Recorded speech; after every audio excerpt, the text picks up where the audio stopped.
Agatha Raisin and the Murderous Marriage by M.C. Beaton. Copyright 1996 by M.C. Beaton. This recording of the full-length reading of Agatha Raisin and the Murderous Marriage was published by arrangement with Lowenstein Associates Incorporated and was produced in 2000 by Books on Tape Incorporated, which holds the copyright thereto. This book is read by Danada Peters. Agatha Raisin and the Murderous Marriage by M.C. Beaton. This is the fifth book in the Agatha Raisin series. This book consists of 9 chapters and is 196 pages long. The following material appears on the book's back cover. Moonstruck Agatha Raisin is tying the knot with distinguished but reserved James Lacey before he can have second thoughts. After all, her first husband, Jimmy, must be long since dead of alcohol poisoning. But Jimmy Raisin hears the news in his cardboard residence among London's down-and-outs, and reaches Carsley village just in time to stop Agatha from committing bigamy. Promptly jilted by her handsome groom, feisty Agatha pushes the offensive Jimmy in a ditch, where he is later found strangled. Even the local ladies' society believes her or James to be the killer, and soon the unhappy couple, thrown together again by their investigation of Jimmy's insalubrious past, is risking life and limb, not to mention love, as they ferret out dark doings that make Carsley the multiple murder capital of the English Cotswolds. Beaton has a winner in the irrepressible romance-hungry Agatha, Chicago Sun-Times. With bodies stacking up and James refusing to marry Agatha, the atmosphere becomes nicely tense. Beaton gleefully creates one excruciating situation after another for her indomitable heroine to endure. Publishers Weekly. The book's dedication reads, "For my sister and brother-in-law, Matilda and Laurent Grenier of Quebec City, with love." All the characters in this book and the village of Carsley are figments of the author's imagination, as is the fate of Boris Yeltsin.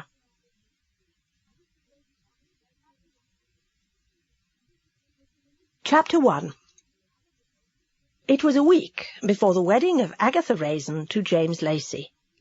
The villagers of Carsley in the English Cotswolds were disappointed that Agatha was not to be married in the village church, but in the registry office in Merchester, and Mrs. Blocksby, the vicar's wife, was puzzled and hurt.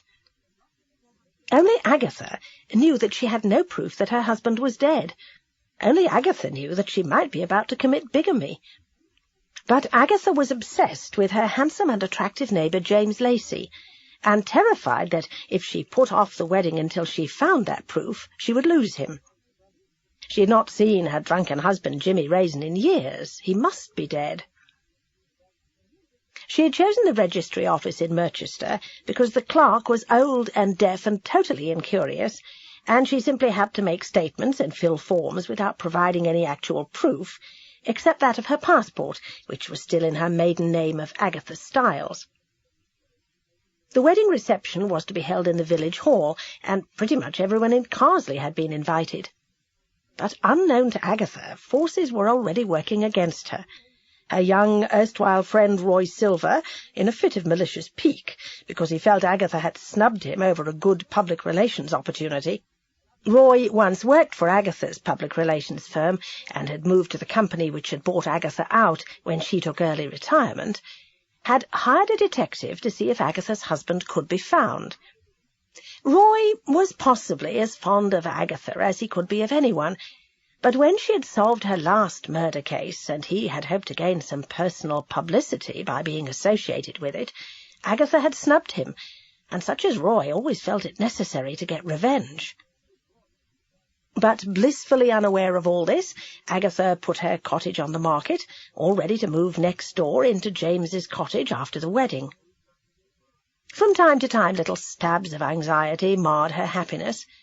Although James made love to her, although they were frequently in each other's company, she felt she did not really know him. He was a retired army colonel, living in the Cotswold village to write military history. There was a privacy and remoteness about him. They talked about murder cases they had solved together. They talked about politics, about people in the village. but never about their feelings for each other, and James was a silent lover. Agatha was a middle-aged woman, blunt, sometimes coarse, who had risen from poor beginnings to become a wealthy businesswoman. Until she retired to Carsley, she had had no real friends, her work being, she thought at the time, the only friend she needed. So, though possessed with a good deal of common sense and self-honesty, when it came to James she was blinded not only by love, but by the fact that, as she had never been able to let anyone get close to her, his singular lack of communication seemed to her possibly normal. She had picked out a white wool suit to be wed in. With it she would wear a shady hat of straw with a wide brim, a green silk blouse, high-heeled black shoes, and a spray of flowers on her lapel instead of a wedding bouquet. At times she did wish she were young again, so that she could be married in white. She wished she had never married Jimmy Raisin, so that she could be married in church. She tried on the white suit again, and then peered closely in the mirror at her face. Her bear-like eyes were too small, but could be made to look larger on the great day with a little judicious application of mascara and eyeshadow. There were those nasty little wrinkles around her mouth, and to her horror she saw a long hair sprouting from her upper lip, and seized the tweezers and wrenched it out. She took off the precious suit, put on a blouse and trousers, and then vigorously slapped anti-wrinkle cream all over her face. She had been dieting, and that seemed to have taken care of that former double chin. Her brown hair, cut in a Dutch bob, gleamed with health. The doorbell rang. She cursed under her breath, wiped off the anti-wrinkle cream, and went to answer it. Mrs. Blocksby, the vicar's wife, stood on the doorstep. "Oh, do come in," said Agatha reluctantly. She was fond of Mrs. Blocksby, and yet the very sight of that good woman, with her kind eyes and vague face, sent a stab of guilt through Agatha. Mrs. Blocksby had asked Agatha what had happened to her husband, and Agatha had said Jimmy was dead. But every time she saw the vicar's wife, Agatha began to have an uneasy feeling that the wretched Jimmy, despite his rampant alcoholism as a young man, might have somehow survived. Roy Silver faced the detective he had hired.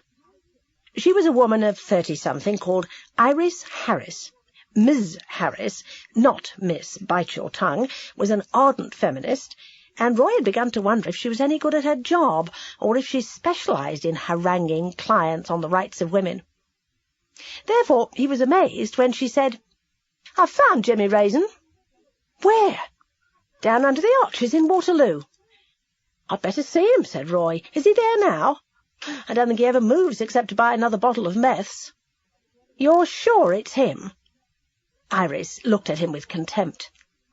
"Just because I am a woman you think I cannot do my job. Just because—" "Spare me," said Roy. "I'll see him myself. You've done well. Send me the bill." And he fled the office before she could lecture him any more. The light was fading from the sky when Roy paid off the taxi at Waterloo Station and then walked towards the arches. Then he realized the folly of not taking Iris with him. He should have at least asked for a description. There was a young fellow sitting outside his cardboard box. He appeared sober, although Roy found his tattooed arms and shaven head somewhat scary. "Do you know a chap called Jimmy Raisin?" ventured Roy, suddenly timid. The light was almost gone, and this was a side of London he usually preferred to ignore, the homeless, the drunks, the druggies. Had the young man denied knowledge, then Roy would have decided to forget the whole thing. He was suddenly ashamed of his low behaviour. But Agatha's stars were definitely in the descendant, so the young man said laconically, "Over there, Gov." Roy peered into the darkness. "Where?" "Third box on the left." Roy walked slowly towards the cardboard indicated. At first he thought it was empty, but then, bending down and peering into the gloom, he caught the shine of a pair of eyes. "Jimmy Raisin?" "Yes, what? You from the social?"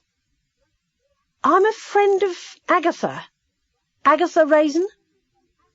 There was a long silence and then a wheezy cackle. "Aggie? Thought she was dead."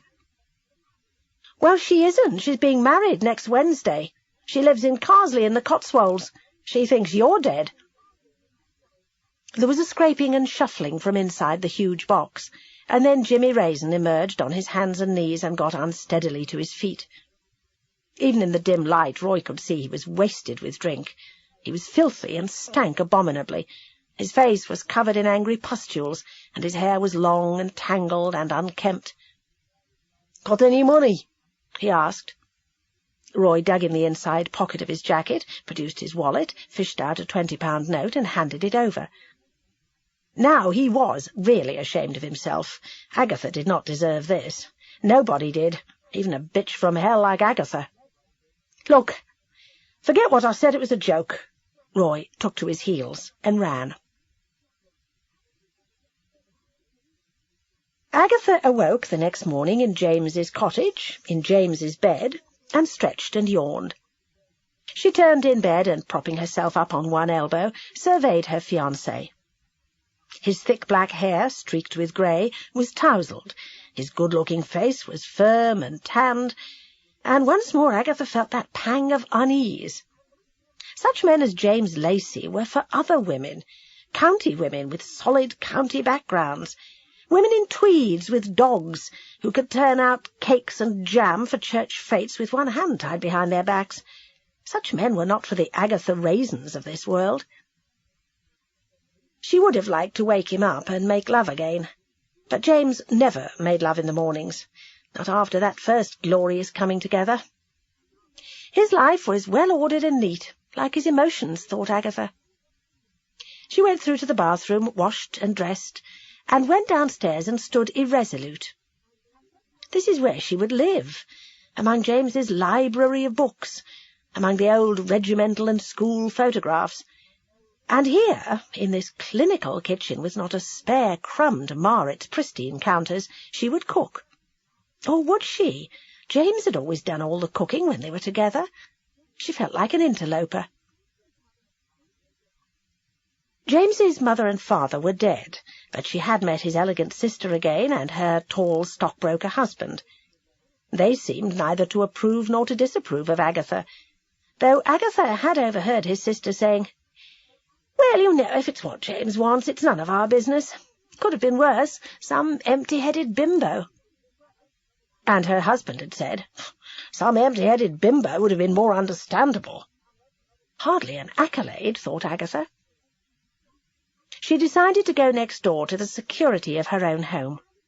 As she let herself in to a rapturous welcome from her two cats, Hodge and Boswell, she looked about wistfully. She had made arrangements to put all her furniture and bits and pieces in storage, not wanting to clutter up James's neat cottage with them, especially after he had agreed to house her cats. Now she wished she had suggested that they club together to buy a larger house where she could have some of her own things. Living with James would be like being on some sort of perpetual visit. She fed the cats and opened the back door to let them out into the garden. It was a glorious day, with a large sky stretching across the green Cotswold hills and only the lightest of breezes. She went back into the kitchen and made herself a cup of coffee, looking affectionately around at all the clutter which James would never allow. The doorbell rang. Detective Sergeant Bill Wong stood on the step, clutching a large box. "Got around to getting your wedding present at last," he said. "Come in, Bill, I've just made some coffee." He followed her through to the kitchen and put the box on the table. "What is it?" asked Agatha. Bill smiled, his almond-shaped eyes crinkling up. "Open it and see." Agatha tore open the wrappings.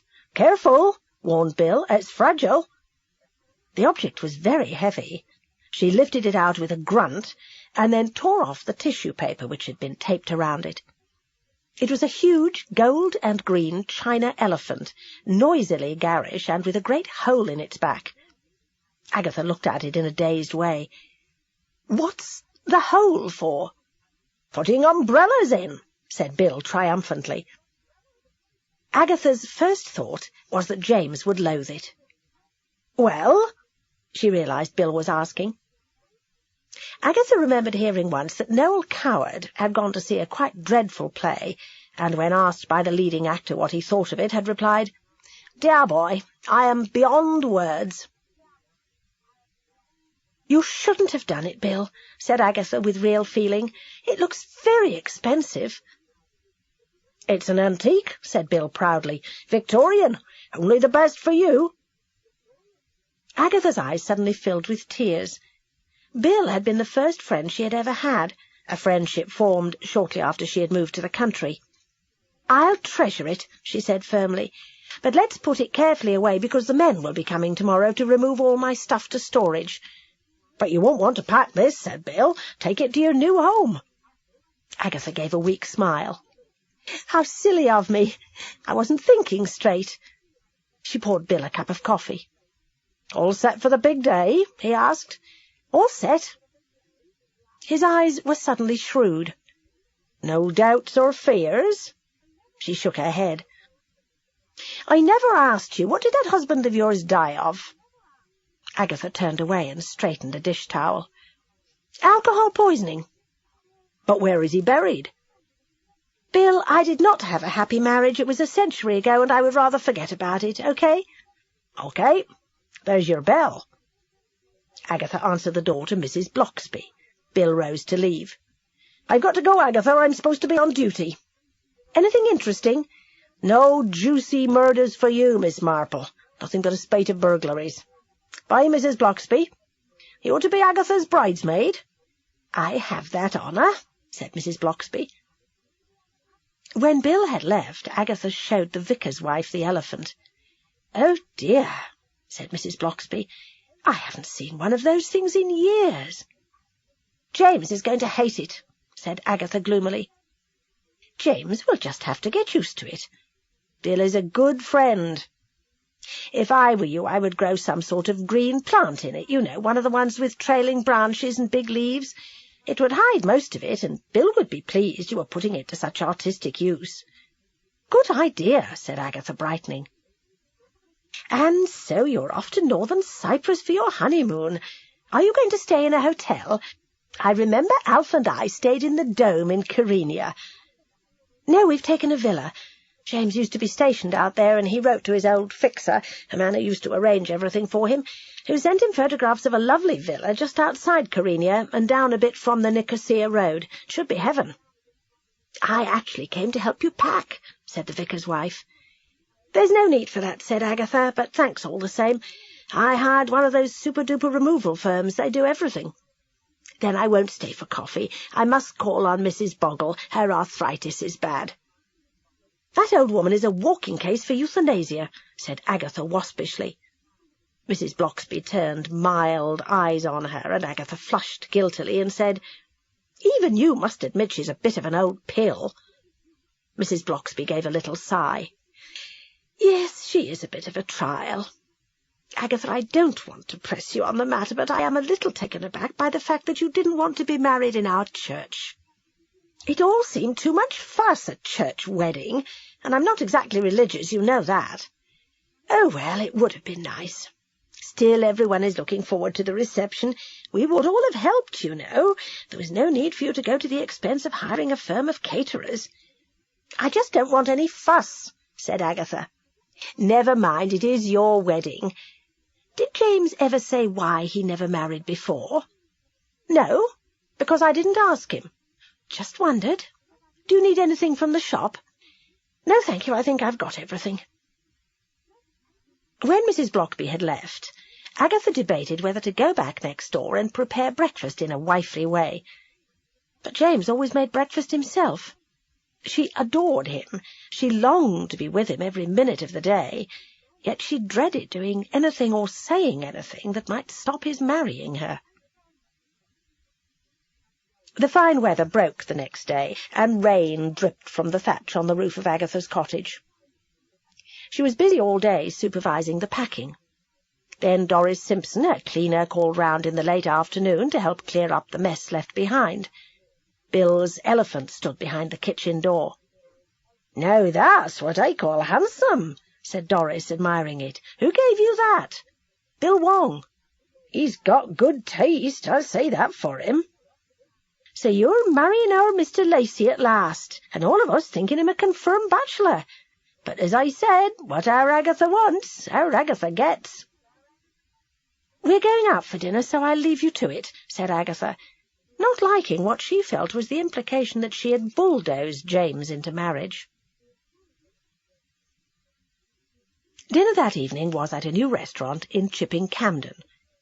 It turned out to be one of those restaurants where all energy and effort had gone into the writing of the menu and little into the cooking, because the food was insubstantial and tasteless.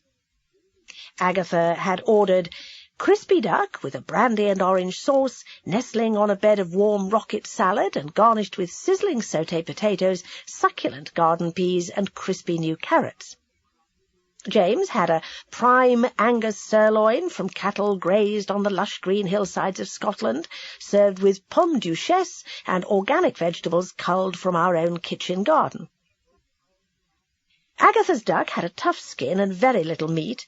James's steak was full of gristle, and he said sourly that it was amazing that the restaurant's kitchen garden had managed to produce such bright green frozen peas. The wine, a Chardonnay, was thin and acid. "We should stop eating out," said James gloomily. "I'll cook us something nice tomorrow," said Agatha. "What, another of your microwave meals?" Agatha glared at her plate. She still fondly imagined that if she microwaved a frozen meal and hid the wrappings, James would think she had cooked it herself.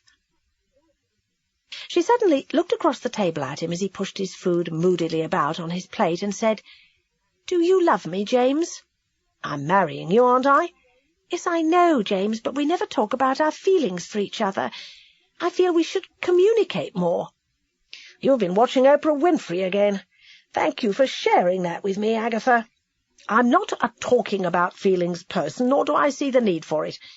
Now, shall I get the bill and we'll go home and have a sandwich?" Agatha felt so crushed she didn't even have the heart to complain about the food. He was silent as he drove them home, and Agatha felt a lump of ice in her stomach. What if he had gone off her? But he made love to her that night with his usual silent passion, and she felt reassured. You couldn't change people. James was marrying her, and nothing else mattered. The rain clouds rolled back on the day of Agatha's wedding. Sunlight sparkled in the puddles.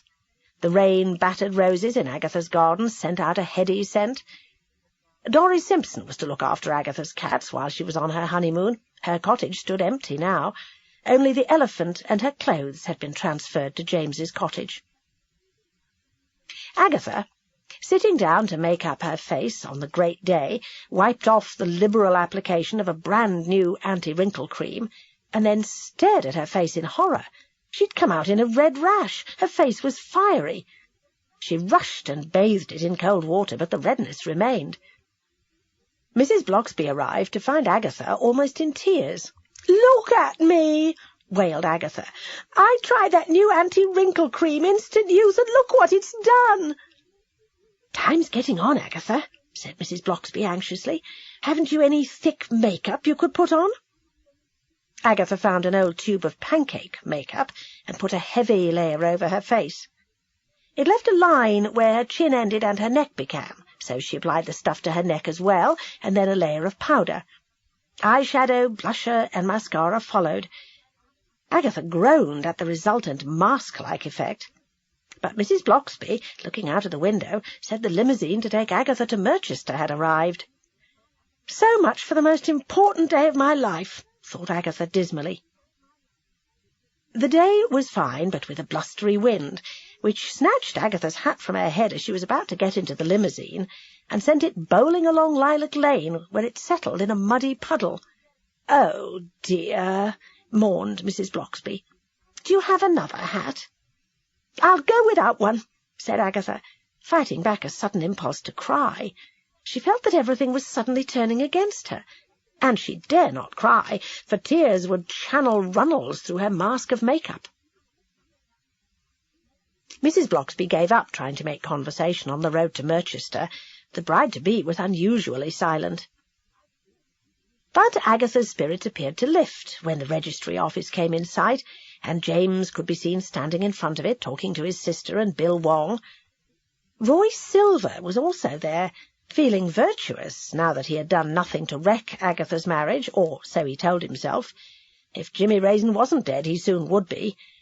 He might have mentioned to Jimmy that Agatha was getting married and living in Carsley, but Jimmy had been so drunk, so sodden, that Roy was sure the man hadn't really taken in a word he said. And so they all went into the registry office, James's relatives, and on Agatha's side the members of the Carsley Ladies' Society. Mrs. Bloxby took a spray of flowers out of its florist's box and pinned it on the lapel of Agatha's white suit. She noticed that some of Agatha's makeup had stained the white collar of her suit, but did not like to say so, thinking that Agatha was already feeling low enough about her appearance. Fred Griggs, Carsley's village policeman, was unusual in that he liked to walk about the village instead of patrolling it in the police car. He looked with distaste at the shambling figure of a stranger entering the village by the North Road. "What's your name and what's your business here?" asked Fred. "Jimmy Raisin," said the stranger. Jimmy was sober for the first time in weeks. He had bathed and shaved at a Salvation Army hostel, and then had begged enough money for the bus fare to the Cotswolds. The Salvation Army had also furnished him with a decent suit and a pair of shoes. "Relation of Mrs. Raisin, are you?" asked Fred, his fat face creasing in a genial smile. "I'm her husband," said Jimmy. He stared about him at the quiet village, at the well-kept houses, and gave a little sigh of satisfaction. His sole reason for seeking out his wife was to find himself a comfortable home in which to quietly drink himself to death. "Can't be," said Fred, the smile leaving his face. "Our Mrs. Raisin is getting married today."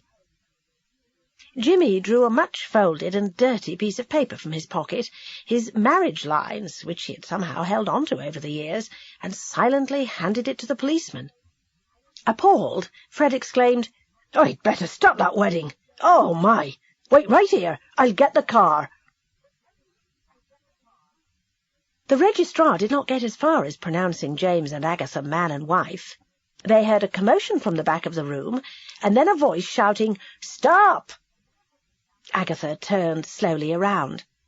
She recognized Fred Griggs, but he was with a man she thought she did not know at all. Even though Jimmy might have been drunk when she left him all those years ago, he had been a handsome fellow with thick curly black hair. The man with Fred had greasy grey hair and a bloated face with a swollen nose, and his thin shoulders were stooped. In fact, his figure looked too frail to carry the weight of the large swollen gut which hung over the waistband of his trousers. Fred went quickly up to her. He had planned to take her aside to break the news to her tactfully, but Agatha's horrified, mask-like face unnerved him, and he blurted out in front of everyone, "Your husband's here, Agatha. This is Jimmy Raisin." Agatha looked about her in a bewildered way. "He's dead. Jimmy's dead. What's Fred talking about?" "It's me, Aggie, your husband," said Jimmy. He waved his marriage lines under her nose. Agatha was aware of the shocked rigidity of James Lacey beside her. She looked at Jimmy Raisin again and saw beneath the wastage of the years the faint resemblance to the husband she had once known. "How did you find me?" she asked faintly. Jimmy turned around. "Him," he said, jerking a thumb in Roy's direction. "Turned up at my box, he did." Roy let out a squawk of fright, took to his heels, and ran. One of James's aunts, a thin bean-pole of a woman with a loud, carrying voice, said clearly, "Really, James, to have avoided marriage all these years and then to get involved in a mess like this." It was then that Agatha snapped. She looked at her husband with pure hate in her bear-like eyes. "I'll kill you, you bastard!" she howled. She tried to get her hands around his neck, but Bill Wong pulled her away. James Lacey's voice cut through the shocked exclamations of the guests and relatives. He said to the registrar, who was standing with his mouth hanging open, "Take us into another room." He put his hand under Agatha's arm and urged her forward to follow the registrar. Bill Wong brought Jimmy Raisin along after them. When they were all seated in a dusty ante-room, James said wearily, Naturally, the marriage cannot go ahead. Of course not, agreed Bill. Not until Agatha here gets a divorce. Agatha can get a divorce if she likes, said James savagely, but it won't mean marriage to me. You lied to me, Agatha. You disgraced me, and I will never forgive you. Never. He turned to Bill. Try to sort this mess out. I'm off. There's nothing for me here. I was afraid of losing you, whispered Agatha. But the slamming of the door as James left was the only answer she got. Seems like you've still got me, leered Jimmy. You have no claim on her, said Bill Wong. I suggest you get a lawyer and take out an injunction to prevent your husband from approaching you, Agatha. You've done well for yourself, Aggie, whined Jimmy. I was about a bit of cash to see me on my way. Agatha wrenched open the clasps of her Gucci handbag, pulled out her wallet, extracted a handful of notes, and thrust them at him. "Get out of my sight!" she yelled. Jimmy grinned and shoved the money into a pocket. "Give us a kiss, then," he said. Bill hustled him to the door and pushed him outside, and then returned to Agatha.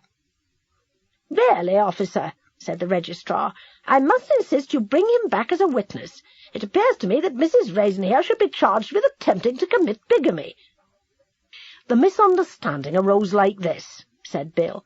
"I was present a year ago when Mrs. Raisin received a letter from an old friend in London telling her that Jimmy was dead. Is that not true, Agatha?" Despite her misery, Agatha was shrewd enough to see the lifeline being thrown to her, and nodded dumbly. "So as you can see," said Bill, "there was no intent to commit bigamy. Mrs. Raisin has received a bad shock. I suggest we all go home." "Well, since I know you to be a respected officer of the law in Merchester," said the registrar, "I will say no more about it." Agatha returned to her own home. There was nothing in it but Bill's china elephant and her suitcases of clothes. James had a key to her cottage. He must have carried all her stuff from his cottage and left it. She had asked Mrs. Bloxby to tell them at the village hall to have a party instead of a wedding reception. She phoned the removal firm and told them to bring back her furniture and belongings. They said it could not be done that day, but she swore at them so savagely and offered to pay so much that they agreed to be around with the goods as quickly as possible. Agatha sat on the floor of the empty kitchen and hugged the china elephant and let the tears come at last, carving lines through her makeup. Dimly she was aware that the weather had broken and rain was dripping from the thatch. Her cat sat side by side and looked at her curiously. The doorbell rang. She did not want to answer it, but then heard the vicar's wife calling urgently, "Are you all right, Agatha? Agatha?" She took out a handkerchief and scrubbed her face, and then went and opened the door. "Where's James?" asked Agatha. "He's gone. His car's gone, and he left his house keys with Fred Griggs." "Gone where?" "He said something to Fred about going abroad, and said he didn't know when he would be back." "Oh, God!" said Agatha, her voice breaking on a sob. "I could kill him." "James?" "No, Jimmy Raisin. Drunken swine. The first good thing I did in my life was to walk out on him." "I think if I were you I would feel more like killing Royce Silver," said Mrs. Bloxby ruefully. "But just think, if it had all come out after you were married, it would have been even more of a disaster." "I don't know," said Agatha wretchedly. "Perhaps by that time James might have loved me enough to stand by me." Mrs. Bloxby fell silent. She thought Agatha had behaved badly, and yet sympathized with her motives. And James Lacey should have stood by Agatha. Middle-aged bachelors were always difficult creatures. Poor Agatha. Mrs. Bloxby and Agatha sat down on the floor beside the elephant. The doorbell went again. "Whoever that is, tell him to go away," said Agatha. Mrs. Bloxby got to her feet. Agatha heard the murmur of voices, then the closing of the front door. Mrs. Bloxby returned. "That was Alf," she said, meaning her husband, the vicar. "He wanted to offer you some spiritual comfort, but I told him now was not the moment. What will you do now?" "I don't know," said Agatha wearily. "Take this cottage off the market, rearrange my stuff, go away somewhere until I feel I can face the village again." "There is really no need to run away, Agatha. Your friends are all here. You'll stop me crying again if you go on like that. I think I'd like to be alone for a bit. Could you tell everyone not to call on me?" Mrs. Blocksby gave her a quick hug and then left. Agatha sat on the floor beside the elephant, staring into space. 3 hours later, when the removal firm arrived, she roused herself and let them in. She signed an enormous cheque, tipped the men generously, and then drove to the all-night garage on the Fossway outside Moreton-in-Marsh and bought a few groceries. She wondered whether to call in at Thresher's in Moreton and buy a bottle of something and get drunk. But finding herself suddenly exhausted with misery and emotion, she returned home, bathed, and went to bed, and plunged into a nightmare-ridden sleep. She awoke at 5 in the morning, knowing that sleep would not return, and feeling like the character in Ruddy Gore who was glad the awful night was over. She decided to go for a long walk and see if she could tire herself out and so be able to return to bed and sleep some more of the misery away. Carsley lay silent under the grey light of a watery dawn. The rain had stopped and the air was chilly. The village consisted of one main street, with little winding lanes running off it, like Lilac Lane, where Agatha lived. With no cars on the roads, the village looked much as it must have done a century ago, with the thatched cottages nestling under the shadow of the square Norman tower of the church. Agatha quickened her step and strode up the hill. She could not think of James Lacey yet, or wonder what he was doing. Her mind flinched away from the very thought of him. As she walked on, she began to feel she was walking away from some of her misery and grief. But it seemed the nightmare was not about to end, for down the road towards her came Jimmy Raisin. He was the worse from drink, swaying and mumbling to himself, an expensive bottle of malt whisky sticking out of his pocket. Agatha turned on her heel and began to walk down the hill away from him. He came running after her, a shambling, staggering run. "Come on, Aggie!" he yelled. "I'm your husband!" She stopped in her tracks and turned to face him. A red mist seemed to rise before her eyes. She did not even see Harry Symes, one of the farm workers, coming up the hill on his tractor. When Jimmy reached her, she slapped him hard across the face, so hard that her diamond engagement ring cut his lip, and then with all her force she shoved him into the ditch. She stood over him, her hands on her hips. "Why don't you die?" she panted, and then she ran off down the hill. 1 hour later the police were on her doorstep, and she was charged with the murder of Jimmy Raisin. Chapter 2. They followed Agatha into her living-room. Detective Chief Inspector Wilkes, Detective Sergeant Bill Wong, Detective Constable Maddie Hurd. Agatha was glad of Bill's presence. Wilkes she already knew, but Maddie Hurd, a rather hard-faced young woman with cold grey eyes, was new to her. "We must ask you to accompany us to the police station," said Wilkes, after the charge had been read out. Agatha found her voice. "Jimmy can't be dead.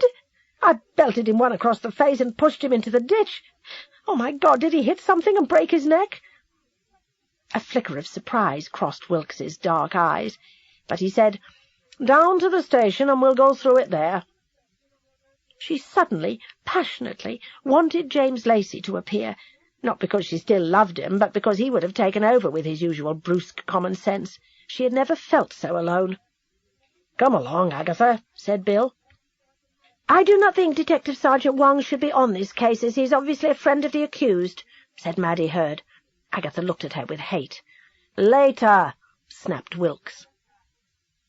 A small group of villagers had gathered outside Agatha's cottage.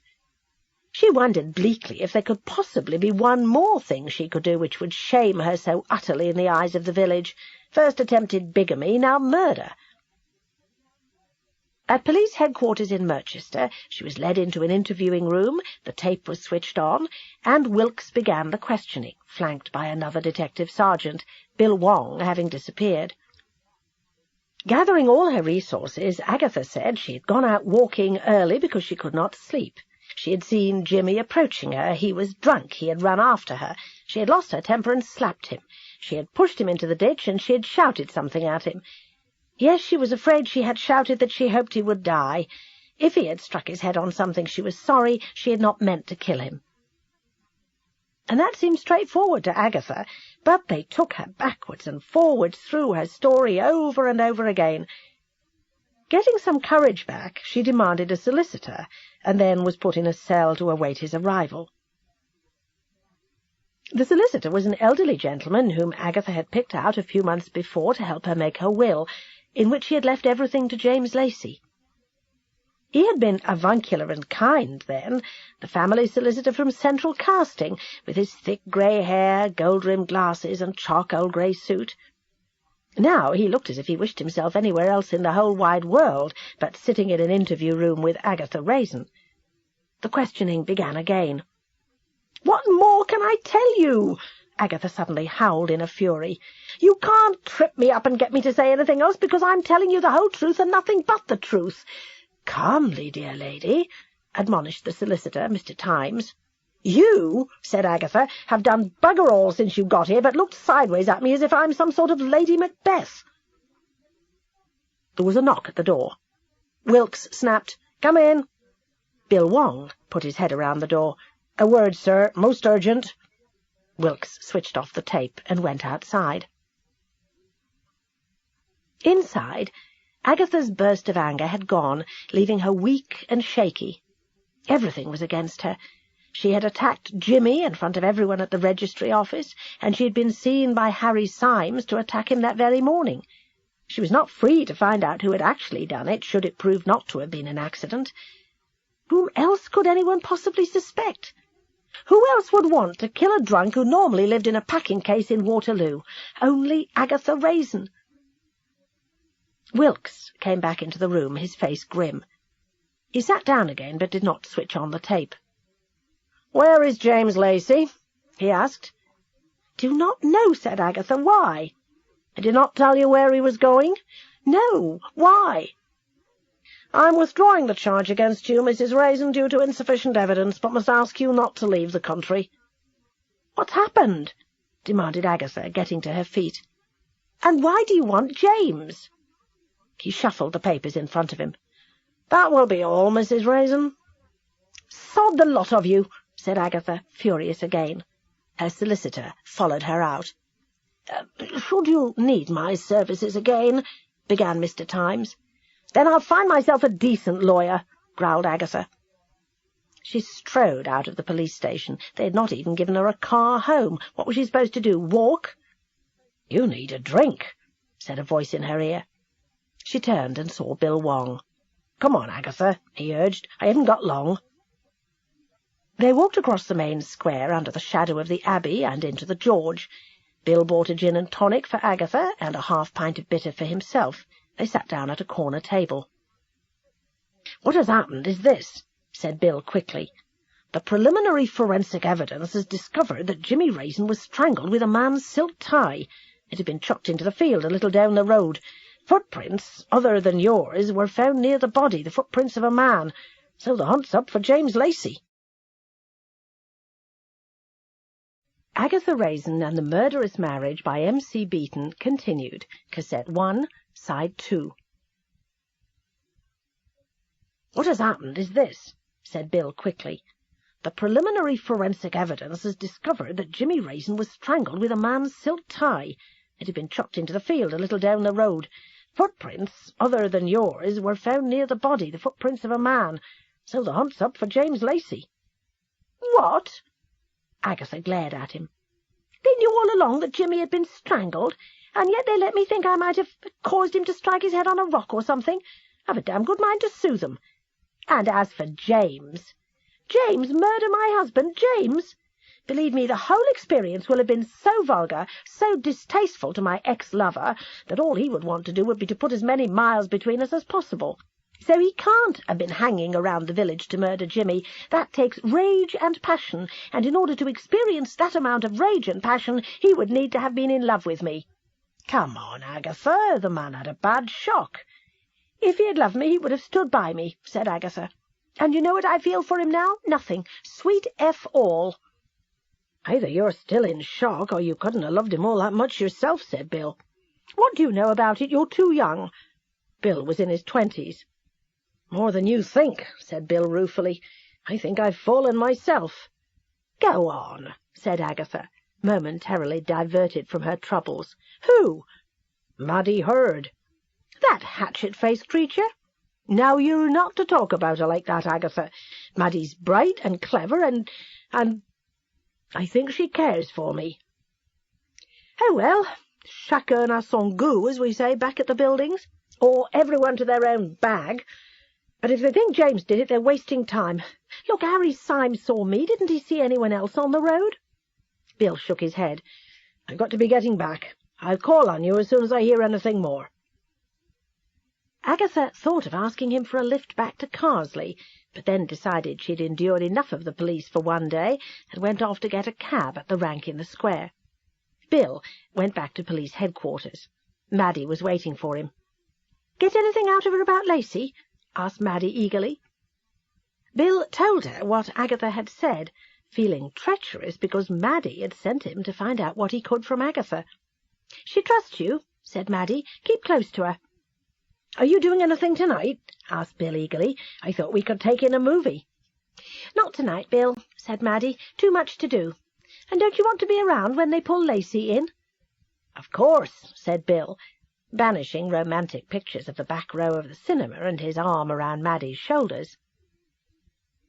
There was only one good thing, thought Agatha wearily as she paid off the taxi outside her cottage. Nothing else could possibly happen that day. That was until she turned around and saw a large, tweedy woman standing by the gate. "Have you forgotten me, Mrs. Raisin?" demanded the woman. "I am Mrs. Hardy, to whom you sold this cottage, and I am appalled to see your stuff is still here." "I know we signed the papers and everything, but I told the estate agents it was now not for sale," said Agatha desperately. "You took my money. This cottage is mine." "Mrs. Hardy," pleaded Agatha, "cannot we come to some arrangement? I will buy it back from you, and you will make a profit." "No, this place suits me. I am moving in tomorrow evening. Get all your stuff out, or I will take you to court." Agatha pushed past her, put her key in the door, let herself in, and went wearily through to the kitchen. How could she, who prided herself on her business sense, have assumed that because she had told the estate agents the house was no longer on the market, all she would have to do was to transfer the money for the sale back to Mrs. Hardy? She glanced at the clock. She phoned the removal company and told them to call the following morning and take her stuff into storage. She then went along to the Red Lion, where she knew they often let out rooms to holiday-makers. But the landlord, John Fletcher, mumbled that he did not have anything to spare and would not meet her eyes. No one else in the pub seemed to want to talk to her. Agatha left her drink untouched in the bar and walked out.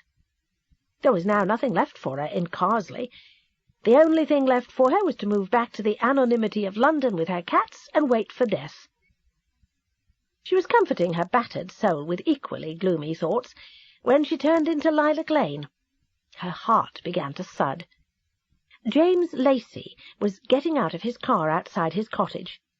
He went round to the boot, unlocked it, and took out 2 large suitcases. Then, as if aware of being watched, his shoulders stiffened.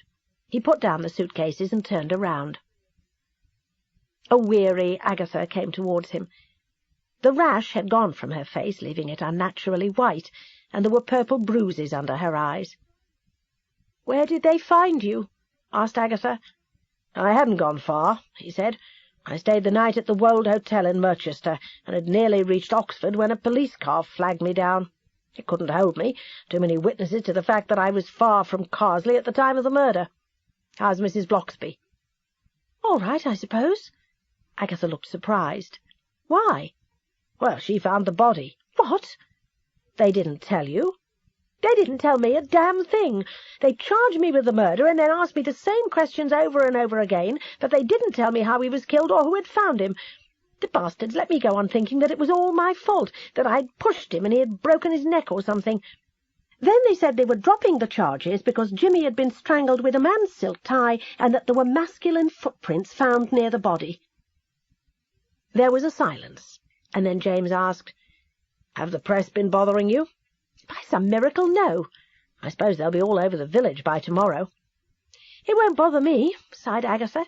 I've got to leave. I sold my cottage to a Mrs. Hardy, and like a fool I thought I could cancel the sale. But she's moving in tomorrow and I'm out. I went to the Red Lion to see if I could take a room there, but it seems I'm still number one suspect in the village. John Fletcher said he hadn't a room, he wouldn't even look me in the eye, and neither would anyone else. But, Agatha, you told me all about the Hardy woman, and that you didn't like her much, but she'd offered a good price. How on earth could you expect her to change her mind? I don't find myself disgraced in a registry office every day and then accused of murder. I wasn't thinking straight. I just want to get away. From you, from everyone. He picked up his suitcases and then put them down again. I really don't think that's the answer, Agatha. And what is? I assume we both still want to stay here. Agatha shook her head. You do what you like, said James, but until I find out who killed your husband, despite every proof to the contrary, we're both going to be suspected of his murder. I don't know, said Agatha wretchedly. I've got to get all that stuff of mine moved out and into storage again, and then I have to think where I will live. You can move into my spare room if you like. What? I thought you never wanted to see me again. The situation has somewhat changed. I think I will always be too sore at you, Agatha, to ever want to marry you. But the hard fact is that we have worked well together in the past, and together we might clear this up. Agatha looked at him in wonder. I don't think I ever really knew you. She thought that if he had entertained any feelings for her at all, he would not ask her now to move in on such a business-like basis. It would have been more human to have been totally spurned and totally rejected. But she felt she no longer loved him, and what he was offering was a very practical solution. "Okay, thanks," she said. "I think I'll call on Mrs. Bloxby. She must be feeling awful." "Good idea. Wait a minute until I put these bags inside, and I'll come with you." When they walked along together in the twilight, Agatha thought that the women's magazines who wrote all that crap about low self-esteem might have something after all. She was walking along beside a man with whom she had shared passion, and listening to him complain about the potholes in the road, and suggesting that they both attend the next parish council meeting to protest about them. Women of low self-esteem, she had read recently, often loved men who were incapable of returning love and affection. "Do you think I suffer from low self-esteem?" she asked James abruptly, interrupting his discourse on potholes. "What's that?" "Feeling lower than whale shit." "I think you're miserable because you tried to commit bigamy and got found out, and then found yourself accused of your husband's murder. There's too much psycho-babble these days. It leads to self-dramatization." "Any woman ever struck you, James?" "Don't even think about it, Agatha." Mrs. Bloxby blinked at them in surprise when she opened the vicarage door. "Both of you? That's nice. Come in, what a terrible thing." They followed her into the vicarage living-room, which, as usual, enfolded them in its atmosphere of peace. The vicar, on seeing Agatha, hurriedly put down the newspaper he had been reading, mumbled something about a sermon to write, and fled to his study. "Sit down," said Mrs. Bloxby. "I'll get some tea." "She always looks like a lady," thought Agatha wistfully.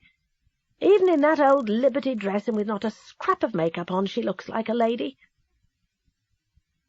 James leaned back in a comfortable leather arm-chair and closed his eyes. Agatha realized, as she looked at him, that she had not stopped to think for a minute how he had felt over the aborted marriage and the wretched murder. He looked tired and older, the lines running down either side of his mouth more prominent. Mrs. Bloxby came back in carrying the tea-tray. "I have some excellent fruit-cake, a present from the Merchester Ladies' Society, and some ham sandwiches. I suppose neither of you has had much time to eat." James opened his eyes and said wearily, "We have both been suspected of this murder. It's been a long day, and yes, I would love some sandwiches. According to Agatha, we're regarded by the village as murder suspects." "Are you sure, Agatha?" asked Mrs. Bloxby. Agatha told her story of trying to find a room at the Red Lion. "Oh, how sad! We could put you up here. We could—" There was a warning cough from the doorway. The vicar stood there with a distinctly unchristian light in his eyes. "That won't be necessary," said James quickly. "Agatha's moving in with me." "What did you want to say, Alf?" Mrs. Bloxby asked her husband. Nothing," he said, and disappeared again. "You found the body, didn't you?" said James. "Tell us about it, if it isn't too painful." "It was a shock at the time. I did not recognize him," said Mrs. Bloxby, pouring tea into thin china cups. "Dead people look quite different when the spirit has left. Then he had been strangled, so his face was not pretty. I had gone out for a walk. I was worried about you, Agatha, and I could not sleep." Agatha's eyes suddenly filled with weak tears. The idea that anyone could actually lose sleep over her was a novelty. "At first I thought it was a bundle of old clothes in the ditch, but then when I took a good look I saw him. I felt for his pulse, and finding none I ran to the nearest cottage and phoned the police." "Was there anyone else about?" asked Agatha. "No, and it must have happened after you reached home, Agatha, or I would have met you on the road or seen whoever killed him. Of course the murderer could have cut across the fields." "We'll just need to find out who did it ourselves," said Agatha. "Oh, you've been through so much, why not leave it to the police?" "Because we want to know who did it," said James. "I've been thinking, what is the etiquette about wedding presents? I suppose we return them." "I would just keep them," said the vicar's wife, "and then when you do get married no one needs to bother giving you anything else." "We will not be getting married," said James in a flat voice. There was a heavy silence. Then Mrs. Bloxby said brightly, "More tea?"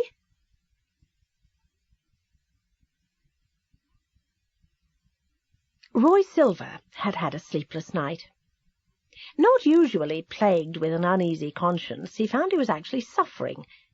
The story of the wedding that never was, spiced up by the murder of Agatha's husband, was all over the newspapers, and some enterprising reporter had found out that he, Roy Silver, had been the one who had alerted Jimmy Raisin to his wife's attempt to marry someone else. As soon as he got to his office, he phoned Iris Harris, the detective, and asked her to call on him as soon as possible. He fretted and fidgeted until she arrived. Mrs. Harris had read the newspapers, and listened calmly as Roy said she must find out more about Jimmy Raisin.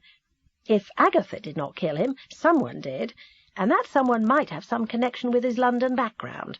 He could not have spent all those years drinking methylated spirits and stayed alive.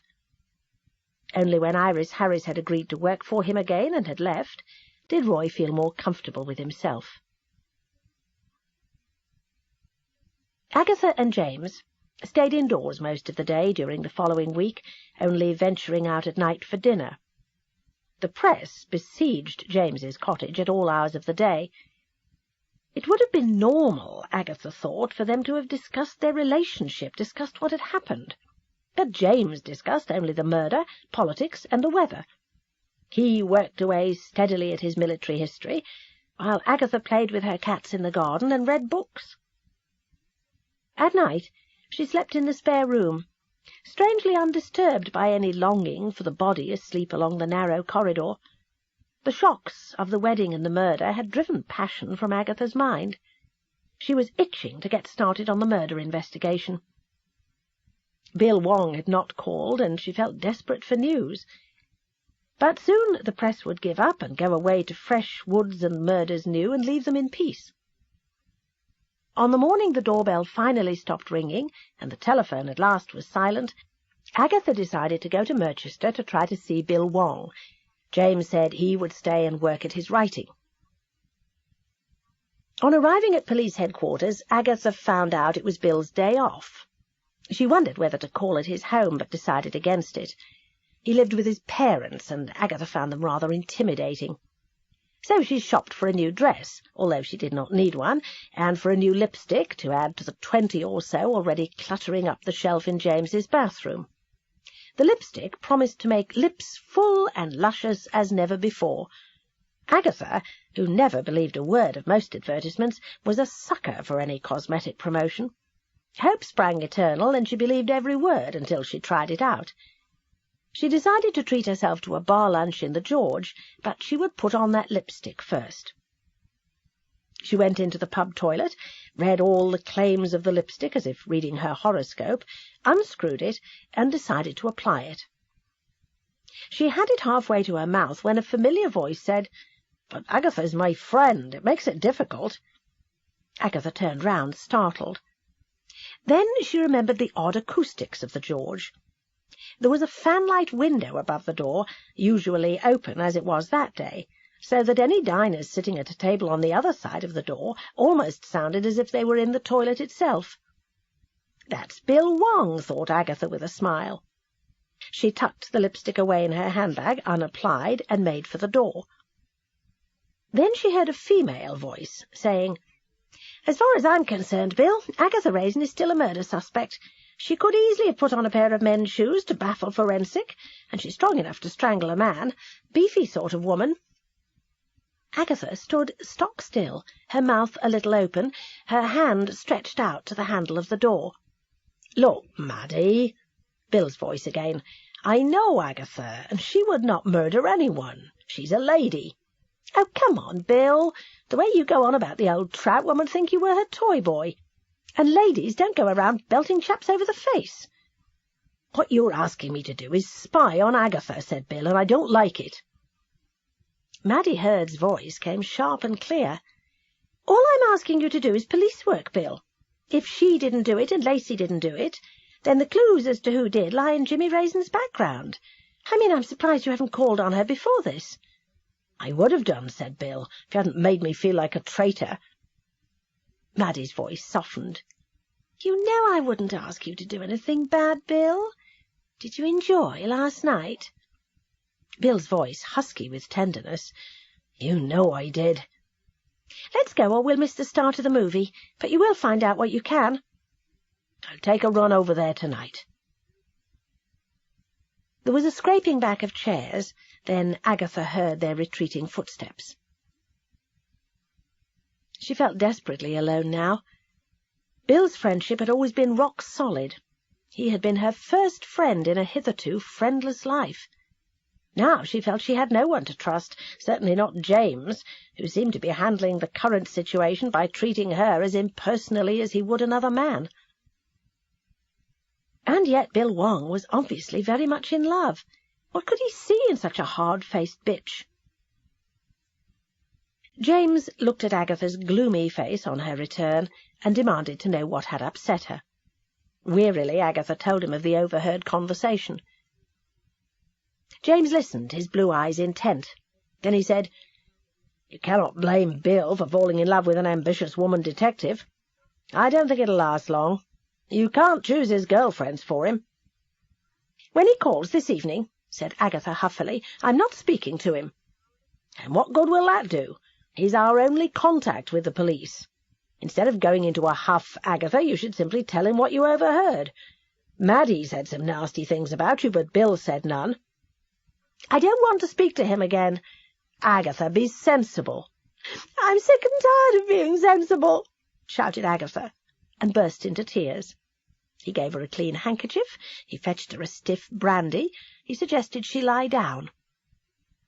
And Agatha, who had suddenly and desperately wanted a shoulder to cry on, a shoulder to lean on, pulled herself together and said on a sob that, yes, she would see Bill.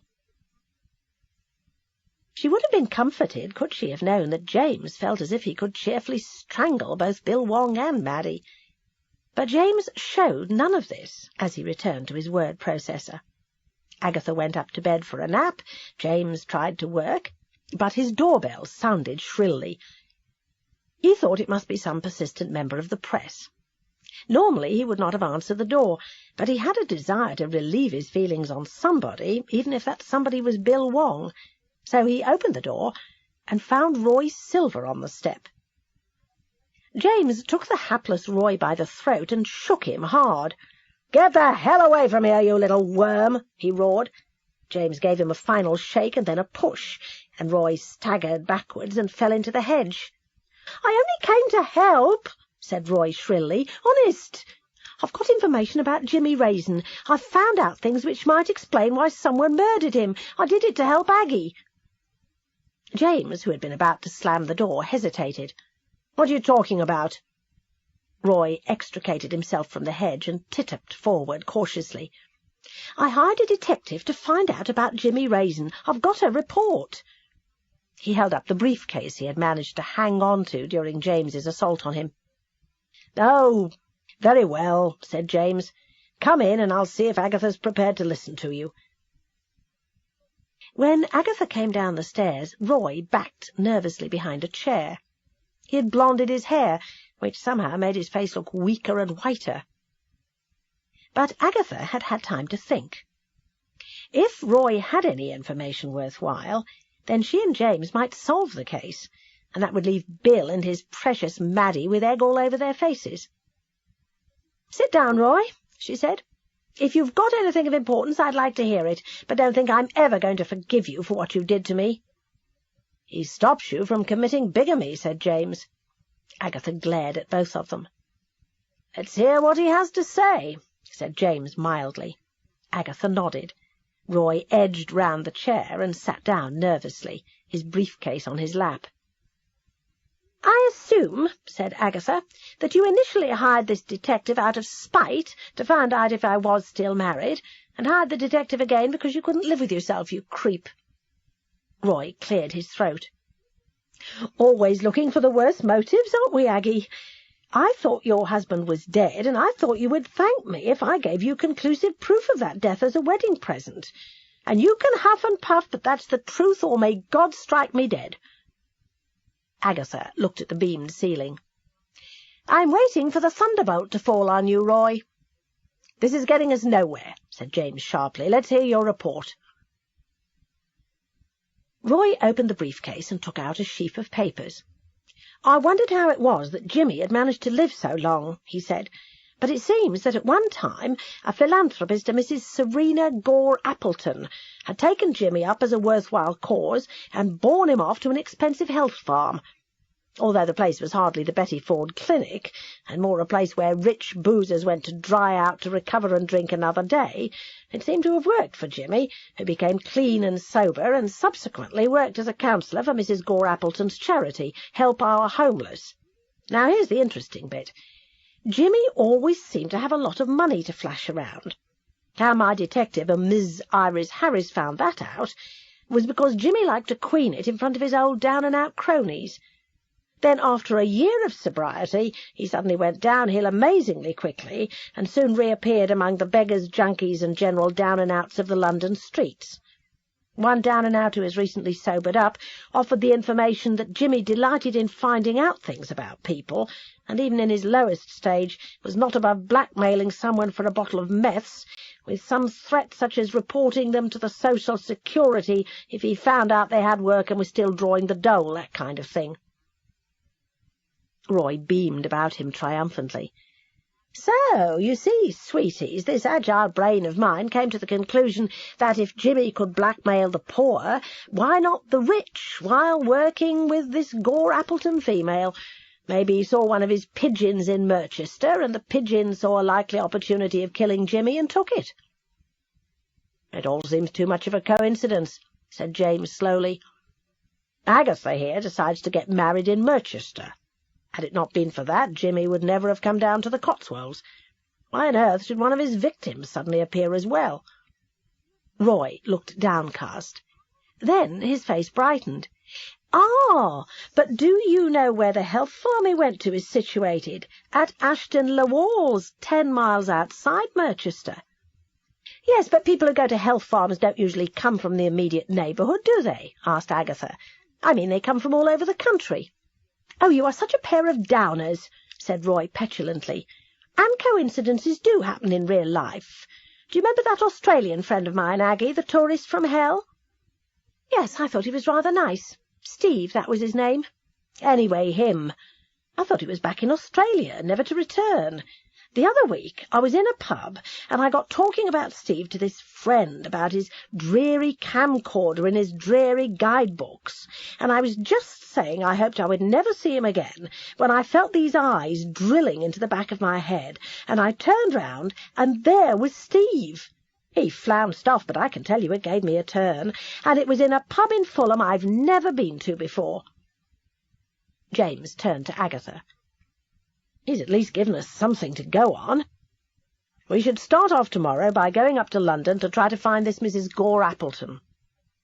Agatha brightened visibly at the thought of taking some action. The doorbell rang. "That'll be Bill Wong," said James, getting to his feet. Agatha grabbed his sleeve. "Let's not tell him anything about this, James. Let's keep it to ourselves for a bit." He looked about to protest, and then slowly nodded. "All right. But no getting yourself into danger again, Agatha. You've been involved in some scary murders in the past."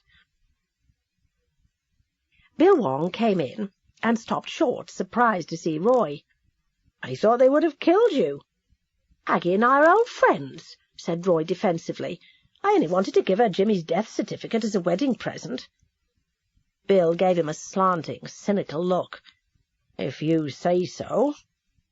Roy picked up the papers, which James had left on the table, and thrust them into his briefcase. "What's that?" asked Bill. "PR stuff," said Roy. "I came down here to get Agatha's help." Bill looked around at the three faces. There was a wary, almost hostile atmosphere in the room. He decided ruefully that James and Agatha must be under a great strain. He should have called before this. "I wish I had some good news for you," he said, "but we still cannot find out any reason why your late husband was murdered, Agatha.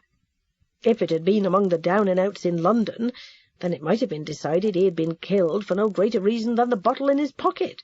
But here in the Cotswolds—" "Haven't the police in London been questioning his old cronies?" asked James. "Of course, but that lad have only to see a police uniform to clam up, and they can smell a detective at 100 paces. I wish I could go there myself and see what I could dig up. How's the village taking it?" said Bill, who lived in Merchester. "I gather Agatha and I are being regarded as first and second murderers," said James. "Tell us about the forensic evidence, Bill." "Pretty much still what I told Agatha. He'd been strangled with a man's silk tie. Now that sounds like a good clue, but it's a Harvey Nichols tie and can be bought at just about any good outfitters in the country. It's also quite old and frayed at the edges." "That was Jimmy's own tie," said Agatha suddenly. "He wasn't wearing it when I last saw him, but he had it on at the wedding. Wait a bit. Maybe he had it in his pocket. He wouldn't surely stand there and let someone fish in his pockets for a murder weapon." "What did the tie look like?" asked Bill. "I can't remember." But Agatha did. She thought every horrible fact and item of that day would be burned into her brain forever. "It was one of those ones which looks like an old-school tie but isn't. Discreet stripes. Dark blue, gold and green." Bill whipped out a notebook and scribbled busily. Then he said, "We've found out he got cleaned up in a Salvation Army hostel before he came down here, and they gave him clothes. Of course, they probably gave him the tie as well." "Was he hit with anything first?" asked Agatha. "Only the back of your hand." "He can't just have stood there and let it happen." "I think I know," said Roy triumphantly. "He's lying there in the ditch after Aggie here swiped him. Now, if you're a drunk and someone swipes you and you fall in the ditch, the first thing you do would be to take that bottle out of your pocket to make sure it hadn't got broken. Then you take a good swig out of it. Maybe when he pulled the bottle out of his pocket, the tie came out as well. Enter murderer. Jimmy in ditch, Jimmy with bottle to his mouth, tie sticking out of pocket, seizes tie, strangle, choke, one dead body." "Thank you, Mr. Jingle," said James. "Mind you, it's possible. What do you think, Bill?" "I think you all know something you aren't telling me," said Bill, looking at them. "How's dear Maddie?" asked Agatha sweetly. His round face flushed. "Detective Constable Hurd is well, thank you." "Do please give her my regards."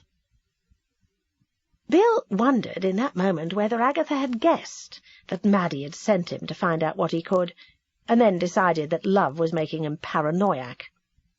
"I'd best be going." Bill got to his feet. "See you around," said Agatha. James showed him out. Bill stood outside the cottage for a moment, irresolute. He had not received his usual welcome. It was unlike both Agatha and James not to offer him a drink or a cup of coffee. He wondered for a moment whether he should go back and tell Agatha the truth, that he had not come near her before this because Maddie had urged him to do so. He took half a step back towards the door, and then gave his round head an angry little shake and went towards his car instead. So the 3 amateur detectives inside were free to start their investigations unhampered by any help from the police.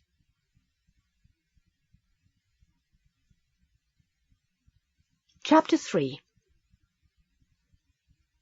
Agatha was silent on the drive to London the following morning. James, used to Agatha's holding forth on every subject under the sun, found this unnatural silence was making him uneasy. Furthermore, Agatha was wearing trousers and a sweater, and no make-up and sensible walking shoes. No perfume either. He was obscurely piqued that for the first time Agatha should appear to make no effort whatsoever on his behalf.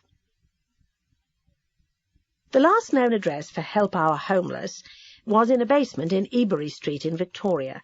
They had found it in James's set of London directories dated 1984. James wished they had tried to phone first, for it turned out to be now a minicab firm. They found the boss of the minicab firm, a large West Indian, lounging back with his feet on the desk. "We're looking for Help Our Homeless." "You and everyone else, Gov," said the West Indian. "Tell you what I told 'em. Don't know. Don't care." "Why is everyone else looking for them?" asked James. "Same reason as what you are, Gov. Money owing." "So you have no idea where Mrs. Gore Appleton is now?" asked Agatha. "Search me." He heaved his shoulders in a massive shrug, picked up a coffee cup, took a gulp of the contents, and appeared to forget their very existence. "Did you buy this place from her?" pursued James. The man's dark eyes focused impatiently on them again. "I bought it from Quickie Photocopying and Printing. Before that it was the Peter Pan Temp Agency. Before that, God knows. Nobody stays here long. Business rates are diabolical, trust me, Gov. That Help Our Homeless died about 4 years ago." They gave up and left. James stood on the pavement, head down, scowling furiously. If this Help Our Homeless was a charity, then surely this Gore Appleton must have been in the press, opening something, talking about something. Do you know a helpful reporter? "I used to know lots of journalists, but they were usually fashion editors or showbiz. But they would have access to the records. Can we ask?" Agatha searched her brain for a journalist she knew who might not hate her too much. When she had been a public relations officer, the press had regarded her as a pain in the neck, and usually featured her clients just to get rid of her. "I know the showbiz editor of the Bugle," she said reluctantly. "Mary Parrington." "Let's go and see her." They drove slowly down to the East End. Fleet Street was no more. The big papers had all relocated to cheaper, larger sites.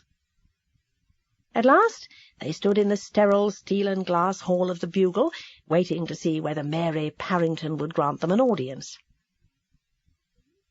Fortunately for Agatha, the news editor had been passing Mary's desk just as she was telling her secretary, "Tell that awful old bat, Agatha Raisin, I'm dead or gone or anything." "Wait a bit," said the news editor. "That's the female involved in the Cotswold murder. Get her up here and introduce me. No reporter's been able to get near her." The idea of throwing Agatha to the lions of the news desk greatly appealed to Mary, and so Agatha and James were shown up.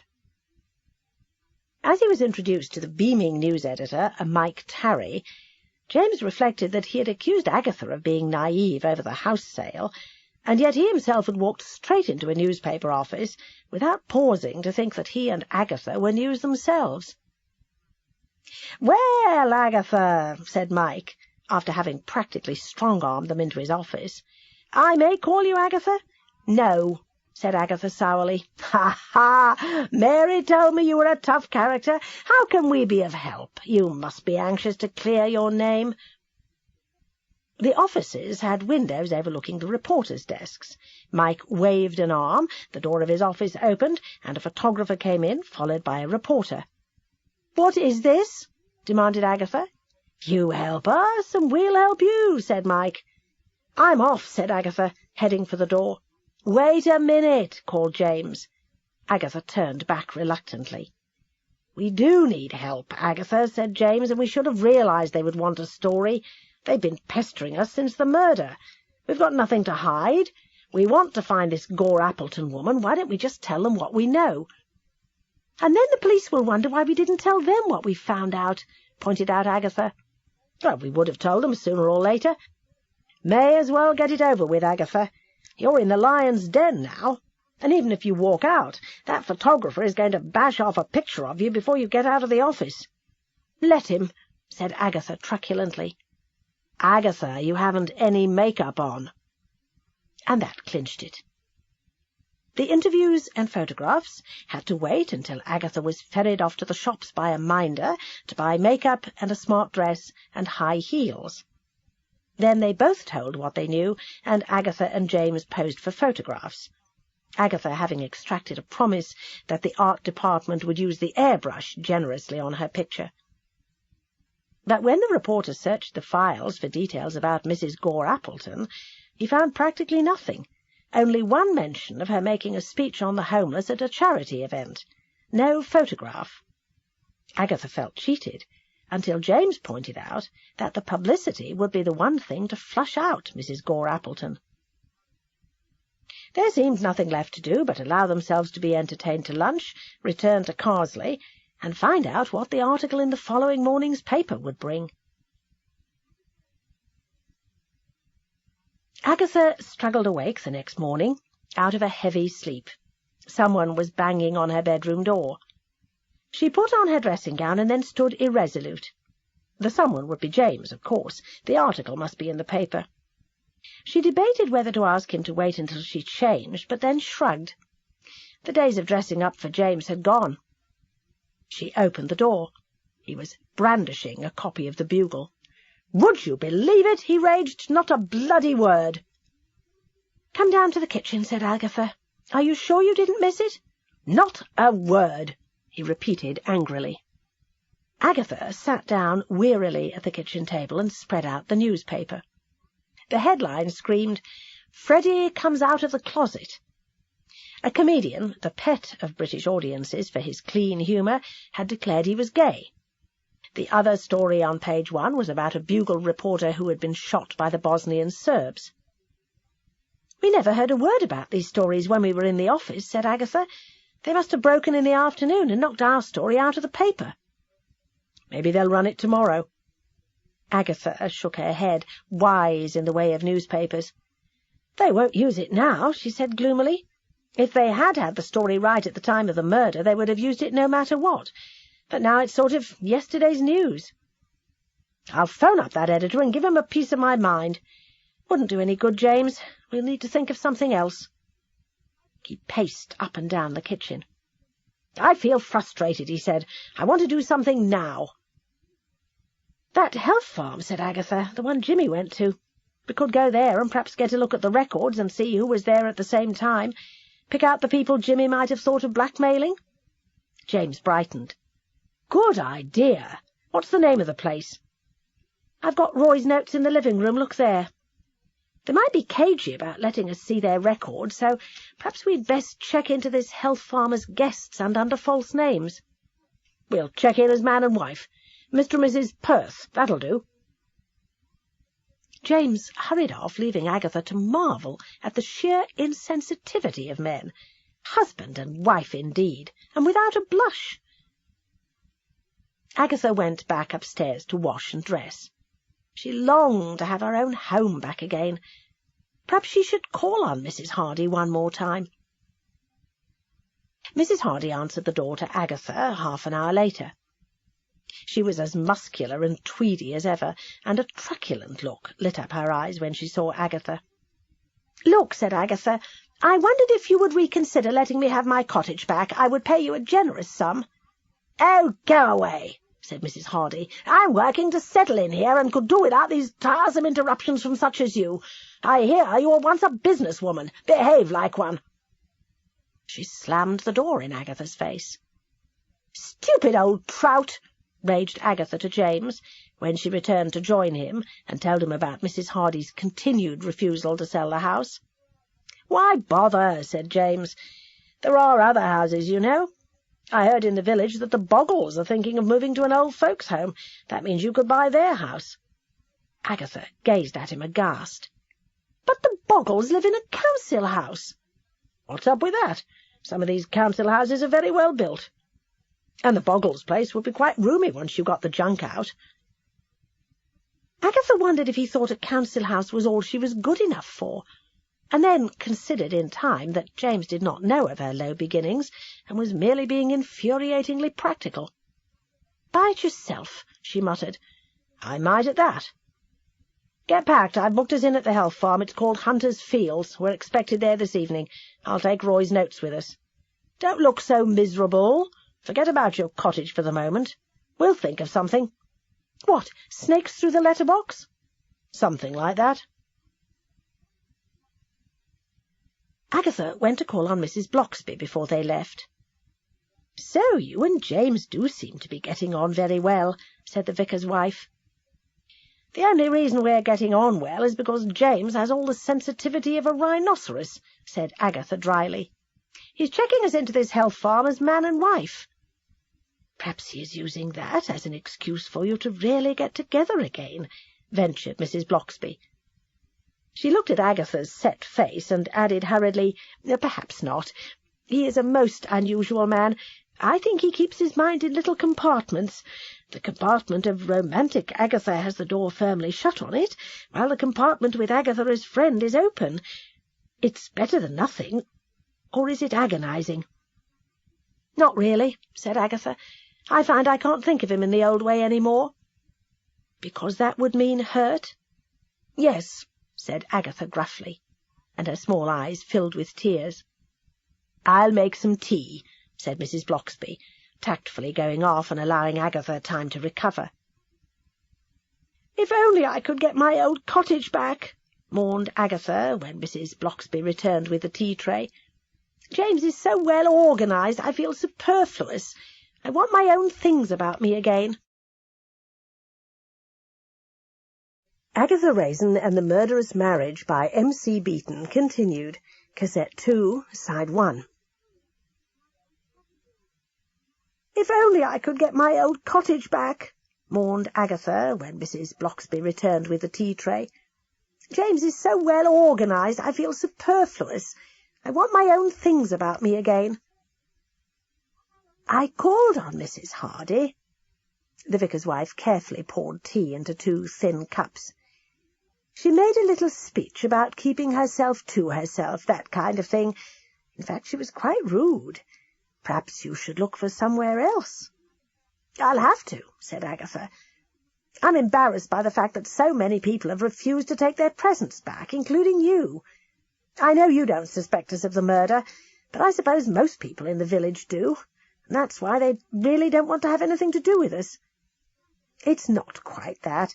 Yes, quite a lot did suspect you of the murder, but then good sense asserted itself, and they became ashamed of themselves. The reason they do not want their presents back is because they think, because of the way you are both going on, that you and James will get married after all, and they do not want to be troubled by finding a suitable card and wrapping all over again." "Oh dear," said Agatha harshly. "Then they're doomed to disappointment." Mrs. Bloxby changed the subject, and regaled Agatha with some of the more innocent village gossip, until Agatha finally took her leave. Hunter's Fields was a large mansion set in pretty parkland. When James told Agatha what they were charging, Agatha blinked in sheer horror. James insisted on paying the astronomical prices, saying he had recently been left a legacy by an aunt and was comfortably off. They were shown to a spacious room on the first floor by a pretty receptionist, who said the director would be with them shortly to explain the programme and the facilities of the centre.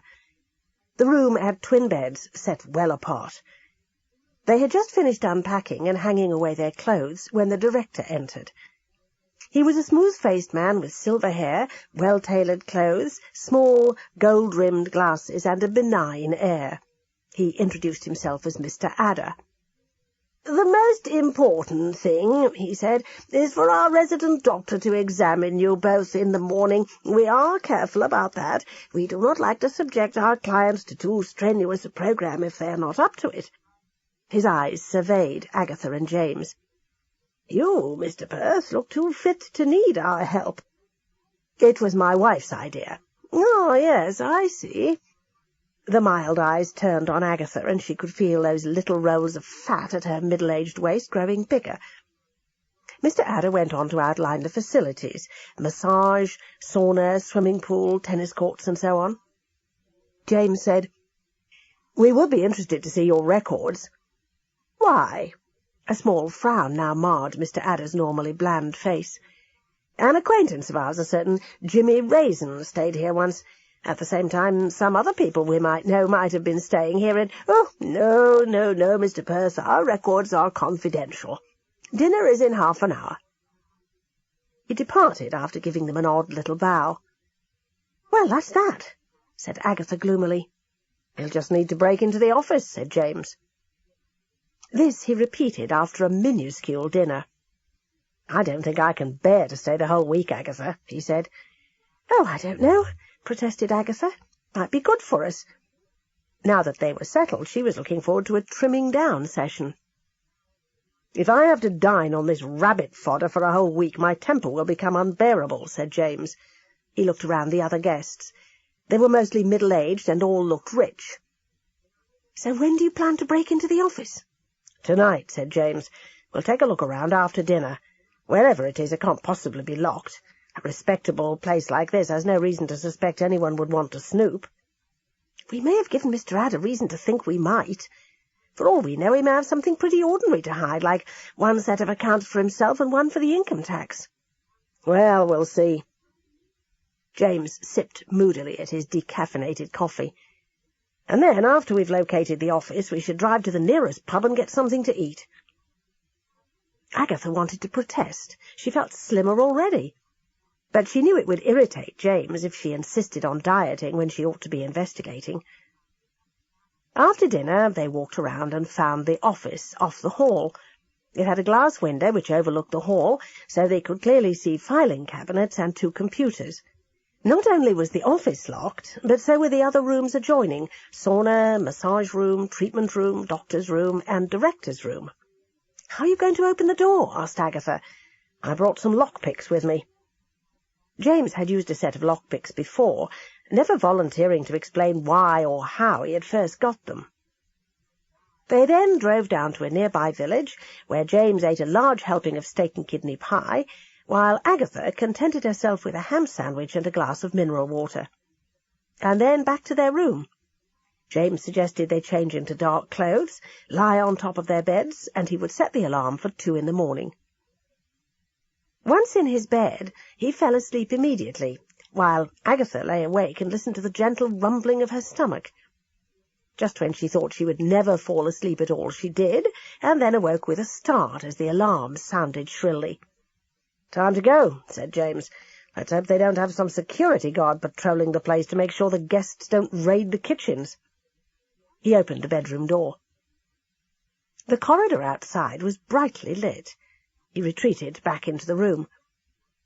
Agatha was wearing a navy sweater and black trousers, and he was in a black sweater and black trousers. "It's very bright out there," he said, "and we look like a couple of burglars. Do you think we should put on our dressing gowns, and then we can claim we were searching for food? They must be used to that." "They will wonder what we're doing, searching for food in their files.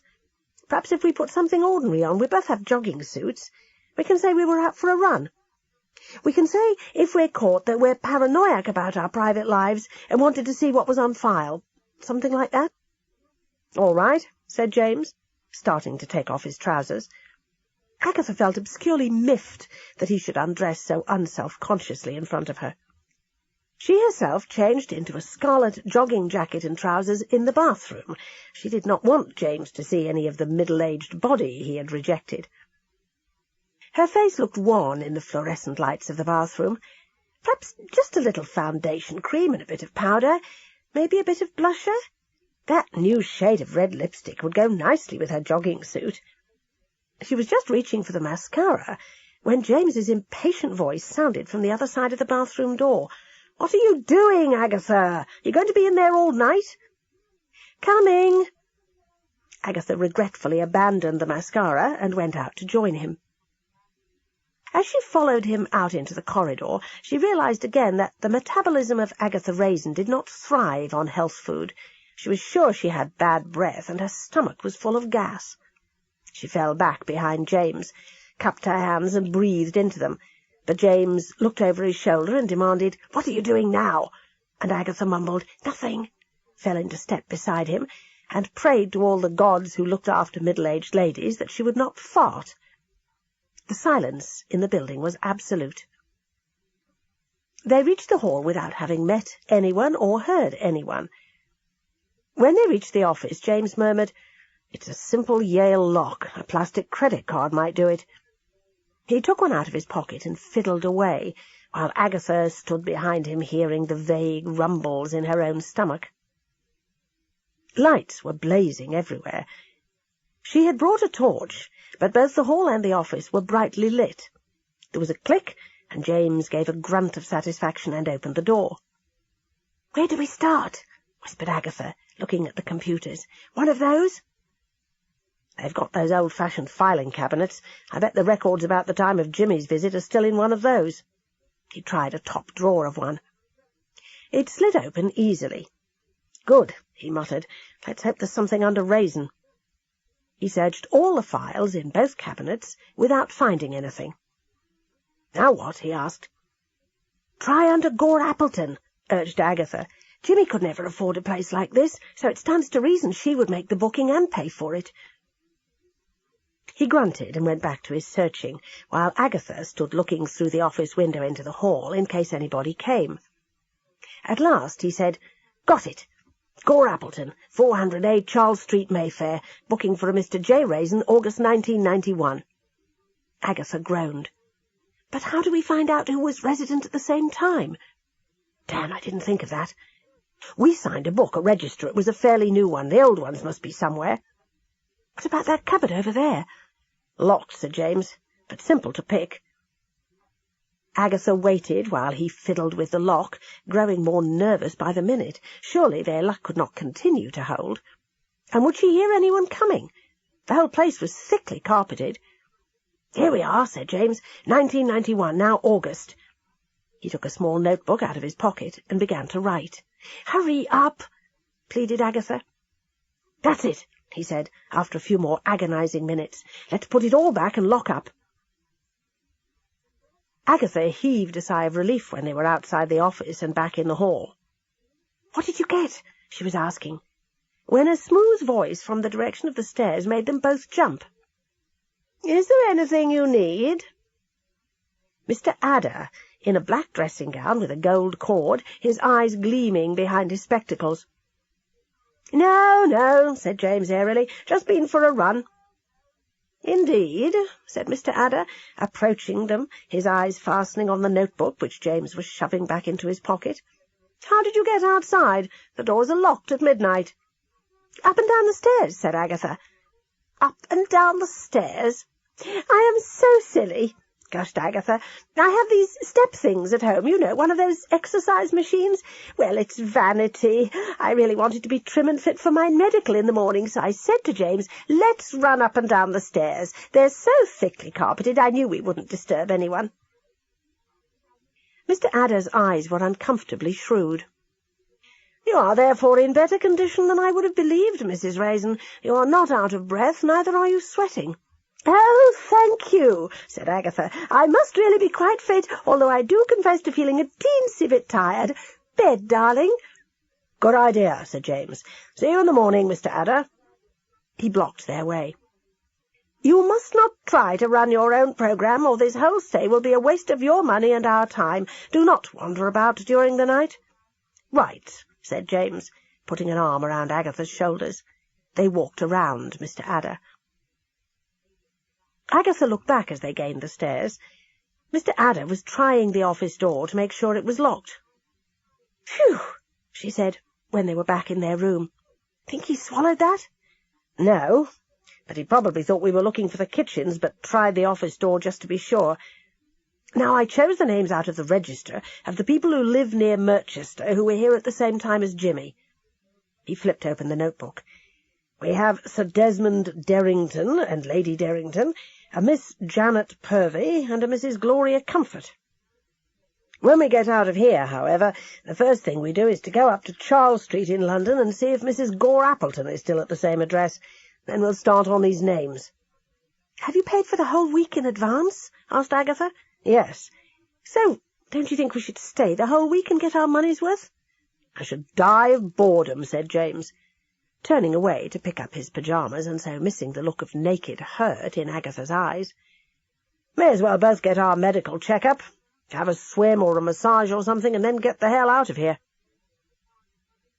Agatha found at her medical the following morning that her blood pressure and cholesterol levels were both a bit high.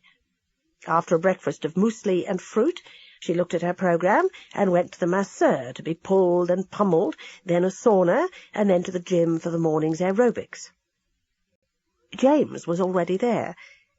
The class was led by a blonde with long, long legs and a staggeringly beautiful figure. Agatha panted and sweated, aware the whole time that James's eyes were fastened on the vision leading the class. From wanting to stay on the whole week, she suddenly couldn't wait to get out of the place. After the class was over, she fidgeted impatiently while James chatted to the blonde instructress. Over a meagre salad lunch and fruit juice, James looked at his own programme. "Going easy on me for the first day," he said. "Not much this afternoon. Like to go for a swim?" Agatha had a sudden mental picture of her own body set against the glory of that of the instructress. She shook her head. "I thought we should be getting on with our investigations." "Right you are," he said easily, "but I thought you wanted to stay." "Mr. Adder is over there and keeps darting little looks at us." "Agatha, I don't believe you. I think the aerobics class was too much for you." "Not in the slightest. Got a little puff, that's all." "I wouldn't worry about Adder. It's quite pleasant here." He laughed at the baffled look on Agatha's face. "It's all right, we'll go. What excuse shall we give?" "I have these fads. I'm a temperamental lady. I've changed my mind." "Well, that should do the trick. If you've finished, go and start packing, and I'll deal with Mr. Adder."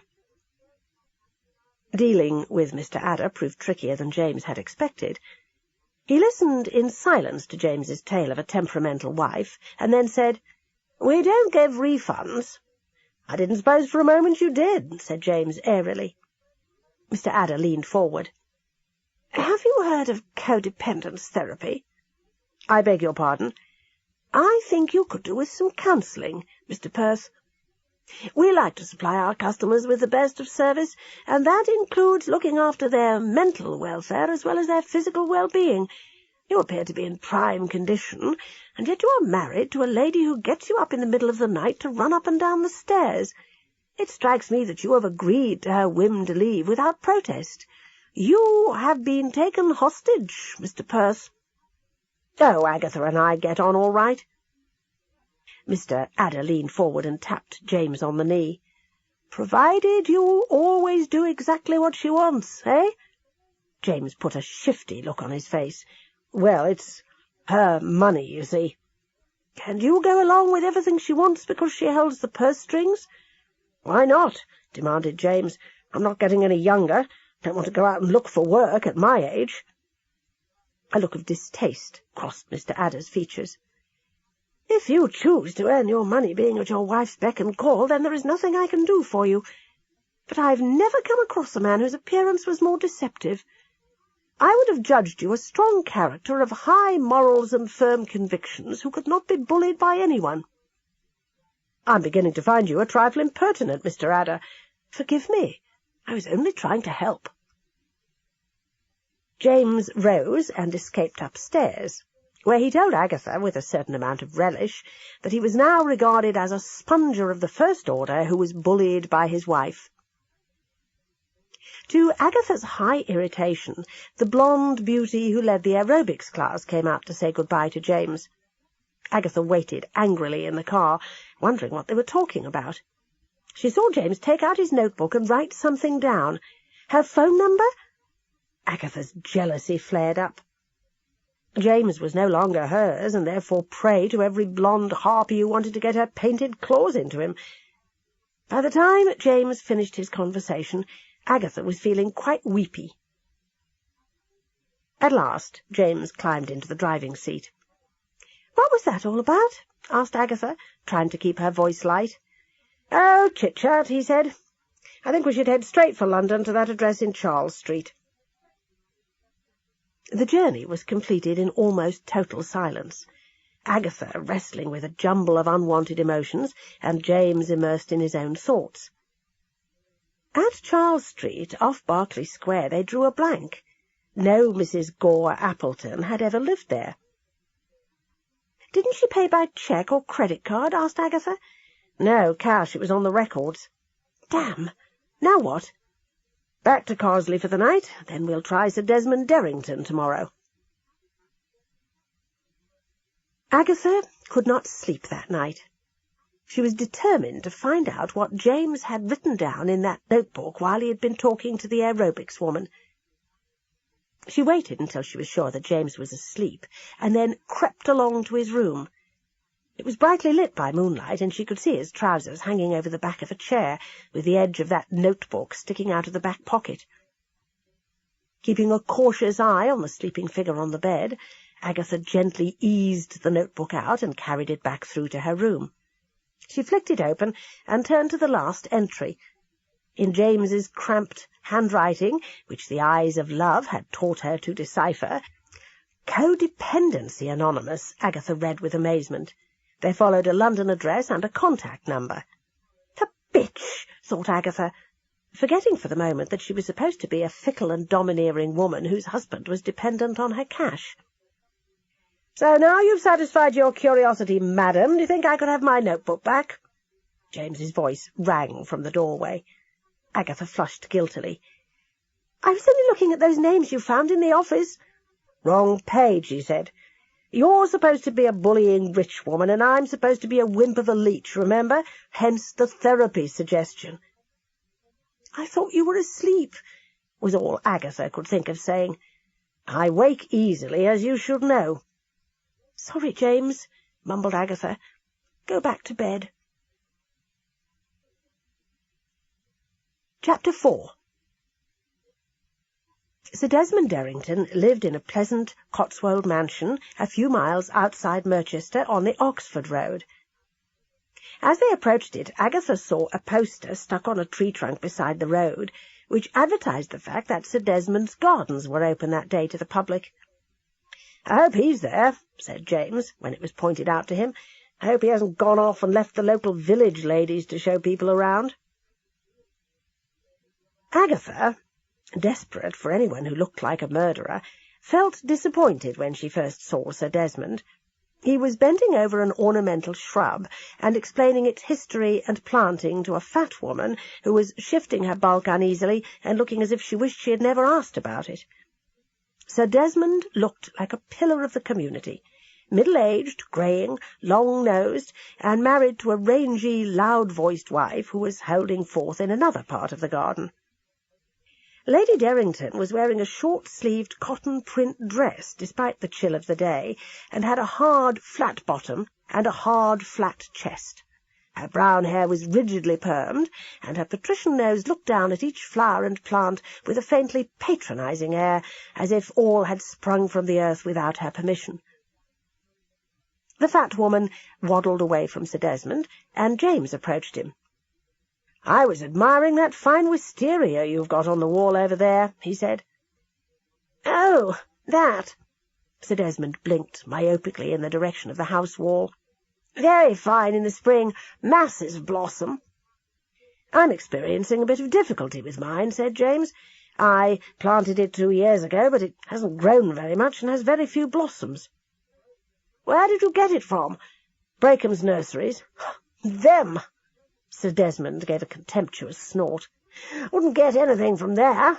Hetty, my wife, got given a present of a hydrangea from there.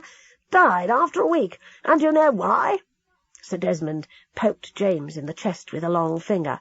"No roots." "How awful! I'll give them a clear berth in future." Agatha was approaching to join them. Then she heard Sir Desmond say, "Lot of charlatans about. Where are you from?" "Carsley."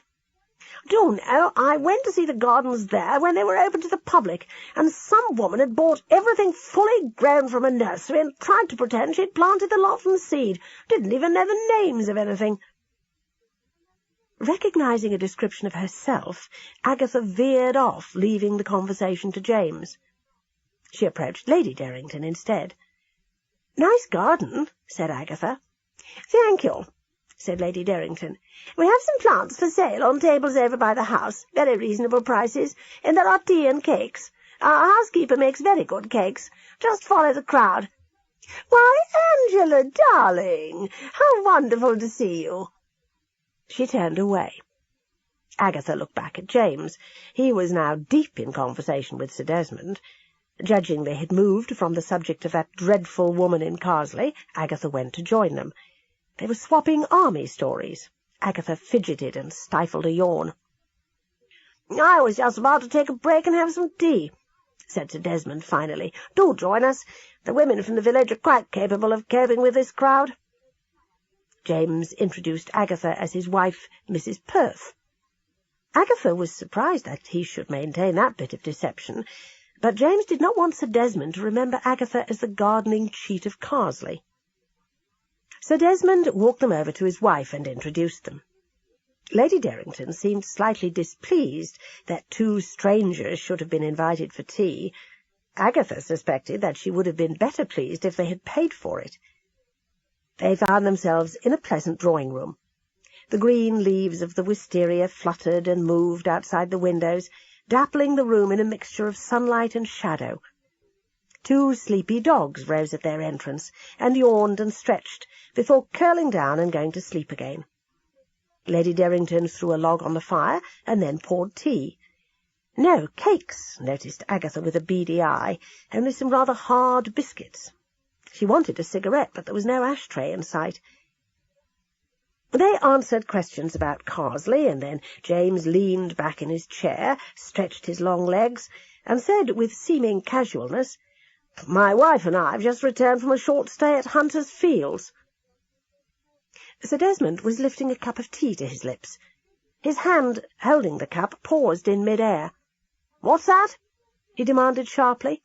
"It's that Health Farm," said his wife. "Horribly pricey. The Pomfrets went there, but they've got money to burn." "But you were there yourself," said James. "You were both there at the same time as 2 people we know, Mrs. Gore Appleton and Jimmy Raisin." "We have never been there, and I have never heard of them," said Sir Desmond evenly. "Now, if you will forgive me." He stood up and walked to the door and held it open. His wife looked surprised, but did not say anything. He strode out angrily back into the gardens, followed by Agatha and James, and then turned to face them. "I'm tired of scum like you. You're not getting a penny." He rushed off, cannoned off a pair of surprised visitors, and disappeared around a corner of the house. Agatha made to go after him, but James held her back. "He must have been there with someone else, someone who wasn't his wife. Leave it, Agatha. Someone was blackmailing him, probably Jimmy. It's time to tell Bill Wong what we know." They left a message for Bill Wong when they returned home, but it was the following day before they saw him again. He arrived in the afternoon. When she opened the door, Agatha could see the dreadful Maddie sitting beside him in the car. Bill followed Agatha into the living-room. "Coffee?" said James. "No, thank you. I haven't much time. What did you want to see me about?" They told him about their investigations, ending up with a visit to Sir Desmond Derrington. Bill Wong's chubby face was severe. "I've been there all night," he said sternly. "Sir Desmond is dead. It appears to have been a shooting accident. His shotgun went off when he was cleaning it. But he was cleaning it in the middle of the night, you see, and it now seems to me he thought you were taking over where Jimmy Raisin left off. We roused the Health Farm at 2 a.m. Sir Desmond stayed there at the same time as Jimmy Raisin with a woman who gave her name as Lady Derrington. The real Lady Derrington is the one with all the money. Had she divorced Sir Desmond, he would have been virtually penniless. He had been paying out the sum of £500 a month for a year, probably the year Jimmy Raisin was sober, and then the payments stopped. He was proud of his position in the community, local magistrate, all that sort of thing. Does it dawn on you interfering pair that you might have killed him?" "Oh, no," said James, horrified. "Surely it was an accident." "Why decide to clean a gun in the middle of the night and the night after your visit?" said Bill wearily. "It's dangerous to interfere with police work." James glanced sideways at Agatha's stricken face. "Look," he said, "we were about to give you all this information anyway. So what would happen? You would start with the Health Farm, and then you would call on Sir Desmond. Would you think of asking them to describe the woman who said she was Lady Derrington? No, you would not. So you would have approached him, and he would know his wife was going to find out all about it, and the result would have been the same." "We thought of that, but Maddie pointed out that a visit from the police might not have tipped the balance of his mind the way the appearance on the scene of what appeared to be a couple of blackmailers would do." Maddie says, jeered Agatha tearfully. "You think the sun shines out of her arse?" There was a shocked silence. Agatha turned red. "Go upstairs and put some make-up on or something," said James quietly. When Agatha had left the room, he said to Bill, "Agatha heard an unfortunate conversation between you and Maddie in the pub in Merchester. The toilets are behind where you were both talking. Maddie was manipulating you into calling on us to find out if we knew anything. I gather her remarks about Agatha were pretty insulting. Had Agatha not been so badly hurt, and had I not sympathized with her, we might have told you all this earlier. Friendship," said James sententiously, "is a valuable thing. All you had to say to Maddie was that you would be calling on us anyway as part of your investigations. Do you not feel she is using you to find out extra facts which might help her to solve the case?" "No," said Bill hotly. "Not a bit of it. She's a hard-working and conscientious detective." "Oh, really? Well, let's return to the question of Sir Desmond's death. His wife held the purse strings, so how did he manage to pay out this £500 a month, if that was blackmail money and not some money to a young mistress, without his wife finding out?" "He had a monthly income from Lady Derrington's family trust. It was generous, but Sir Desmond had quite an extravagant lifestyle in a quiet way. Hunting, for example, takes a bit of money, not to mention the shirts from Jermyn Street and the suits from Savile Row. Lady Derrington never checked his bank account. It was overdrawn each month. That came as a surprise to her." "So I gather you insensitive cops put her wise to the mistress. How did Lady Derrington take it?" "Coldly. She said, 'Silly old goat.'" "And who was this charmer who seduced Sir Desmond?" "A secretary from the House of Commons, secretary to an MP friend of Sir Desmond's. We're trying to get her. She's on holiday in Barbados at the moment. Called Helen Warwick. Not young. Blonde, yes, but in her 40s. Married?" "No." "So no blackmail there?" "We'll need to wait and see. She's a respectable lady and might not want to feature in a divorce case. Look, I'd better talk to Agatha. Things overheard are always worse than things said direct." "Leave it for the moment," said James curtly. "I'll speak to her." "Well, don't do any more detecting without telling me. In fact, don't do any detecting at all."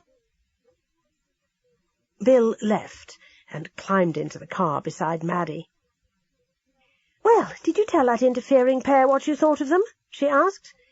"I was the one that was made to feel guilty. Agatha overheard a conversation between us in the pub, where you were urging me to sound them out to see what they knew, and she also heard some of your unflattering remarks." "Serves her right." Maddie shrugged. For the first time Bill's mind made a separation between lust and love. For a brief moment he wondered if he even liked Maddie. But when she crossed her legs in their sheer black stockings, lust took over, and rationalised all his feelings back into romance. Agatha came back into the living-room and said in a weary voice, "Has he gone?" "Yes, and very guilty about having hurt you, too." James surveyed Agatha. Her face was scrubbed free of makeup, and she was wearing an old sweater and a rather baggy skirt and flat heels. He had always considered privately that women did not need to plaster their faces with makeup, but he found himself missing the Agatha of the high heels, makeup, French perfume, and 10 denier stockings. He had not forgiven her for having made such a fool of him on the wedding day. Somewhere in his heart he knew he would never forgive her, and therefore he did not want to get romantically involved with her again, but he did not like to see her so down and crushed.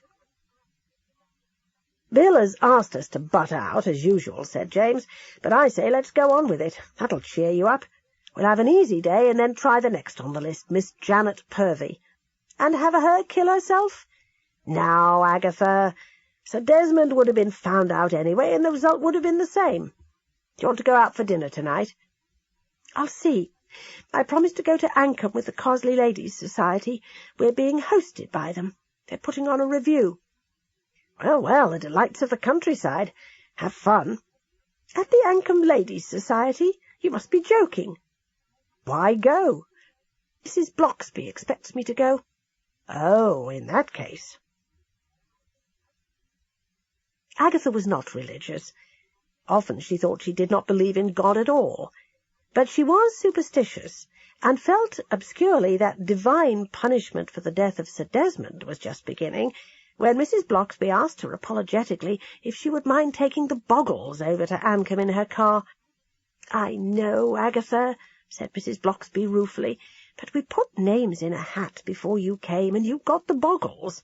Ancombe isn't far, about 5 minutes' drive at the most." "OK," said Agatha gloomily. She drove round to the Boggles' home, named Culloden, on the council estate. Like most of the people on the estate, they had bought their house. "How could James even think for a moment I would live in a place like this?" thought Agatha.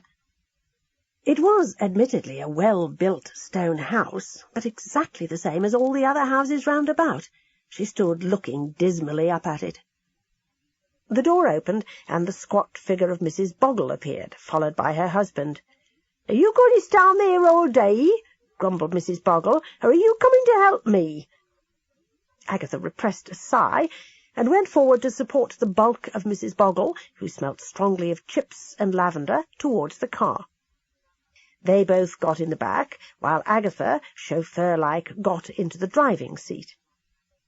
Mrs. Boggle poked Agatha in the back as she was about to drive off.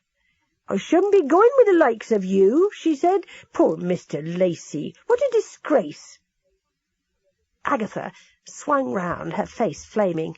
"Shut up, you old trout," she said viciously, "or walk." "You'll tell Mrs. Bloxby on you," muttered Mrs. Boggle, but then relapsed into silence during the drive to Ancombe.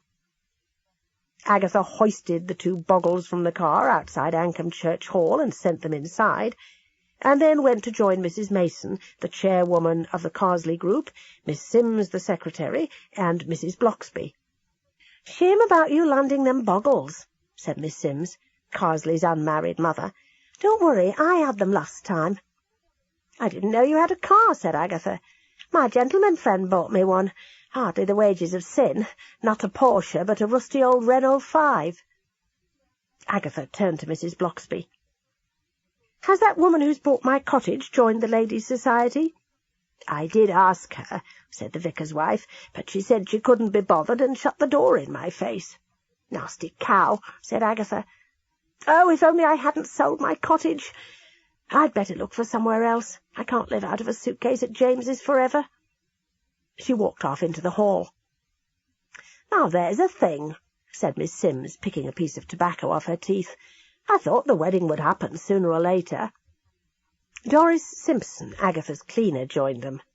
"Poor Agatha," she said. "She do miss her home, and I miss the cleaning." "Don't you do for Mr. Lacey, then?" asked Miss Sims. "No, he does his own cleaning, and that's unnatural in a man, if you ask me." "I had a feller like that once. Went off and left me for another feller," said Miss Sims. It all goes to show." "I do not think our Mr. Lacey is that way inclined," said Mrs. Blocksby. "Never can tell. Some of 'em don't come out of the closet till they're quite old, and then they run around saying this is the life and bugger the wife and kids," Mrs. Simpson said. "Bugger being the word," said Doris Sims, and gave a cackle of laughter. "Shall we go in, ladies?" suggested the vicar's wife. The review consisted of songs and sketches. In the way of amateur productions, the singer most on stage was the one with the weakest voice, and had chosen to sing a selection from the musicals of Andrew Lloyd Webber, petering out in the high notes and dying in the low notes and shrill in the middle. The rendering of Don't Cry for Me, Argentina was, Agatha reflected sourly, music to stun pigs by. Usually, when she was out at some event that bored her, she looked forward to returning home to her cottage and cats. But there was only James's cottage to return to, where she seemed to exist by sufferance on the periphery of his well-ordered life. "Damn that Hardy woman," she thought, and then she stifled a little gasp. Mrs. Hardy! That could be it. Come from God knows where. Who knew anything about her? And her arrival in the village had been coincidental with the death of Jimmy Raisin. Agatha barely heard the rest of the concert. She wanted to rush home and tell James about her suspicions, but there was tea to take afterwards and the grumbling Boggles to run home. By the time she was free, her splendid idea had been replaced by doubts. But nonetheless she told James of her suspicions. To her relief, he listened to her seriously and said, "I've been wondering about that woman myself. There doesn't seem much point in trying to talk to her. She doesn't seem the chatty sort, to say the least." There was a ring at the doorbell, and Agatha went to answer it. Mrs. Blocksby stood there. "Come in," said Agatha. "I can't. I brought your scarf. You left it at the hall. I'm just going to pick up the keys from Mrs. Hardy. For some reason she wants me to keep the spares while she's in London. I told her to leave them with our policeman Fred Griggs, but she said she didn't want to." "When does she leave?" asked Agatha. "About now, I think. I'd better go." Agatha thanked her for the scarf, and went thoughtfully back indoors. "There's a thing," she said, sitting down opposite James. "The Hardy woman's off to London. Left her spare keys with Mrs. Blocksby. Wouldn't it be interesting to get a look in there?" "Can't very well ask Mrs. Blocksby for the keys, and I wouldn't like to try lock-picking in broad daylight." "But I've got another set to the cottage. I found them in my case." "Won't she have changed the locks?" "I've a feeling that one would not go to any expense if she could do otherwise." "Oh, just think, James. What if she proves to be Mrs. Gore Appleton?" "Too much to hope for. But I'd like to find out more about her. How do we get in there without anyone seeing us? There always seems to be someone about in this village when you don't want them to be, and we can't wait until the middle of the night." "Did Mrs. Blocksby say anything about when she planned to return?" "No, but I have the key to the back door. All we need to do is to go out and over the fence of your garden, and then over the fence and into mine. I mean, hers." "OK. I'll go outside and weed the front garden so I can see her leaving." James, bent double over a flower-bed, thought after half an hour that Mrs. Hardy might have changed her mind. But then, as he straightened up, he was rewarded by the sight of her truculent face behind the wheel of her car, heading off down Lilac Lane. He stood and craned his neck, hearing the sound of the car retreating through the village, and then seeing it climbing up the hill out of Carsley. He went back indoors. "Right, Agatha," he said. "Let's go." Agatha shinned over James's garden fence, thinking that detective work might prove too energetic a business for a middle-aged woman. James had gone over lightly and had crossed the narrow alley between his garden and that of Mrs. Hardy, and was already climbing over her fence. That James should expect her to scramble after him without an offer of help riled Agatha. She felt she was being treated like a man. She suddenly wanted James to notice her again, really look at her as a man ought to look at a woman. She thought that when she reached the top of Mrs. Hardy's fence, she would call to him for help. He would stretch his arms up to her, and she would drop down into them, her eyes closed, and she would whisper, "James, "Oh, James!" "Help!" she called softly. She dropped down the other side of the fence, stumbled, and landed face down in a flower bed. She got to her feet and glared. James, totally oblivious to the romantic script she had written for him, was unlocking the kitchen door. Agatha gave herself a mental shaking. She did not love him any more, she told herself. It was just that she'd become so used to being in love, to having her brain filled with bright dreams, that without them she was left with herself. Agatha did not find herself very good company. She looked around her garden as she headed for the back door. It had a weedy, neglected air. Inside the house she looked around the kitchen. It was gleaming and sterile. She opened the fridge. Nothing but a bottle of milk and some butter. She was about to open the freezer compartment when James said angrily from behind her, "We're not here to find out what she eats, but who she is." She followed him through to the living room. Agatha had never credited herself with having much taste, but looking around what had once been her cosy, chintzy living room, she felt her cottage had undergone a species of rape. There was a mushroom-coloured fitted carpet on the floor, a three-piece suite in mushroom velvet was ornamented with gold tassels on the arms and gold fringe above the squat legs. A low glass coffee table glittered coldly. No pictures or books. A lovely open hearth had been blocked up, and an electric fire with fake legs stood in front of it. "Absolutely nothing here," said James. "Let's try upstairs. You'd best stay down here in case you hear her coming back." And Agatha was glad to agree, not wanting to see what Mrs. Hardy had done to the rest of the cottage. She went to the window and peered out. Autumn had come. A thin mist was curling around the branches of the lilac bush at the gate. Water dripped from the thatch with a mournful sound. Agatha suddenly wondered what on earth she was doing living in the country. A feeling that only assailed her during the autumn. It was the Cotswold fogs that were the problem. Agatha Raisin and the Murderous Marriage by M.C. Beaton continued. Cassette 2, Side 2.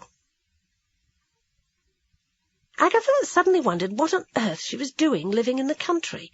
A feeling that only assailed her during the autumn. It was the Cotswold fogs that were the problem.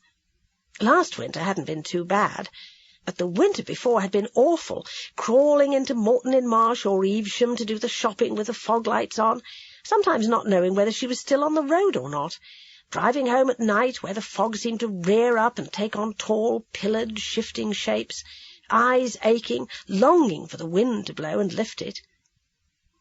In London there were shops, brightly lit, and tubes and buses, theatres and cinemas.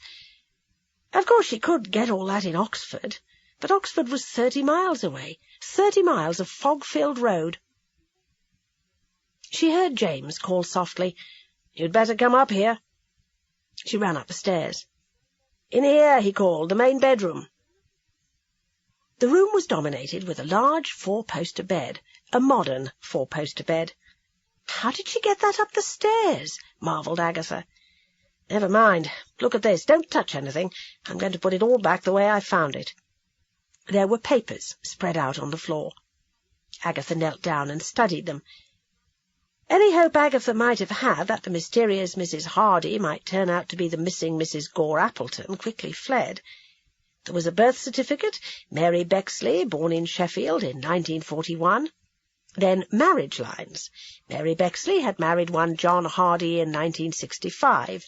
Death certificate for John Hardy, died in car crash 1972. Bank books and statements in the name of Mary Hardy. There were photographs, dull and boring. It appeared that the late Mr. Hardy had been the company director of an electronics firm. Photos of Mr. Hardy at firm functions. No children. "So that's very much that," commented Agatha gloomily as she straightened up. James carefully replaced everything.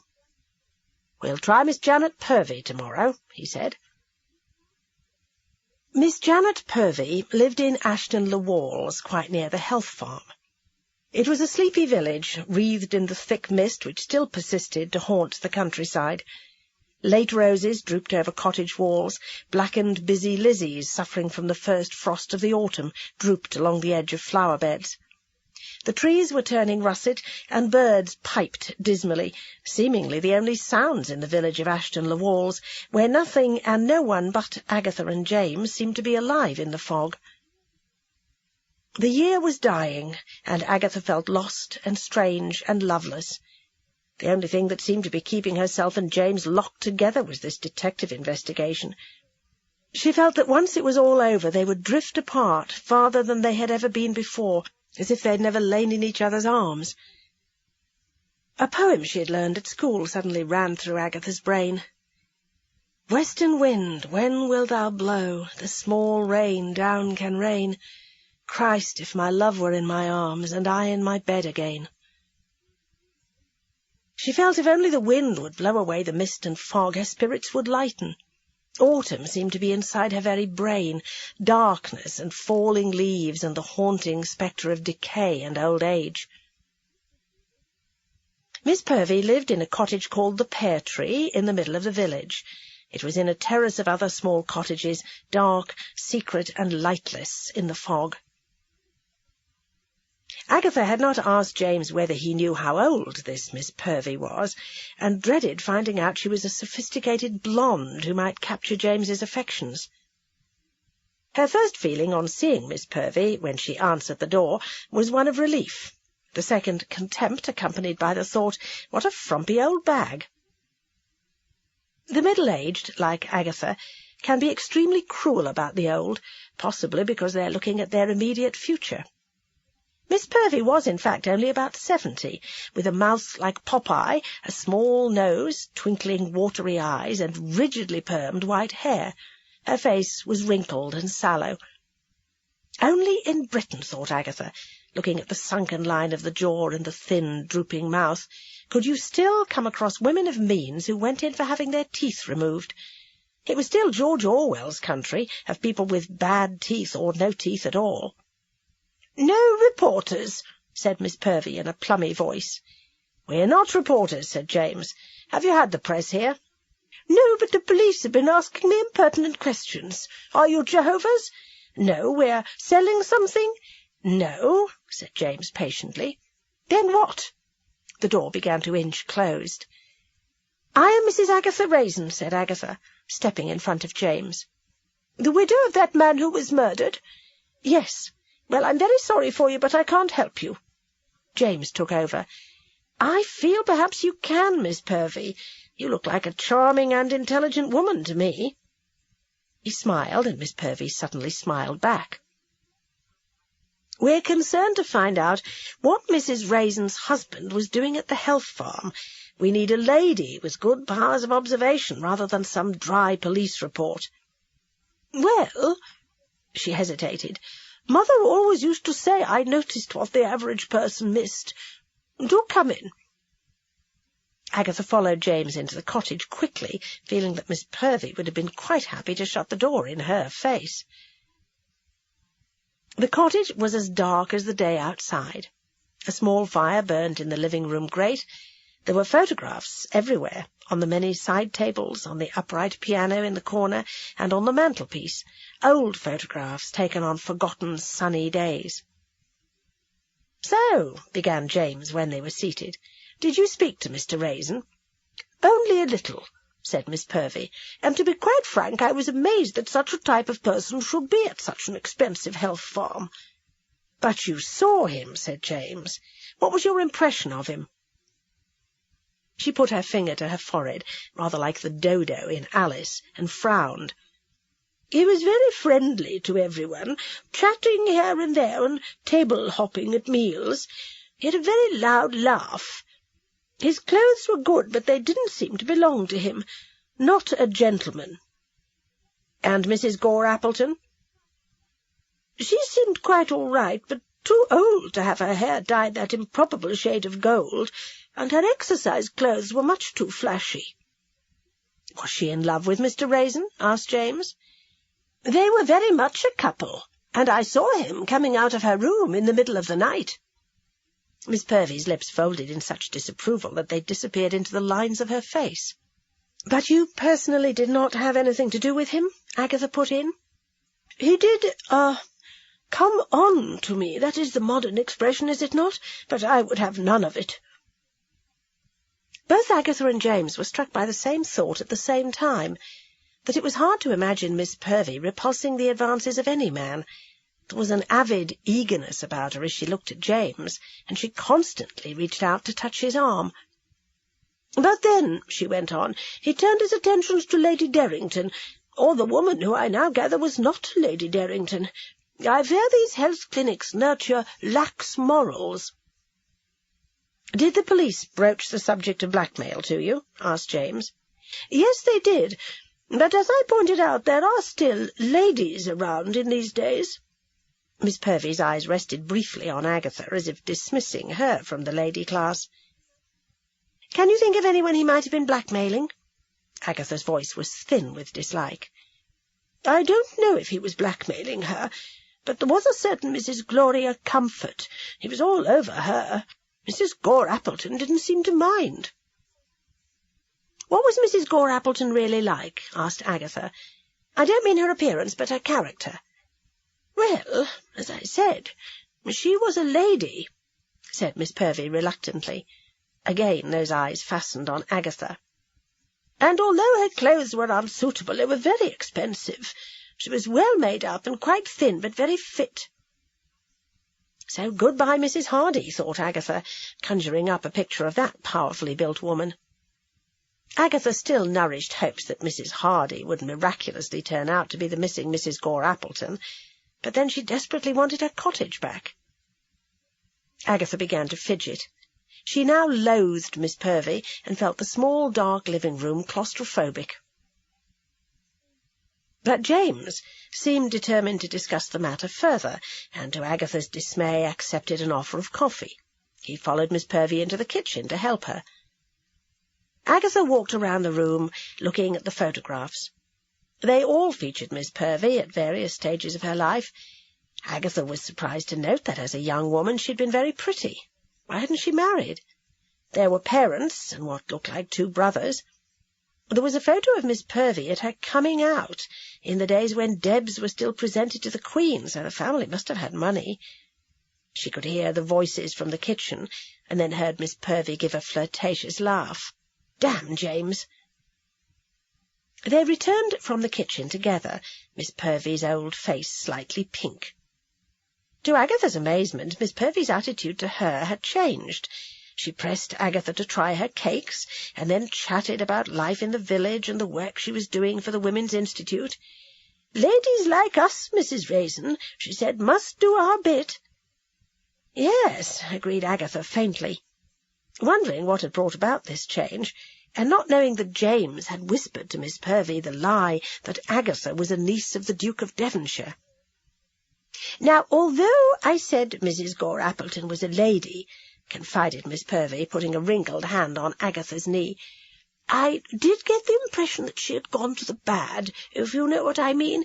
It's hard to put my finger on it, but there was a raffishness about her, a seediness, and something else. I don't know what, but I was quite frightened of her. As I was telling Mr. Lacey, I remember she did begin to talk to me towards the end of my stay. She was talking about money and business, and told me she was running a charity. She said that everyone had money worries today, and I said I was quite comfortably off, thank you, and she asked me if I would contribute to her charity, but when I heard it was for the homeless, I refused. I said if these people were homeless, then it was their own fault." To Agatha's relief, James abruptly lost interest in anything further that Miss Purvey might have to say. He put down his cup. "Thank you for your hospitality. We really must be going." "Oh, must you? I could be of help to you, I think." "You have already been of great help," said James courteously. "That's very kind of you," Agatha said, getting to her feet and gathering up her handbag and gloves.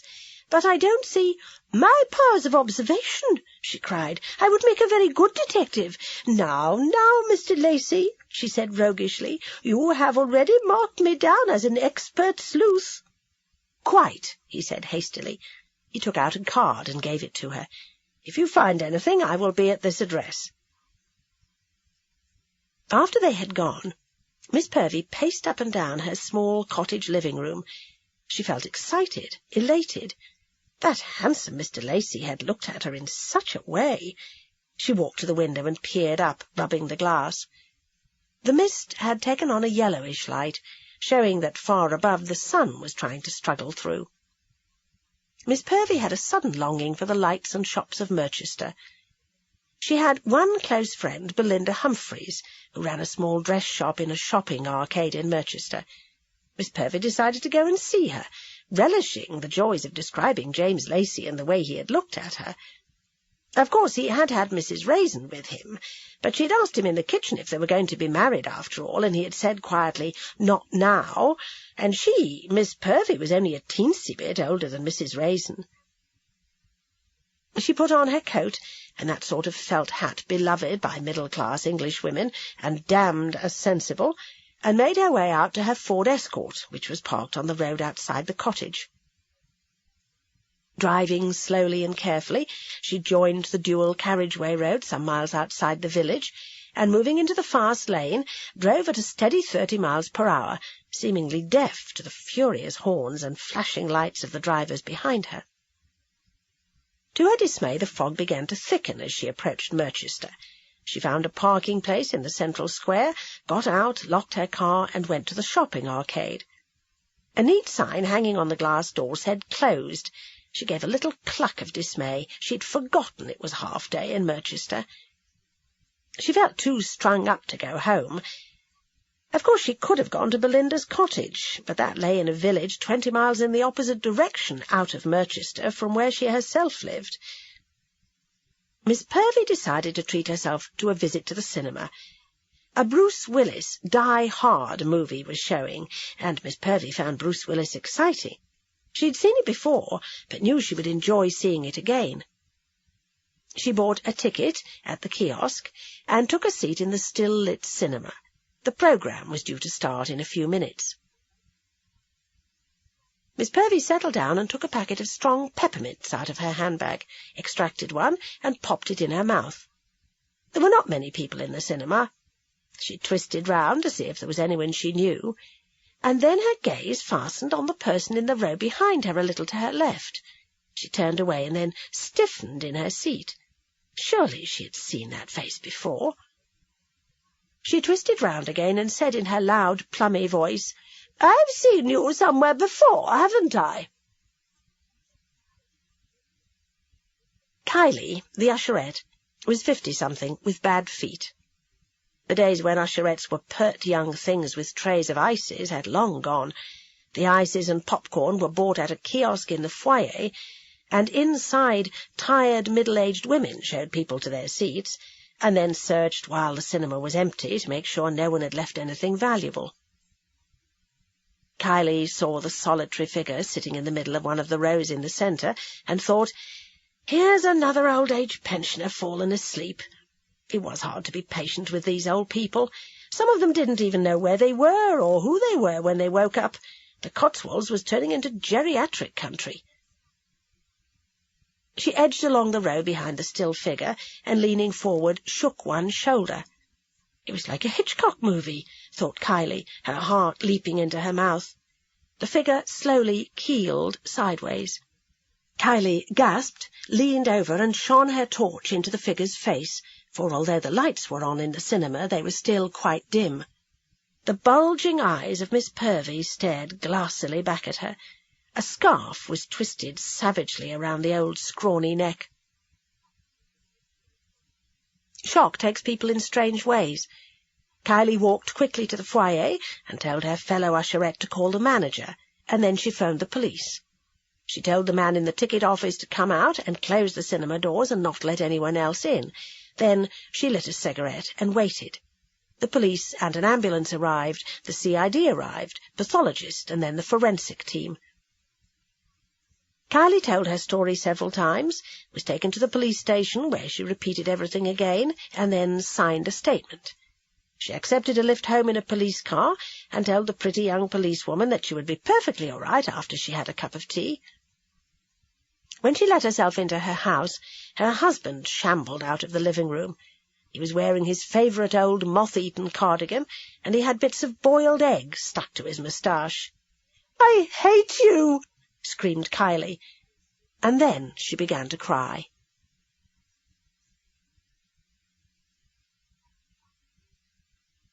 Chapter 5. James and Agatha walked through the fog back to Lilac Lane from the Red Lion that evening. They were silent. The villagers had decided that they were not murder suspects, and so, instead of a chilly silence, they had received a warm greeting, and then had to endure a heavy sort of banter, being teased about when they were going to tell everyone the date of their wedding day. James had not wanted to say firmly that he would never marry Agatha, because that would have been rude, and so it was the blunt Agatha who had suddenly said loudly, "We're not suited, we're not marrying, and that's that." And instead of being grateful to her for having sorted the whole business out, James felt obscurely that Agatha had given him a public rejection, and was in a mood remarkably like a sulk. Agatha grabbed his arm. "Look!" she cried. Under the security light outside James's door stood Detective Chief Inspector Wilkes, Bill Wong, and Maddie. "What's happened now?" asked James. "Oh, God, I hope the pervy woman hasn't committed suicide as well." Wilkes waited until they approached, and then said, "We'd better go inside." James let them in. They all stood around in the living room. "Sit down," said Wilkes, his dark face serious. "This might take some time. Did you call on a Miss Janet Purvey today?" "Yes," said Agatha. "What is this about?" "And where were you both this afternoon?" "Before you go any further," said James, "I thought it was only in the movies that the police keep asking questions without telling anyone the real reason they're being questioned. So out with it. Something awful has obviously happened to Miss Purvey."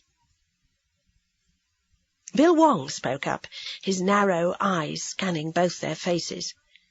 "Miss Purvey was found strangled in the Imperial Cinema in Merchester this afternoon. So we must ask again, what were you both doing this afternoon?"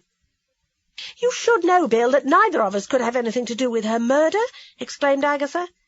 "Just answer the question." Maddie, her voice flat and hard. "Yes, we saw Miss Purvey this morning," said James. "As far as we could gather, she had not been blackmailed, nor had she had much to do with either Mrs. Gore Appleton or Jimmy Raisin when she was at the health farm. After we left her, we stopped at a pub over in Ancombe for sandwiches, then we came back here. Agatha went into Morton to do some shopping, and I stayed here. Mrs. Bloxby called on me when Agatha was out and stayed for coffee." Bill turned to Agatha. "Did anyone see you in Morton?" "Of course," said Agatha. "I went into Drury's, the butcher's, and then to Budgeon's supermarket. Oh, and then I went to that bookshop in the arcade. Then I had a coffee at the Market House tea-room. People should remember me." "We'll check all that," said Maddie, and Agatha threw her a look of pure dislike. Wilkes leaned forward. "So, to get back to the beginning. I gather Wong here told you not to do any more amateur detecting, but you had to go ahead, did you not? So, begin at the beginning, to your visit to Miss Purvey." James described all they had talked about, but with one important omission that Agatha noticed but kept quiet about it. He said nothing about Miss Purvey's wanting to play detective as well. Wilkes then turned to Agatha, and she had to tell her version of events. The questioning went on and on. Finally Wilkes said, "We'll need you both to come to the station and make a statement. Another death is just too much to swallow. Like I said, I gather that Wong here told you to mind your own business and leave the detecting to the police." "Why did she go to Merchester after we left her?" asked Agatha. Wilkes sighed. "Presumably to go to the cinema. We can only guess the rest. She may have been holding something back and telephoned someone and arranged to meet them. Or someone saw her in the cinema, recognized her, and judged her to be a threat. Just leave things to us." They all asked more questions before taking their leave. Agatha and James stared at each other in gloomy silence. At last James said, "Look, Agatha, none of this is our fault. We didn't strangle her. But there is one good thing, if you can call it good, that will come out of all this. Press interest in the case will be renewed. They'll run that interview with us. People will know we're looking for Mrs. Gore Appleton, and someone is bound to come forward." "I wish the whole mess were over with," said Agatha wearily. "Perhaps we should leave the whole thing to the police." "Well, we've only got one more name," pointed out James. "There's a Mrs. Gloria Comfort, and she lives right in Merchester near the Abbey. And even if the Bugle doesn't run the story, some other newspaper will want to talk to you. It would take a world catastrophe to knock this out of the papers." The next morning James rose early and went out and bought all the newspapers. Black headlines screamed at him. Yeltsin had been overthrown, the generals in Moscow had made a coup, the Cold War was on again. The papers were full of reports on the front pages, and on the inside were endless articles by pundits. The rump of Serbia was supporting the generals. Russia was beginning to be torn apart by civil war. The murder of one elderly spinster in Merchester rated only a small paragraph in each. He took the newspapers back to Agatha, who was playing with her cats on his kitchen floor. She rose to her feet and studied them in silence. "At least," said Agatha at last, "we can go on detecting. If we'd been the focus of press attention, it would have been hard to do." They talked about the world situation, and then decided they might as well go into Merchester and make their statements, go somewhere for lunch, and then call on Mrs. Gloria Comfort. Maddie and Bill Wong were having a cup of tea in the canteen later that day. It was the first time since interviewing Agatha and James that they were able to have a private conversation. "So, what do you think of your precious Agatha Raisin now?" demanded Maddie. "That woman's like a vulture. Dead bodies wherever she goes." "That's a bit hard," protested Bill. "Their visit to Derrington may have touched off his suicide, but they were only a bit ahead of us, and if the old boy was going to top himself, he would have done it sooner or later. They had nothing to do with the murder of Miss Purvey. Agatha's alibi checks out. Look, Maddie, I must make one thing clear. Agatha's a friend of mine, and I wish you'd stop bitching about her. I don't know if she exactly solved those last crimes, but she made things happen by poking her nose in, otherwise we'd never have got to the murderers." "I'm entitled to my own opinion," said Maddie. "Look at her odd relationship with Lacey. Their engagement breaks up because she's lied to him, and yet they're living together." "I think they're very well suited," mumbled Bill. He'd invited Maggie home to meet his parents for dinner that very evening, and he did not want anything to go wrong. "Can't we just agree to disagree?" "Have it your way. Haven't got the hots for old Agatha, have you?" "She's old enough to be my mother." "Just wondered." Bill had been looking forward to showing off Maddie to his parents. Now a worm of uneasiness was beginning to wriggle in his brain. Could it be that his darling was, well, just a tiny bit abrasive?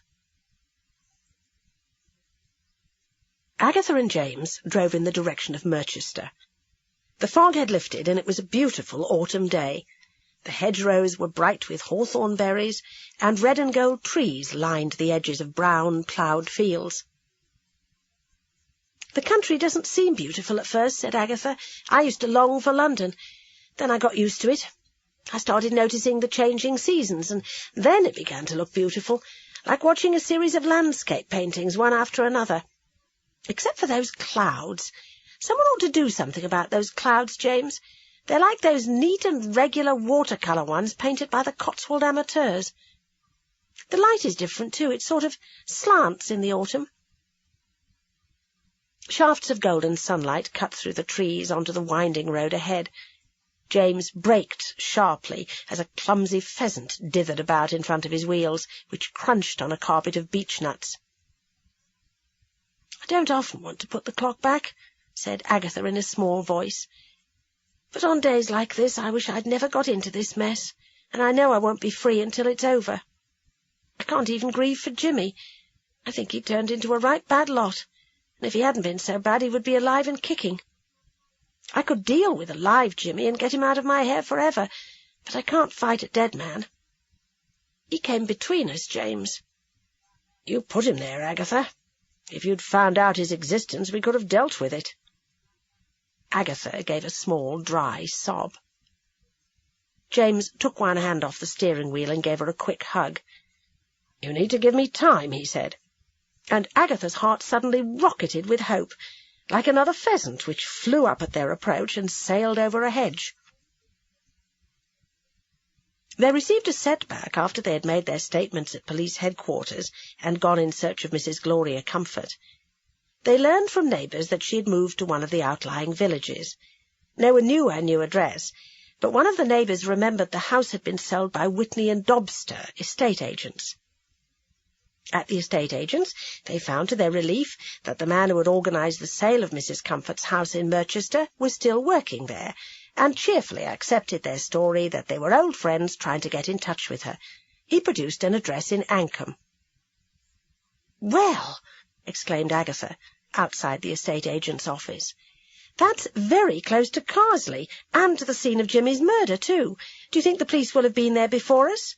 "Don't know. They always have such a lot of red tape to get through, and we don't." Agatha suddenly hesitated.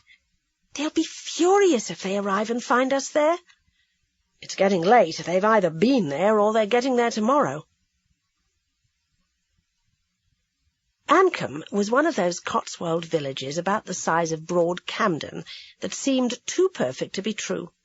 Very small, but with an old church in the centre, thatched cottages, beautiful gardens, and everything with a manicured air. Mrs. Gloria Comfort lived in one of the prettiest of the thatched cottages under the shadow of the church. There was no answer to the door. "Let's try round the back," said James. "I can hear some noises coming from there." "Probably writhing in her death agonies," said Agatha gloomily. They walked up the narrow path which led to the back garden. A plump blonde woman was weeding a flower-bed. "Excuse me," began James, and she rose and turned around. Her hair was gloriously bleached blonde, not a dark root showing, but her middle-aged face was puffy, and her eyes held that glittering look caused by a film of moisture, the sign of a heavy drinker. She was dressed unsuitably for gardening in a sort of Lady Tart outfit of tightly tailored tweed jacket and skirt, frilly white blouse, pearls, and high heels. "Mrs. Comfort," said James, "are you collecting for something?" "No, I'm James Lacey, and this is Agatha Raisin." "Oh, dear, you're the wife of that man who was murdered. You'd better come indoors." She teetered across the lawn, her spiked heels making holes in the green turf. "Good for the lawn," she remarked. "It aerates it." Indoors was in keeping with her dress. Everything was amazingly vulgar. Awful ruched curtains at the windows, fake horse brasses, fake old masters on the walls, and a padded white leather bar in one corner of the living-room. Mrs. Comfort headed straight for the bar. "Drink?" Agatha said she would have a gin and tonic, and James a whisky. "Now," Mrs. Comfort said, perching on the very edge of an overstuffed sofa, "what's this all about?" "You were at the health farm at the same time as Jimmy," began Agatha. "We're interested in who he talked to. We're also very interested in the woman who accompanied him, a Mrs. Gore Appleton." Mrs. Comfort took a strong pull of the very dark liquid in her glass. Then she said, "It's hard to remember. It all seems so long ago.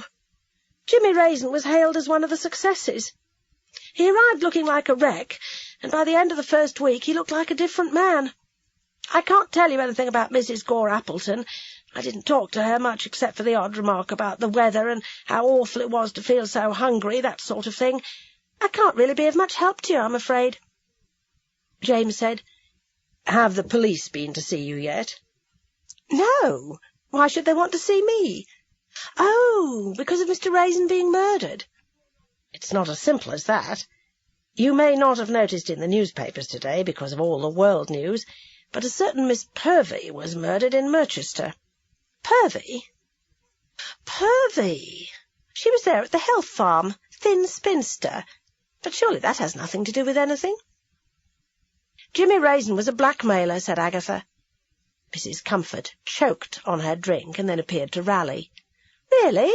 she said brightly. "How sickening." Agatha took a gamble.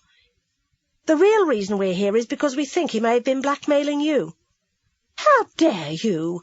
There is nothing about me that anyone could blackmail me about. I think you should both go." Mrs. Comfort got to her feet. They rose as well. "You would not like to try the real story out on us first?" asked James gently. "What do you mean, on you first?" The police will be here soon, and they will ask you the same questions. Then they will check your bank statements to see if you've been drawing out regular sums of money to pay blackmail, or if you ever issued a cheque to Jimmy Raisin." She sat down as if her legs had suddenly given way. Her puffy face crumpled, and she looked about to cry. Agatha and James slowly sat down again. She mutely held out her now empty glass to James. He took it, sniffed it, and then went behind the white leather bar and filled it with neat whisky and carried it back to her. They waited while she drank in silence, and then she said, "Why not hear it all? As I said, Jimmy Raisin was a wreck when he first came, but he soon smartened up. He was charming and amusing, and, well, the others seemed a lot of stuffed shirts. And because I was a woman on my own, I was put at the same table as Miss Purvey, and that made me feel like shit. Jimmy started to flirt with me, and then he said he'd been down to the village that afternoon, and he had a couple of Cornish pasties in his room. I went along to have one because I was so hungry, and we were giggling like schoolchildren at a midnight feast. One thing led to another, and we ended up spending the night together. We were very civilized about it the next day. As far as I was concerned, it was a one-night stand. I was married, and happily married, too. But those Cornish pasties had seduced me in the same way as vintage champagne would have done on another occasion." She paused to drink more whisky, thirstily. "Do you know, I almost forgot about the whole episode. It meant that little. Then one day, when my husband had just gone off to work, we were living in Merchester then, Jimmy turned up. He said that unless I paid him, he would tell my husband about our night together. I told him to get lost. It was his word against mine, and I would deny the whole thing. But he wrote to my husband and described certain details about me, and my husband divorced me." There was a long silence. Agatha said quietly, "Why did you tell us this? You paid him nothing, so there would be no way anyone could find out anything from your bank statements." She shrugged wearily. "I've never told anyone. Can you imagine the shame? 30 years of married life down the tubes just like that. I hated Jimmy Raisin, but I didn't kill him. I'm too much of a wimp. I was shattered. All those years of marriage, and Geoffrey, my husband, wouldn't forgive me. He rushed the divorce through. I was amazed at the generous settlement, and then I found out why. I found out why after the divorce, because that's when your best friends come forward and tell you what they should have told you before. He'd been having an affair with a woman in his office, and all I did was hand him a big golden opportunity on a plate." "This Mrs. Gore Appleton," said James. "Didn't Jimmy talk about her, explain to you why he was there with her?" "He said she was some sort of do-gooder who was paying for his treatment, but that was all. We didn't talk much except about the health farm, and joked about the awful exercises and the food." She began to cry quietly. "We're sorry," said Agatha. "We're just trying to find out who murdered Jimmy." She dried her eyes and blew her nose. "Why? Who cares? Until we find out who murdered him, we're all suspects. Even you." Her eyes widened in alarm. "Shouldn't have told you about sleeping with Jimmy. You won't tell the police?" And the two amateur detectives, who were still smarting over having been told to keep out of the investigations, both nodded their heads. "We won't tell," said Agatha. She fished in her handbag and found one of her cards. "Here's my address and number. If you can think of any little thing that might help, please let me know." "All right. I'm thinking already." "You see," said James, "if we could find this Mrs. Gore Appleton, I feel we could get somewhere. There's no evidence that she was in on this blackmailing lark. Jimmy was taking only £500 a month from Sir Desmond Derrington. Mrs. Gore Appleton gave an address in Mayfair to the health farm. Mind you, it seems to have been a false address, but believe me, if she'd been in on the act, I feel the demand would have been higher. I don't know why, just an idea. What was she like?" Mrs. Comfort frowned. "Let me see. Blonde, good figure, bit muscular, loud laugh, sort of plummy voice. Was very close to Jimmy, but more like a mother looking after a child." James remembered Miss Purvey saying that she'd seen Jimmy going into Mrs. Gore Appleton's bedroom one night. but kept silent. "She didn't speak to me much, or to anyone else for that matter," Mrs. Comfort went on. "Apart from Jimmy, that is." Her watery eyes suddenly focused sharply on Agatha. "Why did you marry him?" Agatha remembered Jimmy when they had first married, reckless, handsome, full of fun. Then Jimmy slowly sinking into alcoholic stupors while she worked hard as a waitress. Jimmy surfacing occasionally from an alcoholic coma to beat her. Their marriage had been short and violent, and she could still remember that feeling of glorious freedom when she had walked out on him for the last time, never to return. "I was very young," she said. "Jimmy began to drink heavily soon after we were married, and so I left him. End of story." James said suddenly, "Be careful, Mrs. Comfort." "Why?" "There's a murderer at large, and it's someone who was at that health farm, I'm sure of it. Someone recognised Miss Purvey and decided to shut her up. It could be that Jimmy had something on Miss Purvey and was blackmailing her. That someone could be carrying on the blackmail where Jimmy left off." "Are you sure there's nothing else you can remember, however small and insignificant it might seem, which might help?" "There's only one stupid thing," she said. "It's about Mrs. Gore Appleton." "What's that?" asked Agatha eagerly. "Well, there were times when I thought she would have made a very good man." James and Agatha stared at her in surprise. "It's just a feeling. She had a very muscular body. She wasn't exactly mannish. It was just something about her. Have you checked out everyone else who was there at the same time as me?" James shook his head. "Just the ones who lived near Merchester. There was Sir Desmond, then there was Miss Purvey, and then yourself." "But why did you assume the murderer was someone from near Merchester?" "Because Jimmy Raisin was murdered in Carsley. Must have been someone who lives locally." "But if you're dealing with a blackmailer, or maybe a couple of blackmailers," protested Mrs. Comfort, "then they could have followed their victims to London or Manchester or wherever. Then Jimmy Raisin could have let slip that he was going to your wedding." "I don't like that idea," said Agatha. "A friend of ours got a detective to find Jimmy Raisin, and he was living in a packing-case at Waterloo. He was hardly in a state to go round blackmailing anyone." "But when he heard you were getting married, he managed to get down to Merchester all right. He could have sobered up enough to go out from his packing-case to try one of his old victims, and then said something like, 'Oh, I'm going to Merchester.'" Agatha groaned. "How many people were there at the same time as you?" "Not many. So expensive. Only about 30 of us." "30?" echoed Agatha in a hollow voice. "It's got to be someone local," insisted James.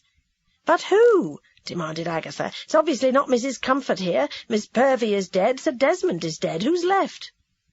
"Both of you," suggested Mrs. Comfort, with a tinge of malice in her voice.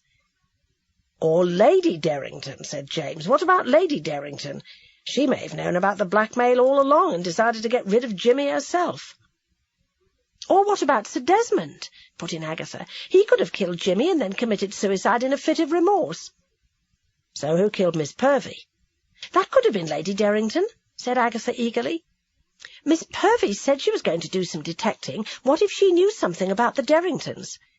Or," said Mrs. Comfort, "it could have been that woman Derrington was having an affair with." They both looked at her in surprise.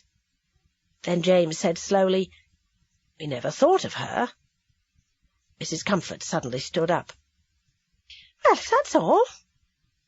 They got to their feet as well, thanked her for her hospitality, put their glasses on the horrible bar, and left. Mrs. Comfort watched them go, watched them get into James's car, watched them drive off. Then she picked up the phone.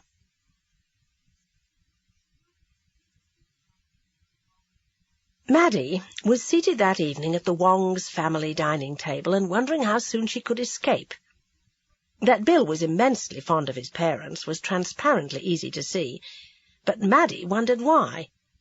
Mrs. Wong was a massive, discontented Gloucestershire woman, and his father a morose Hong Kong Chinese.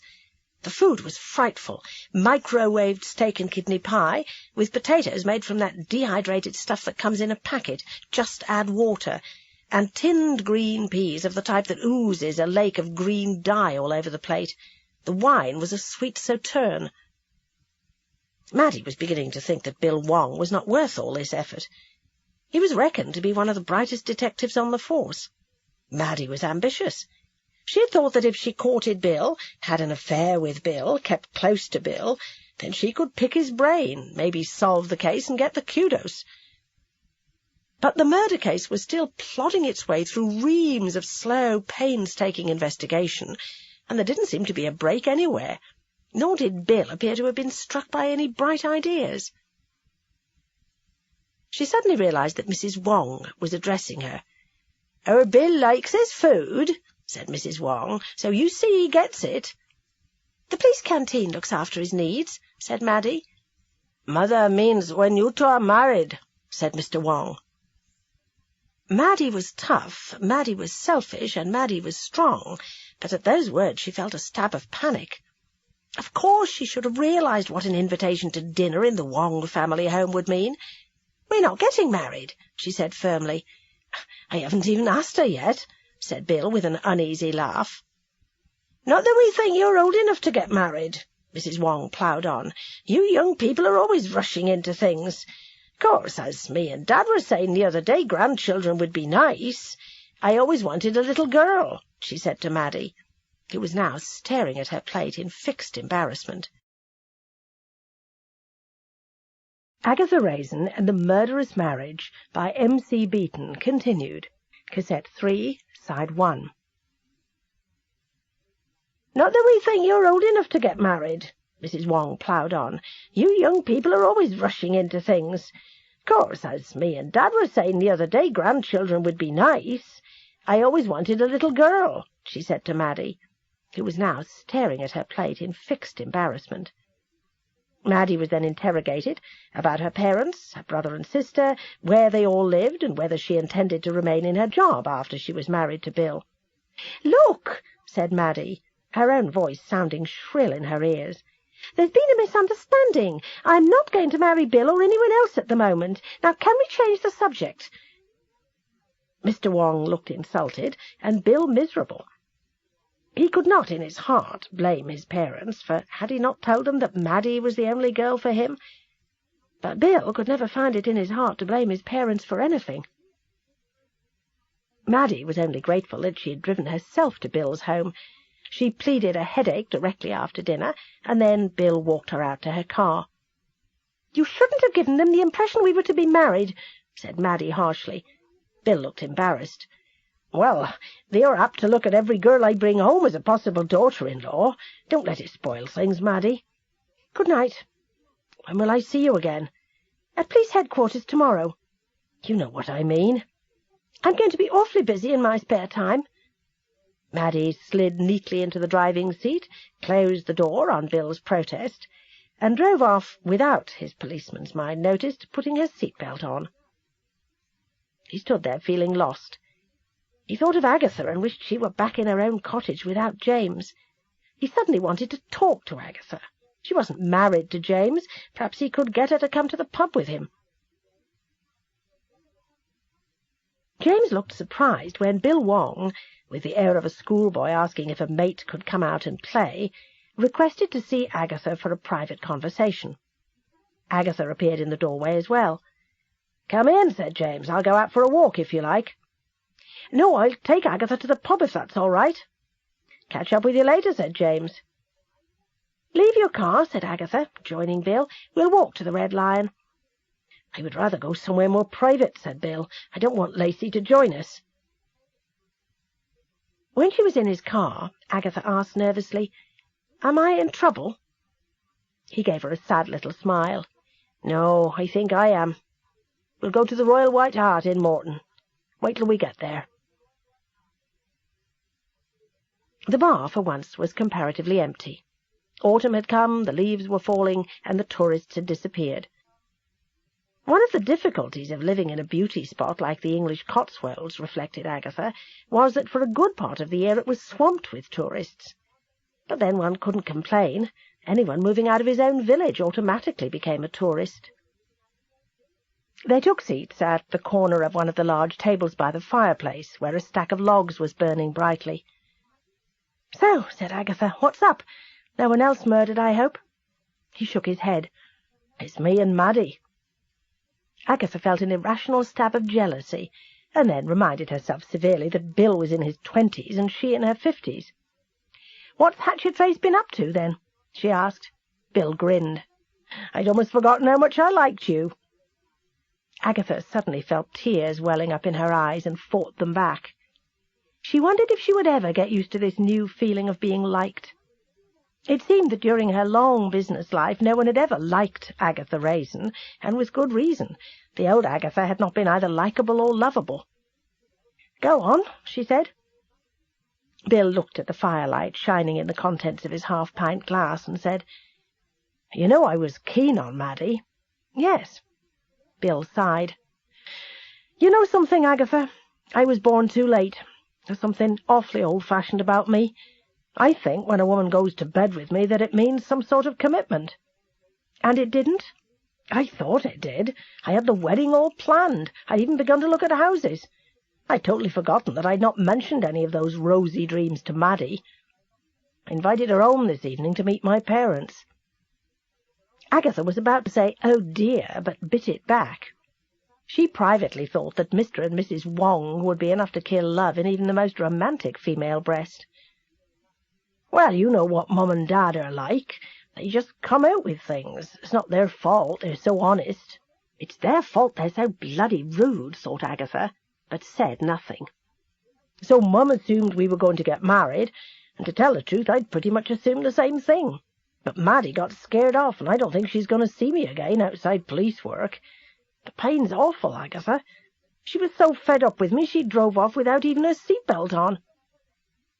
"Maybe she'll be all right tomorrow," said Agatha, and then cursed herself for raising false hopes. His face brightened for a moment and then fell. "No, I have a gut feeling it's over. You know what rejection feels like, Agatha." Agatha pressed his hand, and those tears that she could now not hold back welled up and spilled over onto her cheeks. "Oh, Agatha," said Bill, "I didn't mean to make you cry." But Agatha was crying for herself, for losing James, for what seemed to her years of a wasted, loveless life devoted to work. She dried her eyes and pulled herself together with an effort. "All I can suggest, Bill, is that when you see her tomorrow you're just as friendly and casual and normal as possible, so that she has nothing to react against. Maybe take some other girl out. But if she still wants you, she'll let you know. If not, then you'll save face." Bill grinned. "I'm only half Chinese, and my poor soul is pure Gloucestershire. You're right. But how can any woman make love, spend nights, and then just walk off, just like that?" "Because she thought you were expendable," thought Agatha. "Because she thought you would further her career if she could pick your brains.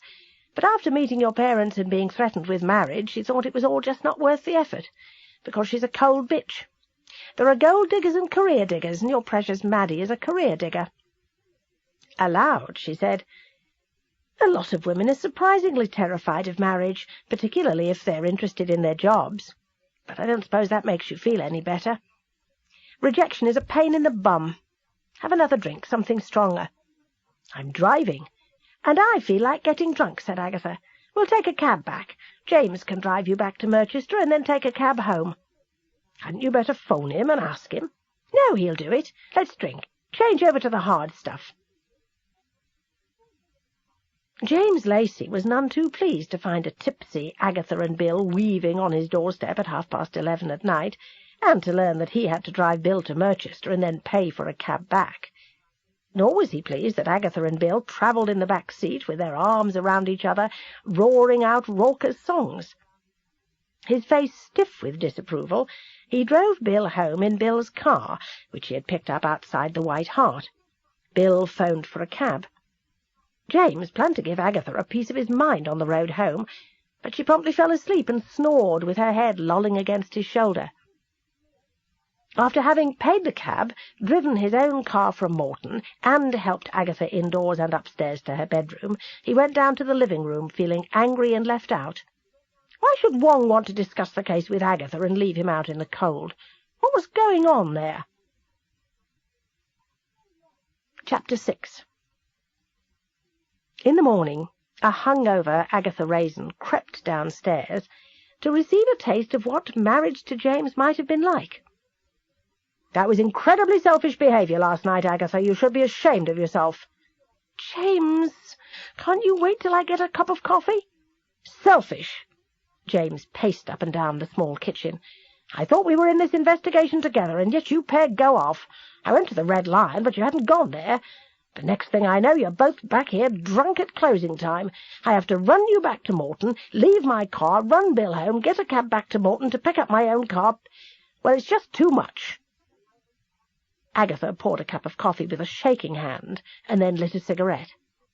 James angrily jerked open the kitchen window, letting in a blast of cold autumn air. And that's a filthy habit, Agatha. This whole house is beginning to stink of cigarette smoke. Leave me alone, wailed Agatha, slumping down at the kitchen table. There was a ring at the bell. James stumped off to answer it. Soon he was back. It's that Mrs. Hardy for you. I didn't invite her in. Curiosity momentarily banishing her pounding hangover, Agatha went to the door. "Good morning," said Mrs. Hardy. "I'm reconsidering your offer."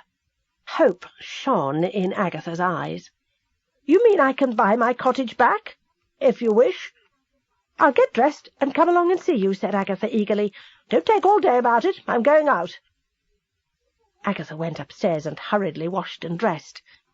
"Going next door," she called to James. "The Hardy woman's prepared to sell." Seated a few minutes later in Mrs. Hardy's kitchen, and studying her covertly, Agatha wondered if she herself in the not-so-far-off days had been a bit like this Mrs. Hardy, blunt and abrasive. "Why do you want to sell?" asked Agatha. "Does it matter? Carsley does not suit." She poured herself a cup of coffee, but did not offer Agatha any. So they got down to business. Agatha at last rose at the end of it, feeling weak, and not only with hangover. Mrs. Hardy drove a hard bargain. Agatha would have to pay a lot more to get her cottage back than Mrs. Hardy had given her for it. Later, Agatha was to wonder why she'd not tried to hold off a little to drive the price down, but she was so eager to have her old home back and get from living with James that she had agreed to the price Mrs. Hardy had named. "Great news," she said to James when she returned.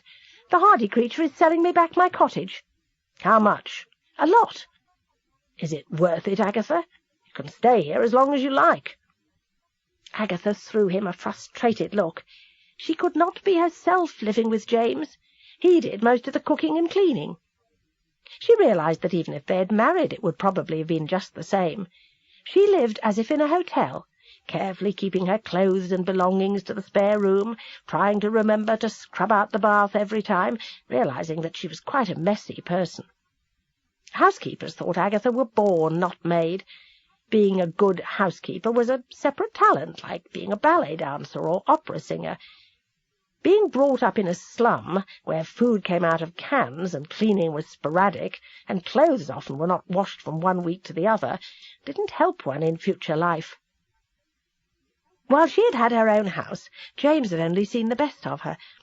Had she suffered then from this hangover, she would have stayed indoors until she got rid of it, and then emerged, made up, and dressed to kill. She ran an exploratory finger over her upper lip. A stiff little couple of hairs were sprouting there. She felt they were waving their antennae at James like insects. She made a hurried excuse and went up to the bathroom, waxed her upper lip clean, opened the bathroom window, and tossed the wax out into the bushes, planning to retrieve it later and hide it in the kitchen garbage where James would not spot it. "It's such hard work being middle-aged," thought Agatha bleakly, "and it will get much worse when I'm old, what with farting and incontinence and falling hair and teeth. God, I wish I were dead." And on that cheerful thought she went back downstairs. "Bill and I weren't talking about the case," she said to James's rigid back as he stood over the cooker scrambling eggs. "Maddie's rejected him and he's deeply hurt." "Oh!" James's back relaxed.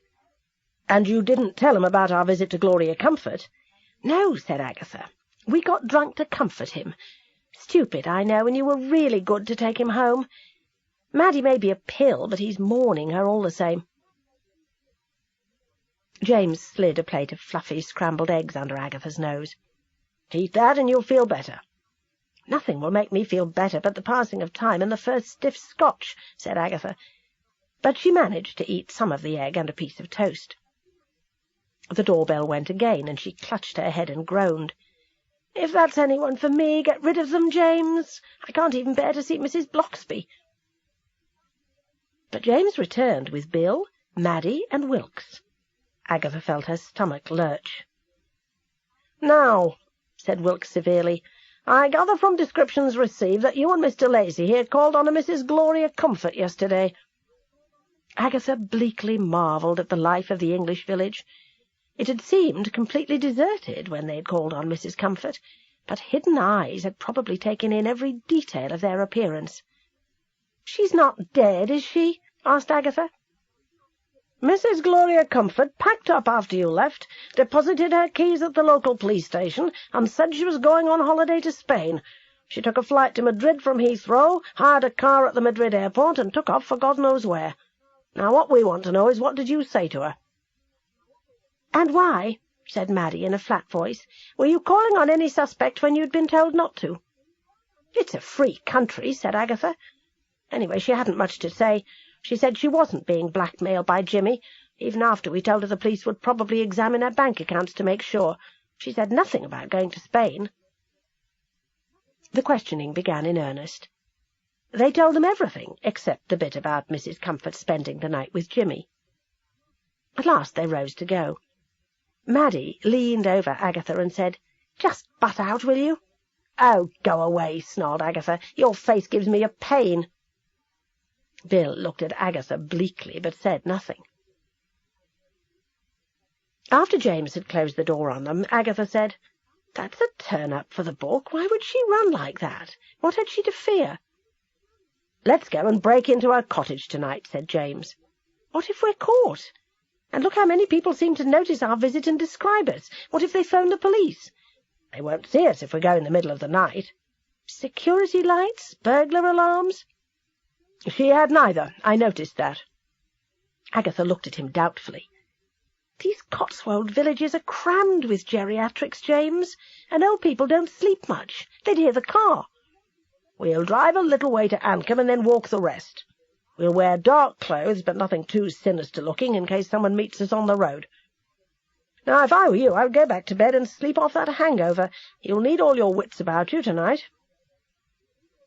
Agatha felt better physically by that evening, but apprehensive about the night to come. She knew in her bones that if they were caught breaking into Mrs. Comfort's cottage, they would certainly be arrested for that, and also for interfering in police business. Roy Silver phoned from London, and Agatha asked him if he could check up on the woman who had posed as Lady Derrington at the health clinic and find out what he could. They set out at 2 a.m. James parked the car beside a farm gate outside the village, and they got out and began to walk. It was a dark, moonless night with a rising wind. Beechnuts crunched under their feet, and more beechnuts hurtled down from the trees which arched over the narrow road. "I've never seen so many beechnuts," complained Agatha. "Is this the sign of a hard winter, or what?" "Everything's always the sign of a hard winter in the country," said James. "If people go on saying it often enough, they're bound to be right one of those years. Shh! We're nearly at the village." They moved quietly. The darker bulk of the church rose against the black sky. "Not a sign of life anywhere," whispered James. But nervous Agatha was sure sleepless old people were sitting behind their net curtains, watching their approach with beady eyes. The silence seemed absolute. Nothing stirred except the wind in the trees. James quietly opened the front gate to Mrs. Comfort's cottage, and once more they made their way around the back. Agatha was comforted somewhat by the secluded darkness of the garden. James took out a pencil torch and gave it to Agatha. "Shine that at the door," he whispered, taking out a bunch of lockpicks. For the umpteenth time Agatha wondered what a seemingly respectable retired colonel was doing with a bunch of lockpicks. In the movies, locks were picked with amazing speed and ease. Agatha hugged herself and shivered as half an hour dragged past. "How much longer are you going to be?" she hissed. "Keep your hair on. I've done the Yale. It's the second lock that's the problem." A light came on in a cottage on the other side of the back garden, a shaft of yellow light cutting through the sheltering trees. James froze, and Agatha let out a little whimper of alarm. Then the light went out again, and they were plunged back into comforting darkness. At last, just when Agatha was about to suggest they give up the whole mad scheme, James gave a grunt of satisfaction, and the doors swung open. He reached for Agatha's hand, and led her in behind him, flashing the penlight on and off. "Upstairs," said James. "I didn't notice anywhere in the living-room where she might keep letters or papers." Soon the thin beam from his torch was flickering over the chaos of the bedroom. Drawers hung open at crazy angles, and the wardrobe stood open as well. "Someone has been here before us," said Agatha. "The police?" "I think it's panic packing. You sit on that chair over there by the window and peer through the curtains and keep a lookout, and I'll search around." After searching through letters and papers in the dressing-table drawers, James gave a muffled exclamation and brought a letter over to Agatha. "Get down on the floor while I shine the torch on this," he said. "It's worth reading." Agatha squatted down on the floor and read the letter. "Dear Gloria, please reconsider. I've said I'm sorry so many times. We had a good marriage and could have a good marriage again if only you would see me, listen to me. We could go away somewhere, anywhere you like, and mend fences. Just see me the once anyway. What harm could it do? You can't still be bitter after all this time. I love you. Please call. Geoffrey." The letter had been typed on business paper, a Merchester firm called Potato Plus. Agatha looked up in amazement. "So what was all that about the ruined marriage when she could have had it all back? She must have gone off with him." "Looks like it. But let me have another look." After an hour, he said, "No, nothing else. I think we'd better leave it at that. Give me that letter, Agatha, and I'll put it back exactly as I found it." As they went down the stairs, Agatha suddenly grabbed his arm, making him jump. "The living room. She's got an answering machine. Let's check it for messages before we go." "All right," said James, "but I doubt if we'll learn more than we have. That letter from the husband was dated 3 days ago. It's clear to me she's gone off with him." They went into the living room. James played back the answering machine. "This is Jane," said a voice. "I'm sorry I was out when you called, Gloria. Yes, I look after your garden. I've still got your keys. Have a good trip. Bye." Then a man's voice. "Hello? Basil here, sweetheart. I've got the tickets, and I'll see you at Heathrow at 4:30 at the check-in. Don't be late." They looked at each other in surprise. "Basil?" exclaimed Agatha. "But her husband's name is Geoffrey. And she must have phoned him after we left to arrange the trip, because he says nothing about Madrid, only that he's got the tickets." "Let's just get out of here before our luck runs out," said James. "I'm tired of whispering." "Will it take ages for you to lock up?" "No, that's the easy bit." Soon they were walking out of Ancombe towards their car. "I've been thinking," said James, as they drove off, "that we've been concentrating on people who were blackmailed or used by Jimmy Raisin. We never really thought of the partners or spouses, except perhaps Lady Derrington. Look at it this way. Mrs. Comfort is upset by our visit, though I don't know why. Her husband wants her back. But she phones Basil, someone she's obviously close enough to, so that he promptly arranges they head off for Spain, just like that. The police said she hired a car in Madrid. They didn't say anything about anyone being with her. Of course, this Basil could be married. They could have travelled separately on the plane. She hires the car and picks him up outside the airport. Easy."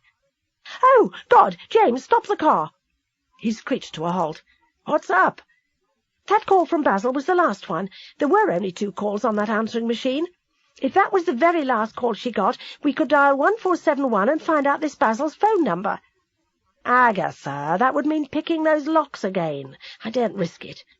Look, this Jane female should be easy to find. We'll go back to Ancombe tomorrow. She'll probably know who it was." "But she might not be a close friend. She might just be some woman who looks after people's houses and gardens when they're away. Please, James." He set off again. "No, Agatha, absolutely not. Trust me, this Jane will know." They found Jane easily enough after inquiring at the church the next morning. The verger told them that Jane Barclay was the lady they were looking for, and directed them to her cottage. Jane Barclay was a powerful, masculine-looking, middle-aged woman with cropped grey hair. It took them only a short time, during which Agatha slid the silk scarf from her neck and put it in her pocket, to establish that Jane Barclay was not an intimate friend of Mrs. Gloria Comfort. "The real reason we've come," gushed Agatha, while James looked at her in surprise. "I left my scarf at Gloria's yesterday. She told me you looked after the garden, and the way she talked about you made us believe you were a close friend and might know exactly where in Spain she'd gone. But you do have the keys. Could you be an angel and let us in so that I can look for it?" "I suppose so," said Jane. "Who did you say you were?" "Mr. and Mrs. Perth," said James quickly, before Agatha could say anything. He was frightened that if she heard Agatha's name, she might be more cautious about letting the wife of a murdered man into that cottage. "Have you any identification?" Agatha's heart sank, but to her amazement James fished a card case out of his inside pocket and extracted a card.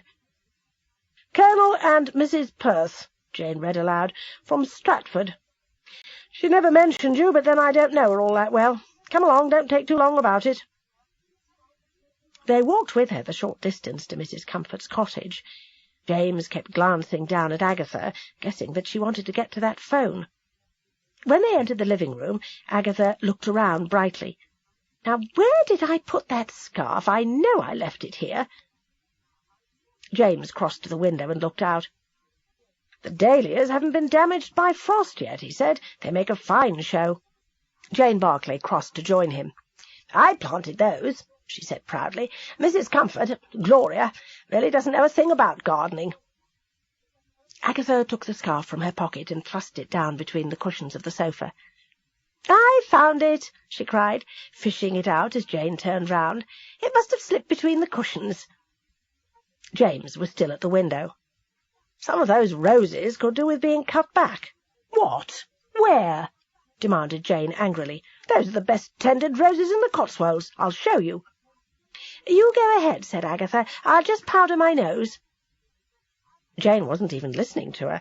She was too angry at this slur on her gardening capabilities. When they both walked out, Agatha quickly crossed to the phone and dialed 1471. A tinny voice said, "Telephone number 0156038992 has been stored."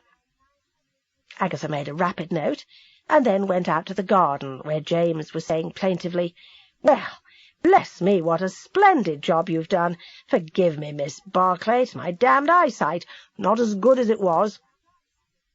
Jane was mollified enough to talk, for what seemed to Agatha an unconscionable time, about gardening.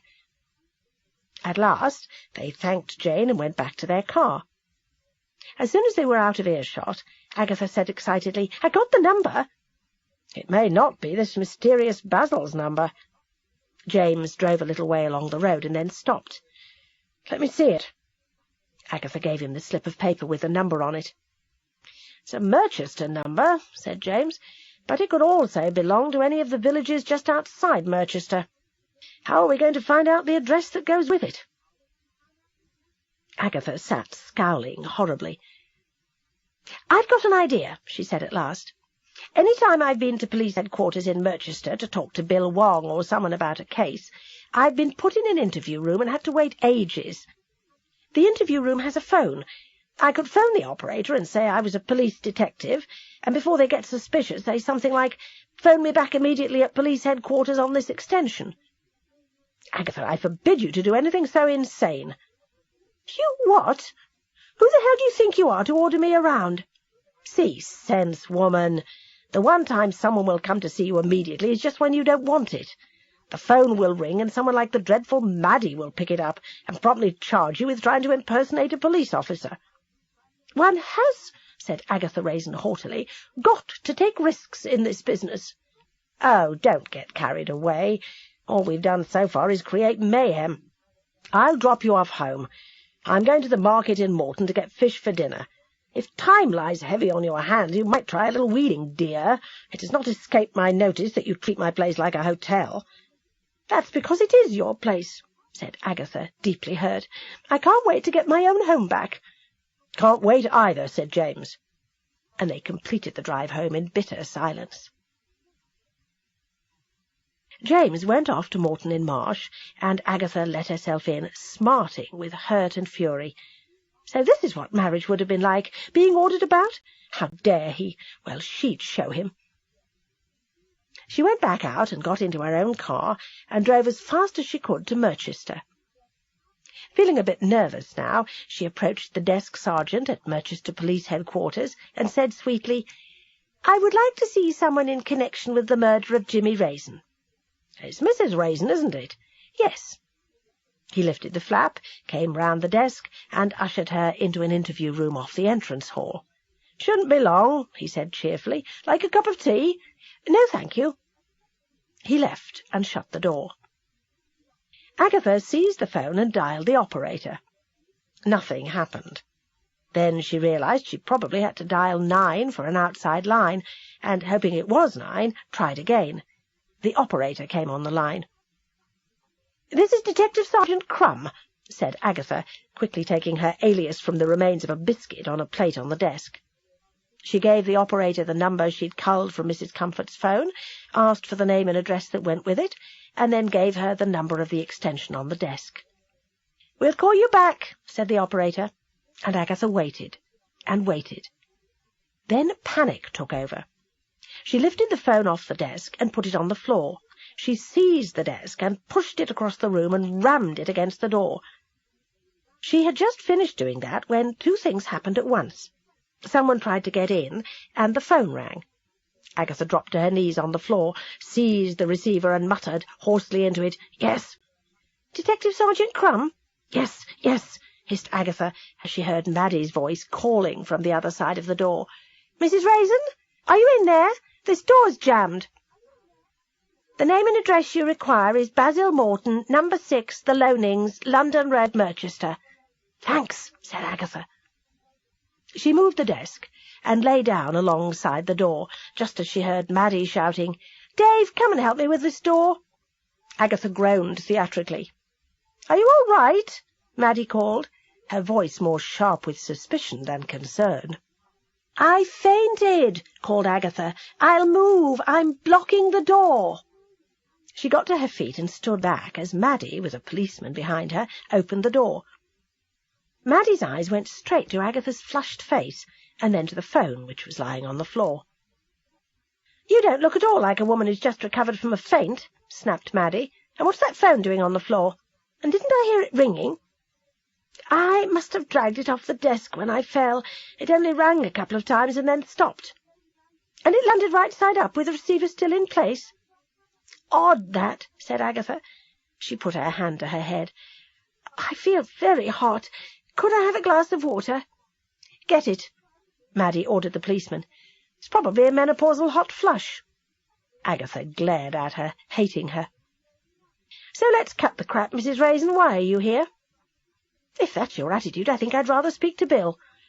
"Bill's out on a job, and either you speak to me or I'll have you for wasting police time." "It's a wonder you ever solve anything," said Agatha, "considering the way you put people's backs up." The policeman came in with a glass of water and handed it to Agatha. She took it from him with a murmur of thanks, sat down and began to drink it thirstily. Maddie watched her crossly and then said, "Out with it, Agatha. Mrs. Raisin to you." The glass of water had given Agatha time to improvise. She hadn't prepared a story, thinking that they would surely send Bill to see her. "I have reason to believe," she said, "that Help Our Homeless was a scam and not a properly organised charity." "We know that," said Maddie, to Agatha's amazement. "The police went to close the place down in 91, but the office was closed and the Gore Appleton woman had disappeared." "Why didn't you tell me?" "Why should I?" Maddie was barely able to conceal her contempt. "The trouble with you women who don't work is you're always poking your nose into other people's affairs. You've been told and told to leave matters to the police. I'll tell you something else.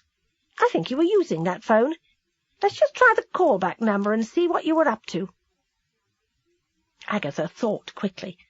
Maddie would only get that operator number, but she would ask everyone in the station if anyone had dialed the operator from the number in the interview room, and find that no one had. Then, Agatha worried, she would phone the operator and find out what the inquiry had been about. But just at that moment the phone rang. Maddie picked it up. "Hello, Bill," she said crossly. "Are you back in the building?" "You're not? You're phoning from outside?" Bill's voice at the other end quacked busily. "Well, listen to this," said Maddie. "Your darling Mrs. Raisin is in the interview room, and I think she was using this phone, and I was about to get the call back to tell me who it was phoned her. But because you found out I was in the interview room and decided to get through on an outside line, I can't find out now. Why didn't you just let the switchboard put you through?" The voice quacked again. It was obvious to Agatha that Bill was explaining that whatever he had to say to Maddie, he hadn't wanted to be overheard by the switchboard, because Maddie said, "This is neither the time nor place, and if you want to know the truth, there never is going to be a time and place ever. Get it?" She slammed the phone down and said to Agatha, "Get out of here." And Agatha went, gladly. James was too curious about this new information to be angry with Agatha. In fact, he seemed to find her story about the desk and the manufactured feint amusing. "Roy Silver phoned when you were out," he said. "That secretary, Helen Warwick, the one Derrington was having the affair with, is back. I have the address. Want to go up to London today?" "Can we leave it till tomorrow?" pleaded Agatha. "I've got to go to Cheltenham with the awful Hardy woman and sort out the house sale." "Are you driving her, or is she driving you?" "Neither. She's meeting me there." "Do you want me to come with you in case she tries to put the price up again?" "She wouldn't." "She might. She's a tough customer." "I hate her," said Agatha passionately. "I hate her almost as much as I hate that Maddie Hurd. What Bill ever saw in her is beyond me. What a bitch! And we've got Basil to check out." "You go and see to getting your home back, and we'll drive over to Merchester afterwards and see what we can find out about Basil." "And there's the husband, Geoffrey Comfort of the Potato Plus. What is Potato Plus, anyway?" "It's a small factory where they put potatoes in plastic bags for the supermarkets. But his home number is in the book. Guess where he lives?" "Here? Carsley?" "No, Ashton-le-Walls. Same place as the late Miss Purvey. Off you go." Agatha found Mrs. Hardy waiting for her in the lawyer's office in Montpellier Terrace in Cheltenham. Agatha had paid £110,000 for the cottage, and had sold it to Mrs. Hardy for £120,000. Mrs. Hardy was asking £130,000, a ridiculous price, thought Agatha, now that the market had slumped. Agatha was about to sign the papers when the price of £150,000 seemed to leap off the page at her. "What's this?" she snapped. "The price?" The lawyer smiled. "Mrs. Hardy said that was the price agreed on." "What the hell are the pair of you up to?" snarled Agatha. She rounded on the lawyer. "You agreed to the price of £130,000 on the phone." "Well, Mrs. Hardy seems to think £150,000 a fair price." Agatha gathered up her handbag and gloves. "You can get stuffed, the pair of you. I'll tell you what my figure is now, £110,000. Take it or leave it." She marched out of the office. "Oh, my home," she mourned as she got in her car. "I'd better give it up. I'd better find another cottage in another village and get away from James entirely and get my life back. The world is full of other men." But when she walked into James's cottage and he looked up and smiled at her, she felt her heart turn over and wondered if she would ever really be free of the feelings she had for him. She told him what had happened, and James said mildly, "There are other cottages, you know. Let's have an early dinner and go to Merchester." The Lonings, where Basil Morton lived, was a builder's development, rather like the one where the Wong family had their house. It was like a council estate, the only difference that Agatha could see being that the houses were slightly larger and the gardens well tended. They rang the doorbell, not expecting a reply, but using it as a preliminary to calling on the neighbours and asking where their friend Basil had got to. To their surprise, the door was answered by a thin, dark-haired woman. At first they thought she was a girl, because she was wearing a short navy skirt and white blouse, almost like a school uniform, and her hair was braided into 2 plaits. But when she switched on the overhead light over the door, they saw the fine wrinkles around her eyes and judged her to be in her late 30s. "May we speak to Mr. Morton?" asked James. "Basil's away abroad on business. He's often away." Loneliness shone in the dark eyes. "Won't you come in?" They followed her into a living-room which was almost frightening in its sterile cleanliness. There were no books or magazines lying about. "How long have you lived here?" asked Agatha, looking around her. 10 years. "And not a scuff-mark or stain or wear anywhere," marvelled Agatha. "Can't be any children." "Sherry?" "Yes, please." "Then please sit down." She knelt down in front of a sideboard, which shone and gleamed from frequent polishing, and took out a crystal decanter, then 3 crystal glasses and a small silver tray. She put the tray on the carpet and placed glasses and decanter on it. "Allow me." James carried the tray and its contents to a low coffee-table, which also shone and gleamed like glass. "How terrifying," thought Agatha. "Doesn't she ever spill anything?" The woman poured out 3 glasses of what turned out to be very sweet sherry, probably British sherry, thought James, wrinkling his nose as he sniffed it. "Did you want to see Basil about business?" "No, Mrs. Morton?" "That's me." "We just wanted to talk to him about a personal matter," said James. "He's gone abroad. Spain. He often travels." "What is his business, Mrs. Morton?" "Bathrooms. Morton's Bathrooms, that's the company." "Why Spain?" "He buys tiles there," she said vaguely. "To be honest, I don't really know anything about the business. I've so much to do here, and I'm so tired when Basil gets home that I usually fall asleep." "Do you work at home?" asked James. She gave a little laugh, and one thin hand waved to take in the gleaming living-room. "Housekeeping. It never ends. You must find that, Mrs. Call me Agatha. I get a woman to clean. I'm not very good at housekeeping." "Oh, but you've got to keep on top of it. It's the least one can do for a hard-working husband. I like my Basil to have his little nest to come home to. When he does come home," she added wistfully. James drained his glass with a little grimace and signalled with his eyes to Agatha. "Well, we must be on our way, Mrs. Morton. We have other calls to make." "Oh, must you go? Just a little more sherry?" "No, really, you're very kind." "Who shall I say called?" "Mr. and Mrs. Perth." "And what else could we ask?" said James, as they drove off. "We could hardly tell that poor neurotic house-cleaner that her husband has gone off to Spain with another woman." "What now?" asked Agatha. "Mr. Comfort, I think. Ashton Le Walls again. And wouldn't you know it, the fog is back." "Are we going to tell this Mr. Comfort our real names?" "Yes, I think so." "Why did we waste time going to see Basil?" "Well, we didn't go to see him because we know he's out of the country. I was going to ask the neighbours about him. Funny, I didn't think for a moment that he would be married." "I suppose if we had been kind we should have broken it to her," said Agatha slowly. "I think the police will check up and they'll tell her. Oh dear, all that cleaning and polishing in the name of love. He's probably spitting on the floor of his hotel room and leaving rings from his wine-glasses on the bedside table." "Just look at that bloody fog." James rubbed at the windscreen with a gloved hand. They had left the dual carriageway and were inching through the fog towards Ashton Le Walls. "What are we going to ask him?" "Oh, look out!" screamed Agatha, as a badger loomed up in the headlights. James braked, and the badger shambled off into the hedge. "I don't know," said James testily. "For God's sake—" He had moved off again, only to brake savagely once more as a deer leaped through the fog in front of them. "Why don't those bloody animals stay warm and comfortable instead of wandering about on a filthy night like this? Mr. Comfort, we'll play it by ear. He may not even be home. Or we may find ourselves faced with a second Mrs. Comfort."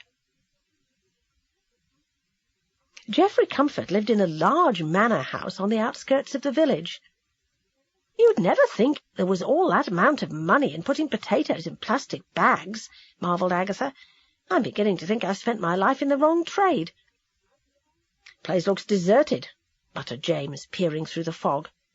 "No, wait a bit, there's a chink of light through the downstairs curtains." They parked the car and approached the house and rang the bell. They waited and waited. "Probably left the light on because of burglars," Agatha was beginning, when the door suddenly opened and a middle-aged man stood there peering at them. Agatha Raisin and the Murderous Marriage by M.C. Beaton continued. Cassette 3, Side 2. They parked the car and approached the house and rang the bell. They waited and waited. "Probably left the light on because of burglars," Agatha was beginning, when the door suddenly opened and a middle-aged man stood there peering at them. He was very fat and round, rather like a potato himself, one of those potatoes washed and bagged for the supermarkets. To add to the impression, his fat face was lightly tanned, and he had 2 black moles on his face, like the eyes of a potato. "Yes." "Mr. Comfort?" "Yes." "I am James Lacey, and this is Mrs. Agatha Raisin." "So?" "Mrs. Raisin's husband was murdered recently. He stayed at a health farm at the same time as your wife." "Fuck off!" The heavy door was slammed in their faces. "What do we do now?" asked Agatha. "We go to the nearest pub and eat and drink, that's what we do. We can't very well ring the bell again and demand he speaks to us." A window opened and Mr. Comfort's round head appeared. "And bugger off fast or I'll let the dog out." "There's your answer. In the car. Quick, Agatha." They sped off, James swerving in the drive to avoid a pheasant. "What's that stupid bird doing awake? Why isn't it up in the trees with the rest of the birds? Why is the whole damned countryside turned suicidal?" "I could do with a bucket of gin," said Agatha gloomily. "Pity you're driving." "Never mind, I'll drink just short of any breathalyzer test. I'm more interested in food." They found the village pub, called quaintly the Tapestry Arms. A menu was chalked up on a blackboard beside the bar. James read it aloud. "Jumbo sausage and chips, curried chicken and chips, lasagna and chips, fish and chips, and ploughman's." "Should we try somewhere else?" "Not in this fog. Let's try a couple of ploughman's and hope for the best." The ploughman's turned out to be rather dry French bread with a minuscule runny pat of butter and a wedge of cheddar-type cheese which looked for all the world like an old-fashioned slab of carbolic soap. Agatha's gin and tonic was warm, the pub having run out of ice. Bands of fog lay across the room. Agatha thrust away her half-eaten food and lit a cigarette. "Don't glare at me, James. With all this fog about, my cigarette smoke won't make much difference." "So you think the hardy woman will accept your offer?" he asked. "No, I don't. I think I'm going to have to pay her what she wants. I know it's silly, and I know I could get somewhere else quite close, but I want my own place. Did you notice the garden when we were going into her place? Weeds everywhere. Why do people live in the countryside if they don't like living things?" demanded Agatha piously. She wrinkled her nose at her warm gin and tipped it into a rubber plant which was standing on a shelf near her table. "I gather you don't want to try another of those." "No, thank you, and I don't like warm beer either." "Then we may as well face a foggy journey home." They went outside. The fog had lifted and a fresh wind was blowing.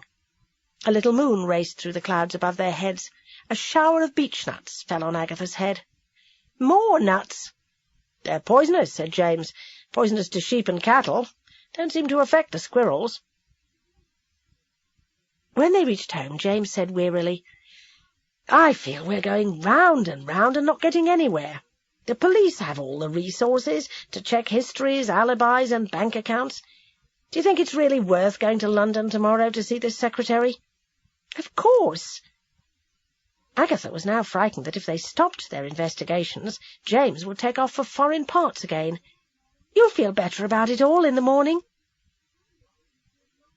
Helen Warwick was not at the Houses of Parliament, but at her flat in a Victorian block in the Gloucester Road in Kensington. When she answered the door, Agatha could not believe at first that this lady could have been Sir Desmond's mistress. She was plump and placid, with light grey eyes and brown hair worn in an old-fashioned French pleat. She was wearing a tailored silk blouse and tweed skirt, sensible brogues, and no makeup.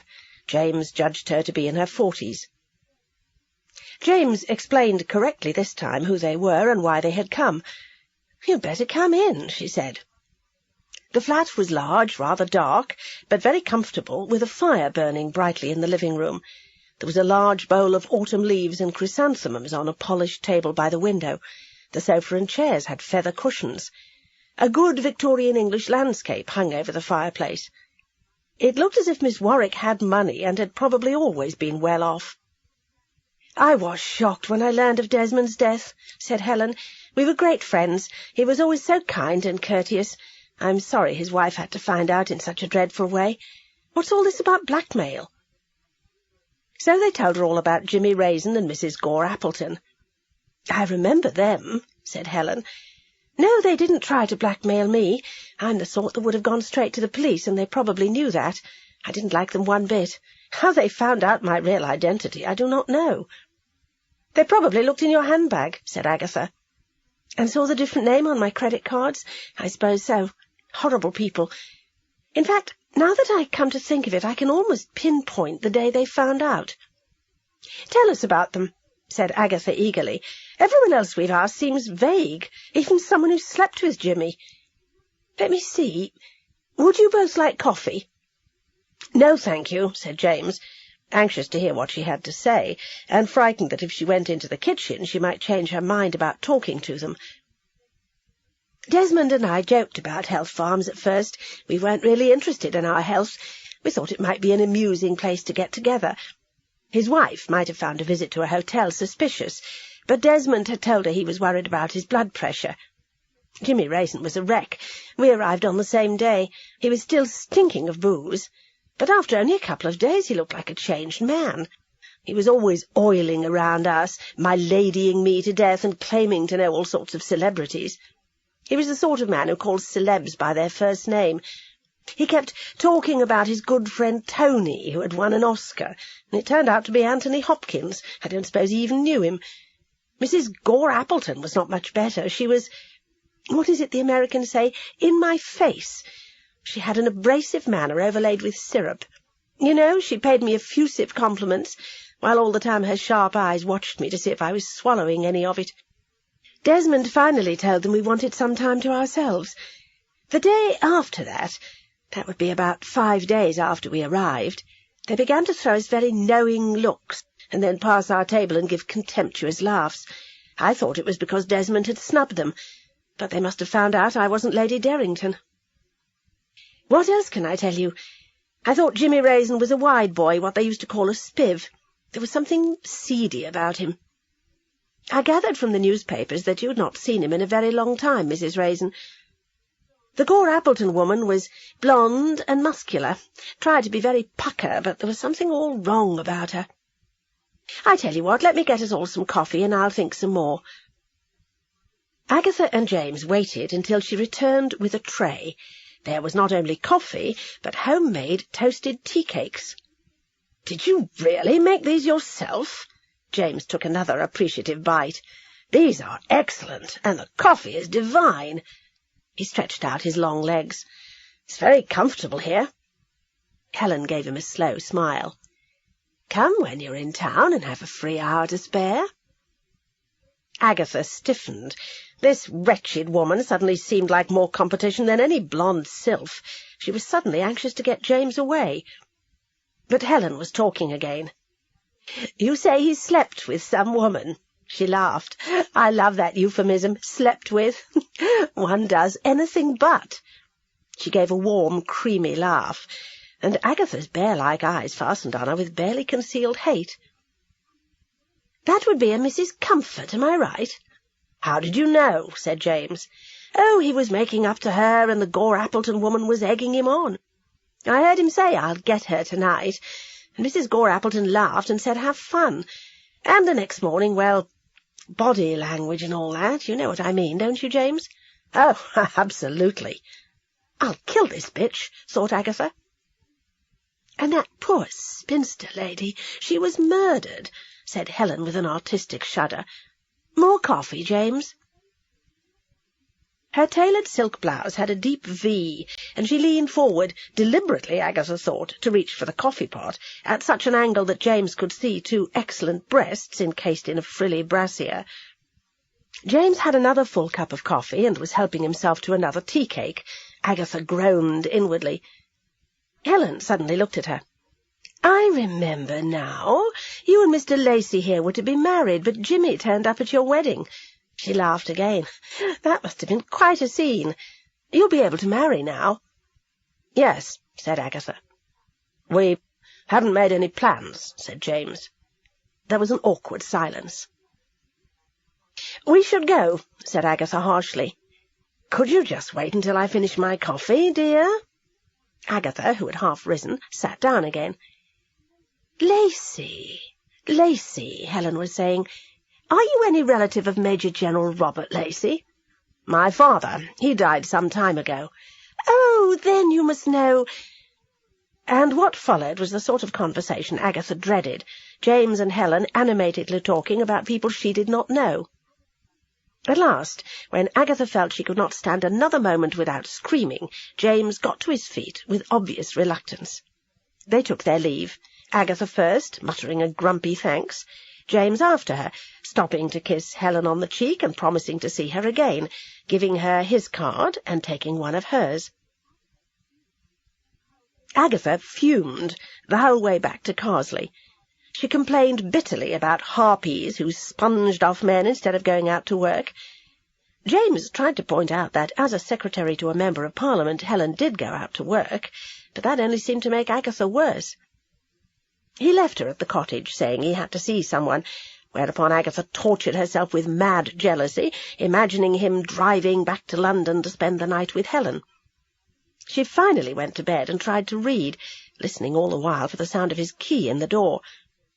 At last, just after midnight, she heard him return, heard him come upstairs and go into the bathroom, heard him wash, heard him go to his own room without coming in to say good-night to her, although he could surely see the light shining under her door. She raised her head and banged her pillow with her fist, put out the light and tried to compose herself for sleep.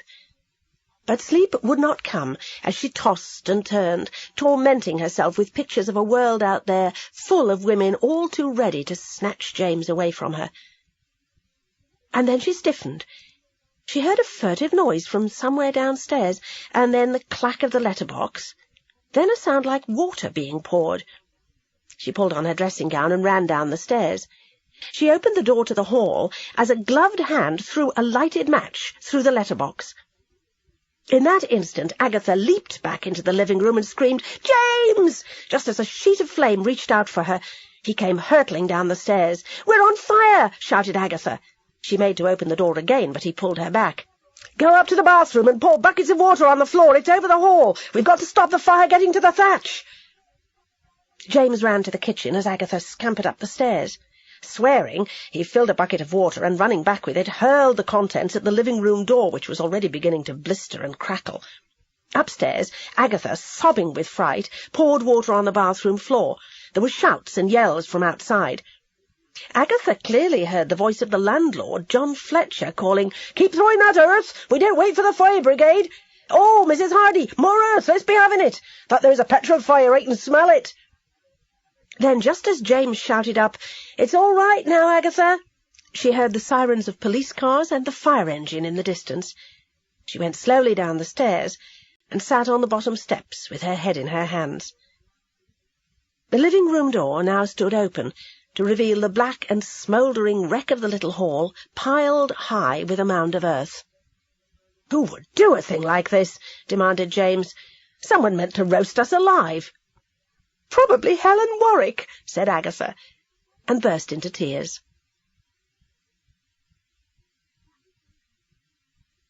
Chapter 7.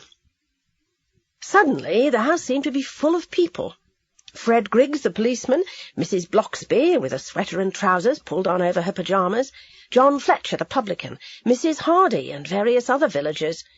"You got Mrs. Hardy here to thank for quick action," said Fred. "She phoned the fire brigade and then ran with buckets of earth to put out the fire. Water don't do much to stop a petrol fire." "Are you all right, Mrs. Raisin?" Mrs. Hardy's normally bad-tempered face registered concern. "Bit shaken," said Agatha. "Who could have done such a thing?" Agatha shuddered and wrapped her arms closely about herself. "I just don't know." By the time the police arrived, and then Bill Wong, and 2 other detectives Agatha did not know, the Carsley Ladies' Society had commandeered the kitchen and were making tea for all. Agatha was being fussed over and handed homemade cakes. John Fletcher had brought a case of beer along from the pub and was serving out drinks to the men. James was looking around the crowded cottage in a bemused way, and wondering whether to put on some music and make a party of it. But the police cleared everyone out after having heard a report from the fire chief, and the detectives settled down to interview Agatha and James.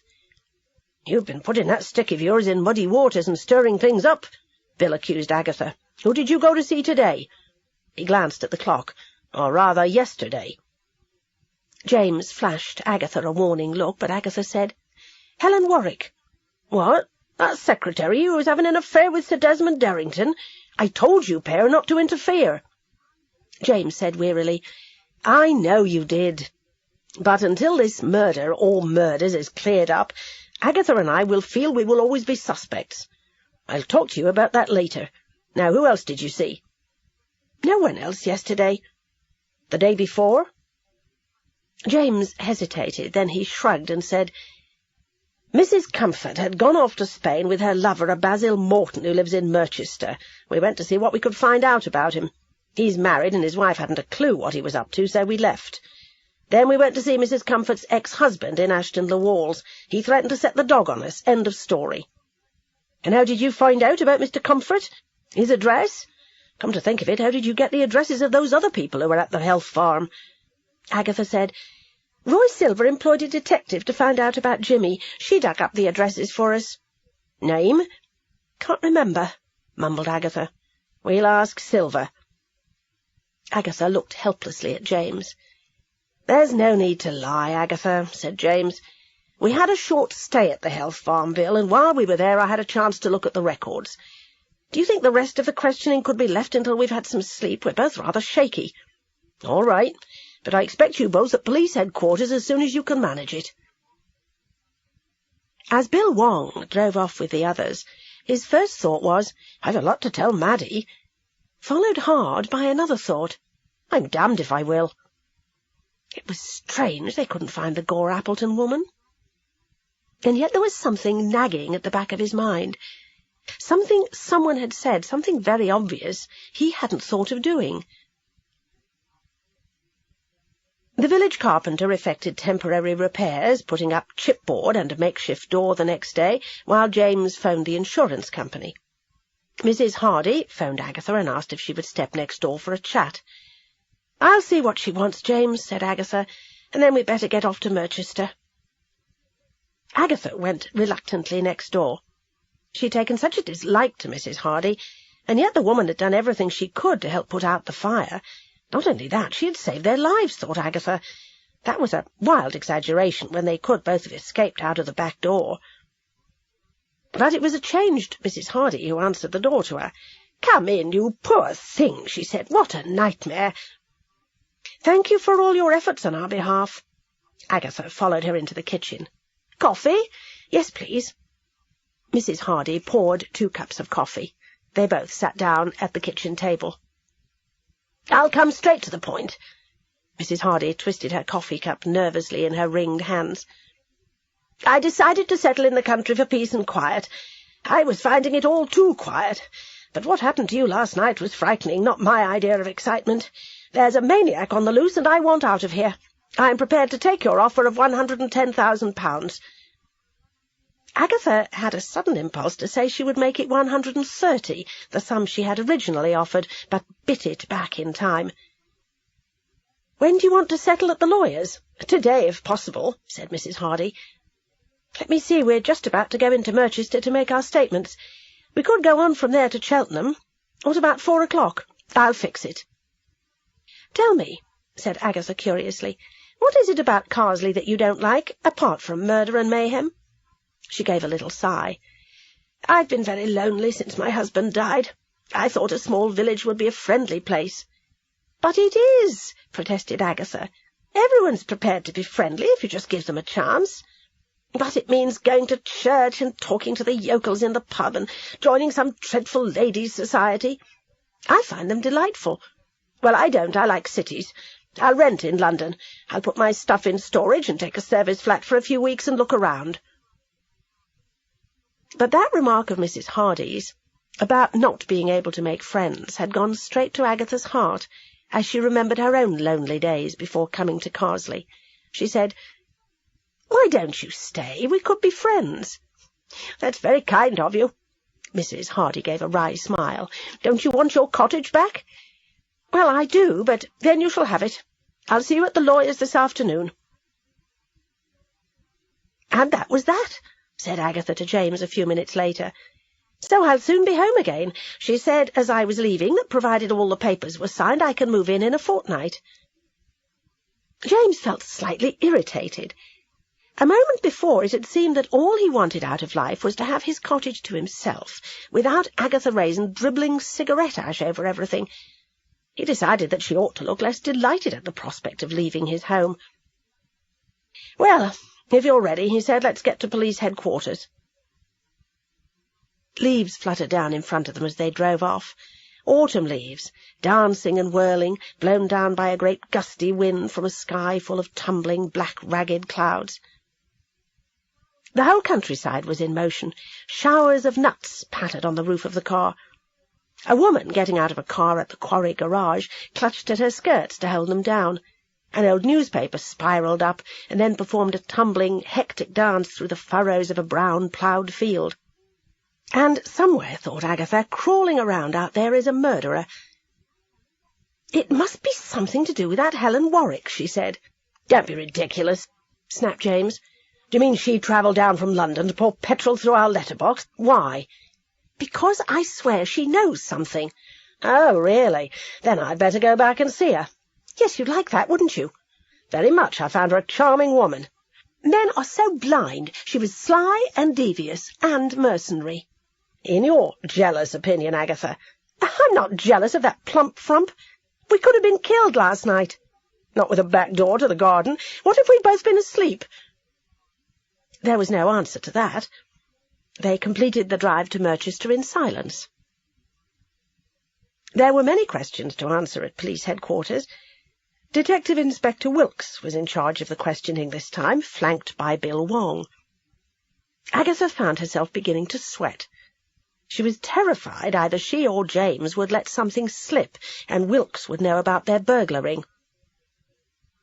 When it was at last all over and they had signed their statements, Wilkes said severely, "I should charge both of you with obstructing police business, but I'm warning you for the last time.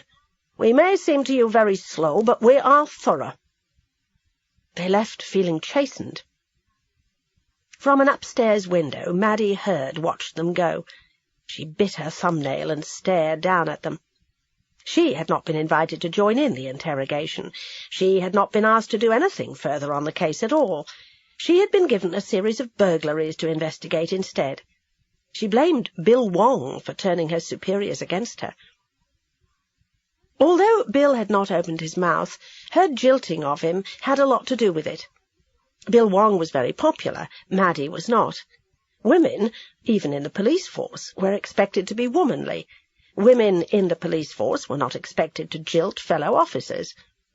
So although Chief Inspector Wilkes did not sit down and say, "We don't want Maddie Hurd on the case because of the way she's treated Bill Wong," he had, without even thinking about it, decided she was not the right officer for the job. Agatha completed the business of buying her cottage back, although conscience prompted her finally to offer £120,000. She felt she had misjudged Mrs. Hardy, that here was a fellow spirit. When they were leaving the lawyer's, Agatha said impulsively, Look, there's a dance at the village hall on Saturday evening. Why don't you come with me and James? No, don't refuse right away. I thought I would hate things like that, but they're really rather fun, and it's in a good cause. We're raising money for cancer relief." Mrs. Hardy gave a weak smile. All her aggression seemed to have left her. "Well, maybe," she said hesitantly. "That's the thing. Think about it." Agatha waved goodbye and headed off to the car, where James was waiting for her. "Well, that's that," she said cheerfully. "Do you know, she's not that bad. I've asked her to come to the dance with us on Saturday." James groaned. "Oh, I didn't know we were going." "Of course we are. What would a village dance be without us?" Agatha put on a chiffon evening blouse and black velvet skirt for the dance on Saturday, wishing the days of proper evening gowns even for a village hop were not gone forever. Full evening dress was glamorous. She was regretting her decision to mother Mrs. Hardy at the dance. And yet surely there was no one in the village to catch James's wandering eye, and he did have a wandering eye, witness his interest in Helen Warwick. He must have meant something hopeful by that "give me time." Perhaps they could go away together to northern Cyprus just for a holiday. It wouldn't need to be a honeymoon. She sat at her dressing-table, a lipstick halfway to her mouth, her eyes unfocused by dreams as she imagined them walking along the beach together, talking. Then she gave a shrug, and leaning forward, applied the lipstick with a careful hand. The dream James always talked so well, always said all those delightful things she longed to hear. The real James would probably talk about books or the political situation. She stood up. Her skirt was loose at the waist. No thanks to that brief stay at the health farm. It was a result of living with James and eating James's carefully prepared meals. No fries, no puddings. There was no incentive either to snack before meals, because she still felt obliged to ask him for everything, and it was easier not to eat anything between meals than to request something and maybe be damned as a glutton. Her face was thinner and her skin clear. I could pass for 40. Maybe, thought Agatha. When they collected Mrs. Hardy and they began to walk towards the village hall, Agatha glanced sideways at her and thought she might at least have made some effort with her dress. Mrs. Hardy was wearing a rather baggy green tweed skirt and a black shirt-blouse under a raincoat. "I don't think this is a very good idea," said Mrs. Hardy. "I don't like dancing." "Stay for a bit and have a drink," urged Agatha, "and then if you still don't like it you can go home." Light was streaming out of the village hall, and they could hear the jolly umpty-tumpty sound of the village band. "It'll be old-fashioned dancing tonight, not a disco," said Agatha. "No heavy metal." "You mean Pride of Erin and the military two-step, things like that?" "Yes." "Oh, I can do those," said Mrs. Hardy.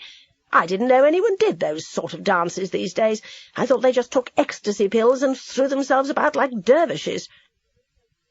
They left their coats in the temporary cloakroom, manned or womaned by old Mrs. Boggle. "That'll be 50p each," said Mrs. Boggle, "and hang your own coats up." "It's the first time I've ever been charged for a cloakroom ticket at the village hall," said Agatha suspiciously. "You don't think I'm going to do this for nothing?" grumbled Mrs. Boggle. James paid the money, and then led them both into the village hall. "The next dance is a Canadian barn dance," announced the MC, Vicar Alf Bloxby. James turned to Mrs. Hardy. "Care to try?" "I don't know." "Oh, go on," said Agatha, determined to be charitable, and reminding herself that she would soon be moving back into her old home. James and Mrs. Hardy took the floor. Agatha moved over to the bar, where the publican John Fletcher was working, having left his wife and son to manage the pub. "Gin and tonic, John," said Agatha. "Right you are. How's that murder investigation going? They caught anyone?" Agatha shook her head. "It's odd, isn't it? And then the murder of that poor woman in the cinema. Mind you, the police don't think now that the two murders are related." "Since when?" "I dunno. Fred Greggs was saying something like that the other day." He turned away to serve someone else. Agatha found Mrs. Bloxby next to her. "Mrs. Hardy appears to have come out of her shell," said the vicar's wife. Agatha turned round and surveyed the dance-floor. Mrs. Hardy was dancing with unexpected grace. She was laughing at something James was saying. And if I am not mistaken, that's quite a flirtatious look in her eyes. Not, added Mrs. Blocksby hurriedly, that she's any competition. You are looking remarkably trim and well these days. Must be James's cooking, said Agatha. We brought along Mrs. Hardy to cheer her up. I only hope now she doesn't cheer up too much, or she will decide to stay.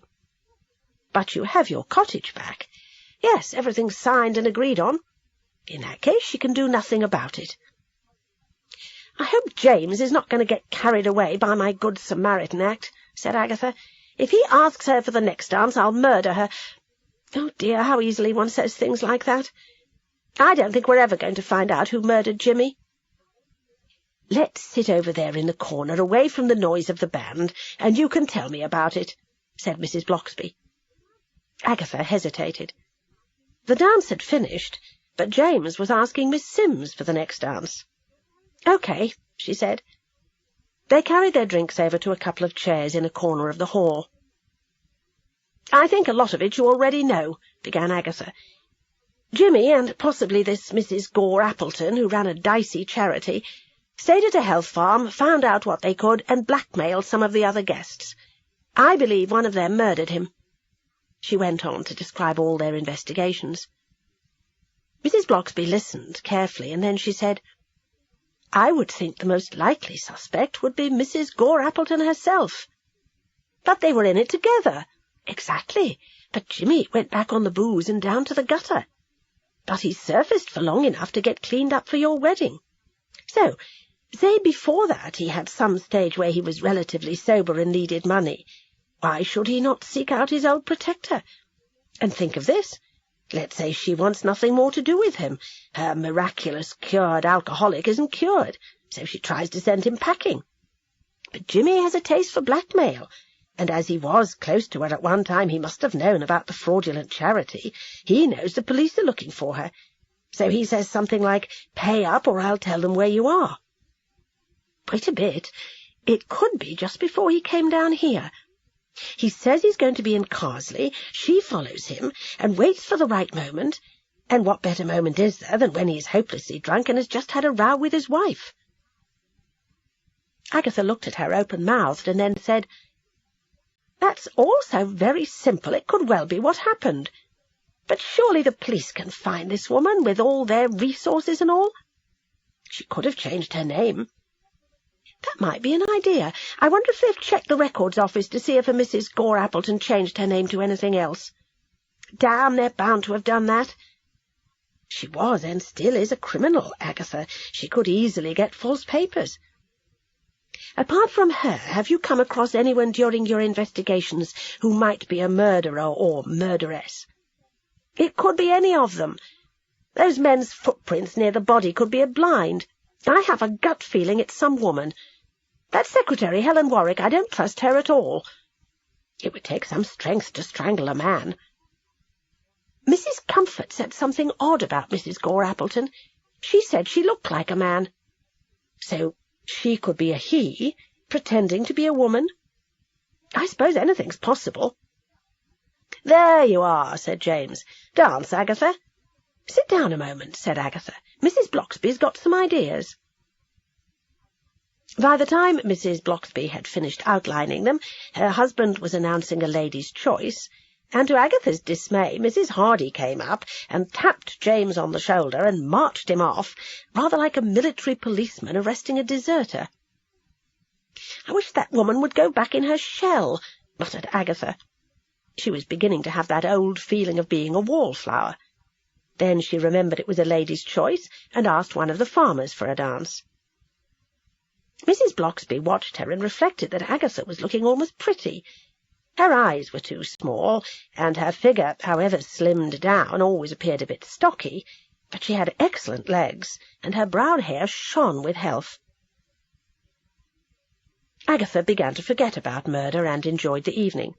James asked her for the next dance, and then they moved to the bar for some companionable drinks. Mrs. Hardy was on her feet for every dance, her face flushed, her eyes shining. "Who would have thought that nasty old bat would turn out to be so nice, if you know what I mean?" said Agatha. The village dance ended as usual at midnight. They said their good nights, Agatha noticing that old Mrs. Boggle, having collected the money, had cleared off, leaving all the coats unguarded. They walked home, Mrs. Hardy hanging on to James's arm, much to Agatha's irritation, and saying what a good evening it had been. They were just rounding the corner of Lilac Lane when a dark figure detached itself from the thicker blackness of the bushes. In the dim light from the moon above, they saw with horror that a man was confronting them, a masked man who was holding a pistol. "This is a warning," he grated. "Bug out! And just to make sure you know I mean business." The pistol was lowered to point at Agatha's legs. For one split second they stood paralysed. Then Mrs. Hardy's foot shot out like that of a karate expert, and she kicked the gun out of the man's hand. He turned and fled. Mrs. Hardy went plunging after him, but tripped and fell headlong, blocking James's pursuit. He tripped over her and sprawled in the lane. Agatha found her voice and began to scream for help. More police interviews. Agatha, white and shaking, was somehow more upset to learn that the gun was a replica. Mrs. Hardy was told she'd been very brave but very foolish. It could have been a real gun. "Where did you learn to kick like that?" asked Bill Wong. Mrs. Hardy laughed. "From those kung fu films on television. I suppose it was a silly thing to do. It was just an accident that I managed to kick the gun out of his hand." "Remember," cautioned Bill, "that if that gun had been real and had been loaded, it could have gone off." "Well, I think she was very brave," said Agatha, clutching a cup of hot, sweet tea. While James and Mrs. Hardy were being questioned again, what had the man's voice sounded like, what height, clothes, Agatha began to think of Helen Warwick. They had gone to see Helen, and then James's house had been set on fire, and now this. There must be some connection. But when the police had left, to join the milling hordes of other police combing the area, armed police, police with dogs and police with helicopters, and when Mrs. Hardy had finally gone to her cottage, Agatha broached her suspicions of Helen Warwick to James. He shrugged and said, "That's ridiculous." "It's not ridiculous," cried Agatha. "You've had a bad fright," said James soothingly. "I've got to go to London tomorrow to see an old friend. I suggest you have a day in bed to recover. No, not another word. You're not in a fit state to think properly." Agatha awoke at 9 to find the cottage empty and James's car gone. She was suddenly angry. Damn it! She would go to London herself and ask Royce Silver if he had found out anything else from that detective. The doorbell rang. She ran to answer it, hoping James had come back, but it was the vicar's wife who stood on the step. "Oh, Mrs. Bloxby, come in. I was just about to leave for London." "I keep telling you to call me Margaret, and shouldn't you be resting?" "Have they caught anyone?" asked Agatha over her shoulder as she led the way through to the kitchen. "Not a sign. They're still searching. The woods above the village are full of men and dogs. Was the man wearing gloves?" "I think so. Why?" "Well, fingerprints." Agatha seized the coffee jug from the machine. Her hand suddenly shook, and she dropped the coffee jug, which did not break, but bounced across the floor, spreading coffee and spattering the cupboards. Agatha sat down and burst into tears. "Now then," said Mrs. Bloxby, guiding her to the table, "you just sit down there and I'll clean up this mess." "James is so persnickety," sobbed Agatha. "He'll be furious."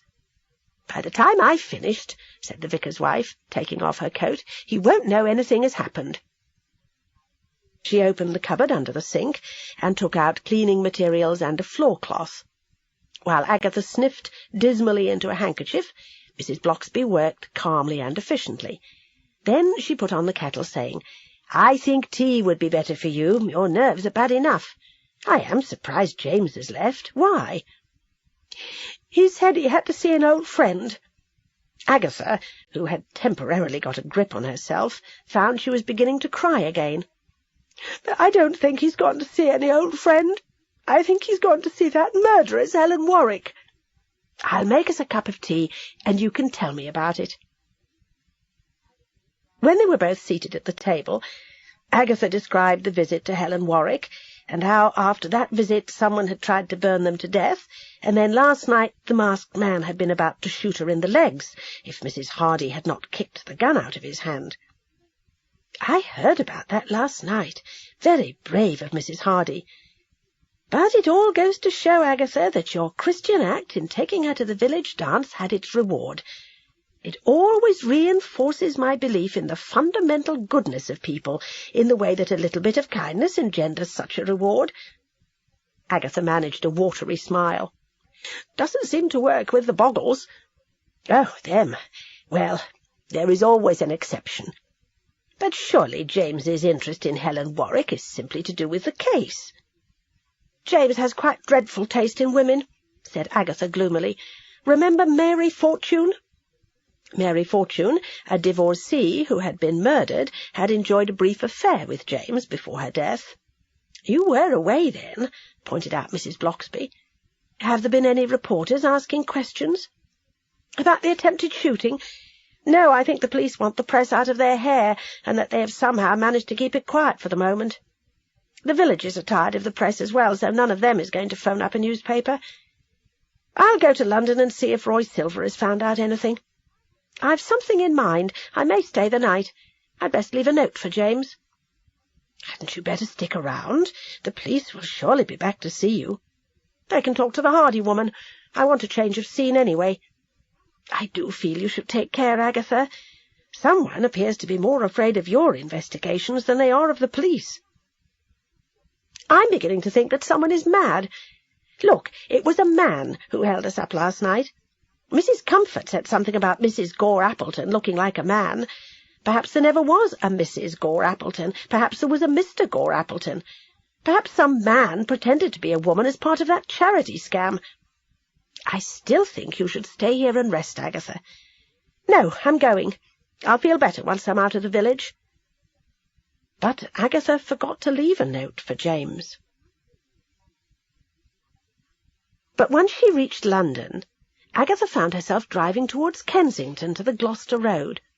She had to reassure herself that James had really gone to see a friend, and that the friend wasn't Helen Warwick. As she drove along the Gloucester Road towards the block of flats, she kept looking at the parked cars. Of course, James could be parked anywhere. It was difficult to find a parking place in Kensington at the best of times. His car could be tucked away in Cromwell Gardens or Emperor's Gate, or somewhere she could not see it. But suddenly, there it was, on a meter a few yards from Helen's building. And as a final nail in Agatha's coffin, there, just leaving the flats, came James and Helen, laughing and talking like old friends. The car behind Agatha, who had been driving at about 5 miles an hour, hooted impatiently. Agatha speeded up. She longed to turn the car around, catch up with them, and hurl abuse at James from the window. But she drove along Palace Gate instead, made a left at Kensington Gardens, and headed over to the city. Roy was in his office. He backed away behind his desk when he saw the grim look on Agatha's face. "What have you been up to, sweetie?" Agatha told him all about the fire, the attempted shooting, and their investigations. Roy visibly relaxed, assuming that all this mayhem was the reason for Agatha's angry face and not anything to do with himself. "Perhaps it's that Hardy woman after all," he said when Agatha had finished. "She turned up out of nowhere to live in Carsley. What if she's really Mrs. Gore Appleton? I mean, coincidences happen the whole time. Lots of people move to the Cotswolds and find themselves living next to someone they've been trying to avoid all their lives. So how's this? She takes your cottage. The fact that your name is Raisin and you're probably Jimmy's wife amuses her. It's not all that usual a name. She knows about your proposed wedding to James, but thinks you must be divorced. Jimmy may not even have mentioned you. Then, in his fumbling, drunken wanderings, he runs into her, recognises her as his old buddy, and tries to put the screws on her. She bumps him off. Then she goes to that cinema in Merchester, and there in the cinema she sees Miss Purvey, and what is worse, Miss Purvey sees her, so Miss Purvey must be silenced. Now she's running scared." Agatha Raisin and the Murderous Marriage by M.C. Beaton continued. Cassette 4, Side 1. Then she goes to that cinema in Merchester, And there in the cinema she sees Miss Purvey, and what is worse, Miss Purvey sees her, so Miss Purvey must be silenced. Now she's running scared. She tries to burn the pair of you to death, but some neighbour starts screaming fire, and she sees your light upstairs and hears you shouting James or something, and decides as you're not going to die she'd better start heaving buckets of earth around to make sure she's not suspected. Then she thinks up a scheme to throw you off the scent. She hires some actor or villain to stage that hold-up and give you a fight, and at the same time she can figure as the heroine of the piece, and who's going to suspect a heroine? That's very clever, Roy, and I wish it could stand up. But the fact is, James and I went into her cottage. I've still got the keys. And we went through her papers, and she is exactly who she says she is. Damn. Your detective seems to have a touch with the down-and-outs that the police lack. The problem with Iris is that she's very busy at the moment. She's overworked. She's got at least a couple of battered wives on her books. See if you can get her. I'll pay her. Agatha walked to the window and stared out, unseeing, at the jumble of city roofs and spires. Then she swung round. I know. We'll go and see what we can find out. We, Paleface? I've a job to do here, remember? The door opened, and Bunty, Agatha's former secretary, popped her head round the door. Oh, hello, Mrs. R. Roy, Mr. Wilson wants to see you. I'll wait for you, said Agatha. Roy went off, straightening his garish tie, and wondering whether it was too gaudy for a rising young executive. Mr. Wilson surveyed Roy for a few moments, and then said, You've got the raisin woman there. Just drop by for a chat. That one never drops by for a chat. What does she want? To wring your neck for having buggered up her love life? No, she wants my help. She's crazy. She wants us to go among the down-and-outs and find out more about her husband's background. Then do it. What? I said do it. Agatha Raisin may be the nastiest, most ball-breaking woman I've ever come across, but she's the best PR in the business, and I would like her on the payroll. I want you to be very nice to her. I want you to point out to her that since she retired, her life has been nothing but stress and murder down in that village. Hint that there's a good amount of money to be made. Put her in your debt. But I've got a meeting with Allied Soaps this afternoon. Patterson can take that. Off with you, and keep the old girl sweet. Roy trailed miserably back to his office.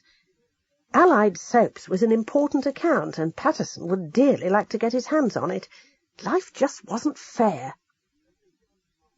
He opened the door of his office and pinned a resolute smile on his face.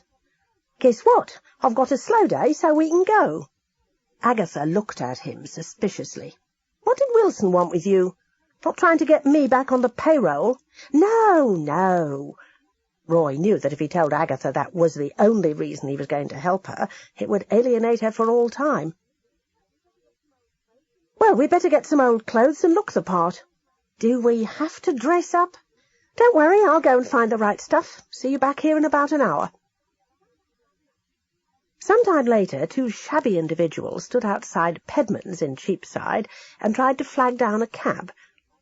Agatha had gone to an Oxfam shop for the clothes they were now wearing. Roy was dressed in jeans, which Agatha had ripped at the knees for him, a denim shirt and an old tweed jacket. Agatha was wearing a long floral skirt and two lumpy cardigans over a blouse, and carrying various plastic bags. Both stank of methylated spirits, Agatha having doused their clothes liberally in the stuff. She had also dirtied their faces. "This is no good," said Roy, as the third empty cab sailed by them without stopping. Agatha went back into Pedman's and hailed the commissionaire. "What do you want?" he growled. "It's me, Agatha Raisin," she snapped. "Get out there and get a cab for me."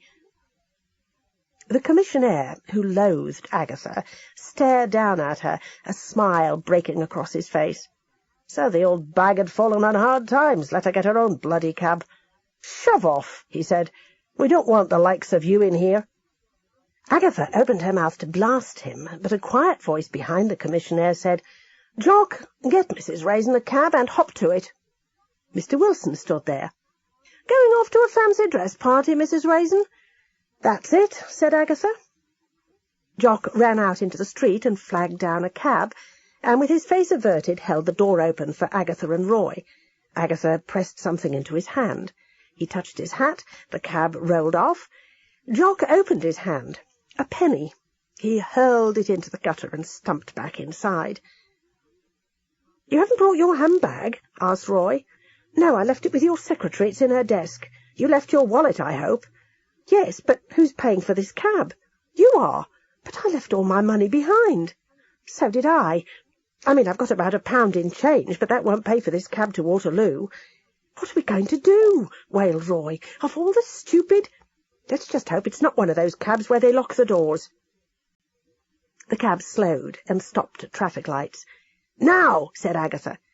She wrenched open the door and, followed by Roy, dived out into the street, pursued by the outraged howls of the cabby. "You can still run," panted Roy, when they finally came to a halt. Agatha clutched her side. "I've got a pain. I really must get back into condition." They started to walk, an aroma of methylated spirits floating out from them. "I think we'd better do some begging," said Agatha, stopping in the middle of London Bridge. "We don't look appealing enough. We need a dog or a child. We haven't got one. Can't you sing or something?" "Nobody would hear a note with this traffic noise. Beggars who get money are either pathetic or threatening." "OK." Agatha stepped in front of a businessman and held out her hand. "Money for food," she said, "or else." He stopped and looked her up and down. "Or else what?" "Or else I'll hit you with my bottle." "Get lost, or I'll call the police, you scum. It's layabouts like you that are bringing this country to its knees. You're too old to work, but you should get your son to support you." Roy giggled maliciously. The businessman appealed to the passers-by. "Can you believe this? They're demanding money with menaces." "Come on, Aggie," pleaded Roy, getting frightened as a crowd started to collect. "Police!" a woman started to shout. "Police!" They took to their heels and ran again, thumping their way over the bridge until they had left the crowd behind. "All this running, bird-brain," snarled Agatha. "We should have run back to the office and got some money." "Not far now," said Roy. "Let's get it over with." Dusk was falling. The roar of the going-home traffic drummed in their ears. Agatha thought of James and wondered what he was doing. James was feeling guilty. He had taken Helen Warwick out for lunch and then gone back to her flat at her suggestion for coffee. She had a day off, she had explained. Life was quiet when the house wasn't sitting. Perhaps because she had really nothing more to tell him than she had already told to James and Agatha, perhaps because she did not seem nearly as charming as she had when he had first met her, James was able to realize that this visit had been prompted more by a desire not to let Agatha dominate his life than by any real interest in Helen. She was very clever at extracting information, and the information she seemed most interested in was the size of his bank balance. No question was direct or vulgar. Talk of stocks and shares, whether he had suffered over the Lloyds or Barings disasters, things like that. And the friends they were supposed to have in common began to seem to James like people she had met at parties and in the course of her work, but did not really know very well. "Do you mind if I make a telephone call?" he said at last, "and then I really must go." "Help yourself." He dialed home and let it ring for a long time. "No reply," he said with a rueful smile. "Were you trying to get Mrs. Rayson?" "Yes." "Oh, she's in town." "How do you know that?" "I saw her driving past when we walked out for lunch." "Why didn't you say anything?" "I was just about to, but you were talking about something, and then the whole matter slipped my mind." Now James felt like a guilty husband who had been caught out in an adulterous act. He then became angry because he was sure Agatha had come to town for no other purpose but to spy on him. "I'd better go. Thanks for the coffee." "Oh, do stay," said Helen. "I've nothing planned for this evening." "I'm afraid I have." She stood up and moved close to him. He moved back and found his legs pressed against the sofa. She raised her arms to put them around his neck, a slow, seductive smile on her face. James ducked, stepped up on the sofa, and walked over the back, his long legs taking him straight to the door. "Goodbye," he said, opened the door, and ran down the stairs. "Silly old fool," he said aloud. but he meant himself and not Agatha Raisin. Agatha had had the foresight to buy 2 bottles of cheap sweet wine called Irish Blossom. They were the kind of wine bottles with screw tops rather than corks. She and Roy found a group of down-and-outs near where Jimmy Raisin used to hang out. They were a mixed bunch, but more solid alcoholics than drug addicts, the drug addicts being younger and favouring better sights. The Celtic races predominated, Scottish and Irish, making Agatha wonder if there was any truth in the statement that alcoholism got worse the farther north in the world one went. No one seemed to want to know them until Agatha fished in one of her plastic bags and produced one of the bottles of wine. The others gathered around. Roy passed the bottle round. The contents were soon gone. An old man came up. He had 2 bottles of cider, which he proceeded to share. He had an educated voice and told everyone he used to be a professor. Soon they all began to talk, and Agatha and Roy found they were surrounded by jet pilots, famous footballers, brain surgeons and tycoons. "It's a bit like those people who believe they had a previous life," muttered Agatha. "They were always Napoleon or Cleopatra or someone like that." "They believe what they're saying," whispered Roy. "They've told the same lies so many times, they actually believe them now." Agatha raised her voice. "We had a mate used to hang around here," she said. "Jimmy Raisin." The man with the educated voice, who was called Charles, said, "Someone said he got killed. Good riddance, sleazy little toe-rag." They must have heard about the murder by word of mouth, thought Agatha. Few of them would ever look at a newspaper. "What happened to his stuff?" asked Roy. "Police took it away," said a thin woman with a sort of avid face and glittering eyes of a Hogarth drawing. "Took his box and all, but Lizzie got his bag of stuff." "What stuff?" Roy's voice was sharp. "Just who the hell are you?" asked Charles. Agatha glared at Roy. "I'll tell you who I am," he said, his voice slightly slurred. "I'm a big executive in the city. I only come down here evenings because I like the company." There was a general easing of tension, as the brain surgeons, jet pilots, and tycoons in general regarded what they thought was one of their own kind. "And I'll tell you something more." Roy fished in the capacious inside pocket of his Oxfam jacket. "I took this bottle of Scotch out of the desk before I came here." This was nothing but the truth, but deep in the dim recesses of their brains they accepted him as a fellow liar. The Scotch was passed round. Since they were all, with the exception of Agatha and Roy, topping up from the last binge, it had the effect of knocking them into almost immediate drunkenness. Agatha found the avid-faced woman who was called Clara, and sidled over to her. "Tell you a secret," she whispered. Clara looked at her, her glittering eyes slightly unfocused. "I was married to Jimmy," said Agatha. "Go on." "Fact. So that bag this Lizzie took belongs to me. Where is she?" "She'll be along." So Agatha and Roy settled themselves to wait. More joined them, more cheap drink. A man built a bonfire in an old oil drum. Clara began to sing drunkenly. It was an almost seductive way of life, thought Agatha, provided the weather wasn't too cold. Just chuck up reality, goodbye to work, to family, to responsibility, beg during the day and get stoned out of your mind at night. No conventions to bind you, no getting or spending, no hassle. "I was not always like this," slurred Charles at one point. "I was a professor at Oxford." Perhaps he was, thought Agatha, with a sudden stab of pity. But whatever Charles had been at one time in his life, it had obviously been something better than sitting under the arches in Waterloo, scrambling what was left of his brains. The night wore on, fights broke out. Women cried, long maudlin wails for lost men and lost children.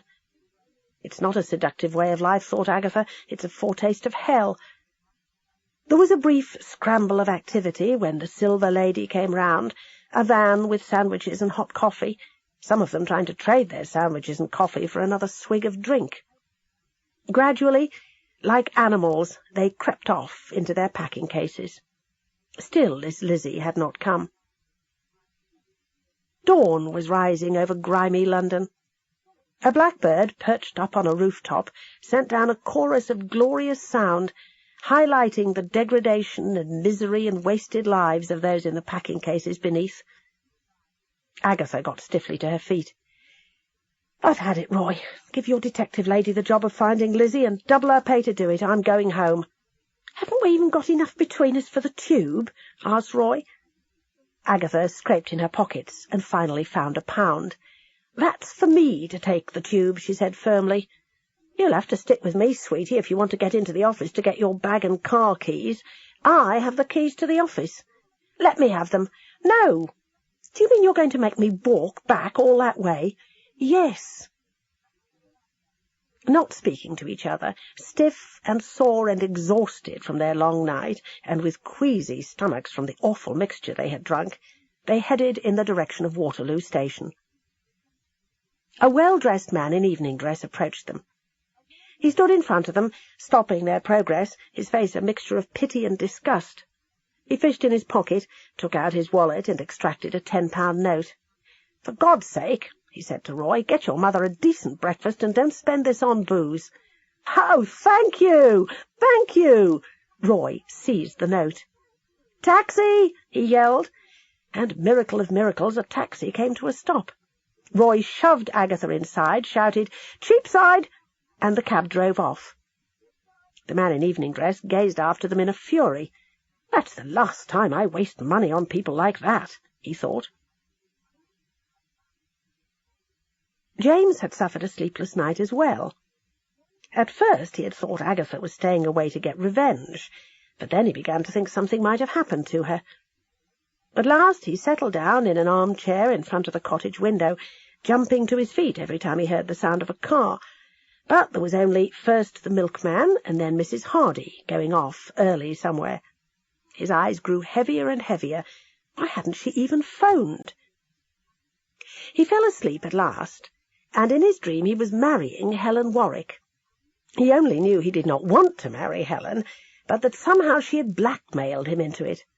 He was standing at the altar, hoping that Agatha Raisin would come and rescue him, when the sound of a key in the lock made his eyes jerk open. He jumped to his feet, shouting, "Agatha, where the hell have you been?" Agatha had not bothered to change out of her down-and-out outfit. James stared at the wreck that was Agatha, the black circles under her eyes, and the terrible smell of stale booze mixing with the meths with which she had sprinkled her clothes at the beginning of the masquerade. "Oh, Agatha," he said, looking at her, pity in his eyes replacing the anger. "I really thought Helen Warwick might have had something else to say, something useful. But if I'd known it would upset you so much—" Agatha sat down wearily. "The vanity of men never ceases to amaze me. I did not go out and get sozzled because my heart was broken, James dear. Roy and I dressed up and went down to the packing-cases of Waterloo, where we spent the night. We found out something useful. Jimmy had a bag of stuff which a woman called Lizzie took away. We're going to get Roy's detective to try to track her down. Now all I want is to sleep. I nearly drove off the road on the way down here. Enjoy your visit to Helen?" "No," said James curtly. "Big mistake. Gold digger." Agatha gave a little smile and headed for the stairs. "And burn those clothes!" yelled James after her. Chapter 8. Suddenly it seemed to Agatha that after that adventure everything went quiet. Mrs. Hardy begged an extra week. She had found a place in London, but needed the extra time until the flat became available. The Bugle finally learned about the attempted shooting, and ran some of the original interview with Agatha. At first there was hope that someone who knew something about Mrs. Gore Appleton would come forward, but no one appeared to know anything of any importance. In fact, several people had contacted the police, people who had worked for her charity on a voluntary basis, but their descriptions did not add very much to what the police already knew. Bill Wong privately thought that Mrs. Gore Appleton was probably settled comfortably in some foreign country where they could not reach her. He called round one evening, saying dismally to James and Agatha that he was beginning to fear they would never get her now. What's this Fred Griggs was saying about the murder of Miss Purvey not being connected with the case? There have been a couple of random stabbings in that cinema, and we got some nutter for them. He says he strangled a Purvey woman. And you believe him? I don't, but everyone else seems determined to have one of the murders solved. Have you two found out anything? James looked at Agatha, and Agatha looked at James. Agatha was still smarting over the Maddie episode. She did not know Maddie was off the case. If she told Bill about Roy's detective looking for the mysterious Lizzie, then the police would take over, Maddie might get some of the credit, and Agatha felt she could not bear that. "No, nothing," she said. "I'm moving back next door." "When?" "Just under 3 weeks now. It would have been sooner, but Mrs. Hardy begged the extra time. She's found a place in London." "Did that article in the newspaper not prompt anyone to come forward with information about Mrs. Gore Appleton?" asked James. "Yes, it did. Mostly rich, retired ladies who did volunteer work for her. Some had contributed quite a lot of money to the charity, but others hung on to their wallets when they realised that Mrs. Gore Appleton only made a few token visits down among London's homeless, dispensing clothes and food. The description is pretty much what we had before: hard, middle-aged, muscular, blonde." "Didn't she have any friends among them?" "No, they only saw her during office hours. They all remembered Jimmy Raisin. Mrs. Gore Appleton was very proud of him, they said. She said it all showed what a little kindness and care could do. 2 of the ladies got the impression that Mrs. Gore Appleton and Jimmy were lovers." "Well, we can't blame Jimmy for corrupting her, as she was running a bent charity when they met. How did she get away with it? She would need to be registered with the Charities Commission." "She never did that. Just hung out her shingle, didn't advertise for volunteers, simply canvassed a few churches. Quite a scam in a way. One woman gave her £15,000, and she was the only one who would admit to the amount she paid, so goodness knows what she got from the others." Agatha thought of the waste of humanity she had spent the night with under the arches, all God's lost children, and felt a surge of fury.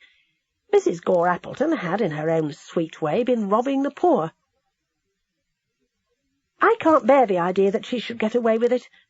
At the moment the villagers have dropped the idea that either James or myself did it.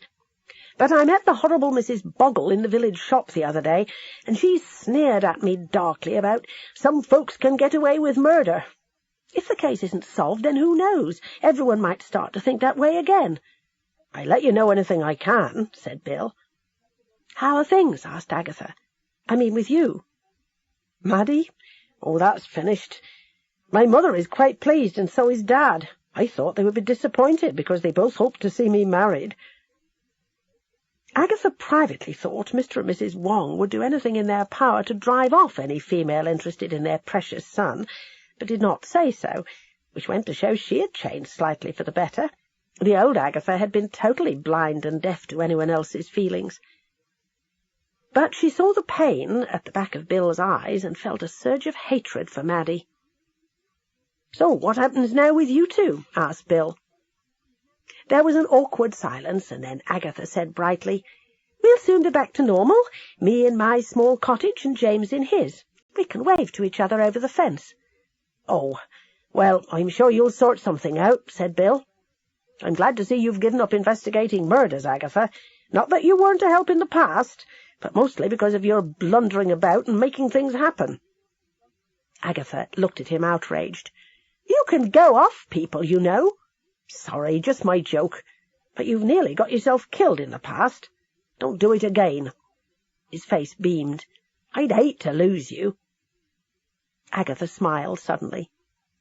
"There are times when I wish you were much older, Bill." He smiled back. "And there are times when I wish I were, Agatha." "Do you want coffee, Bill?"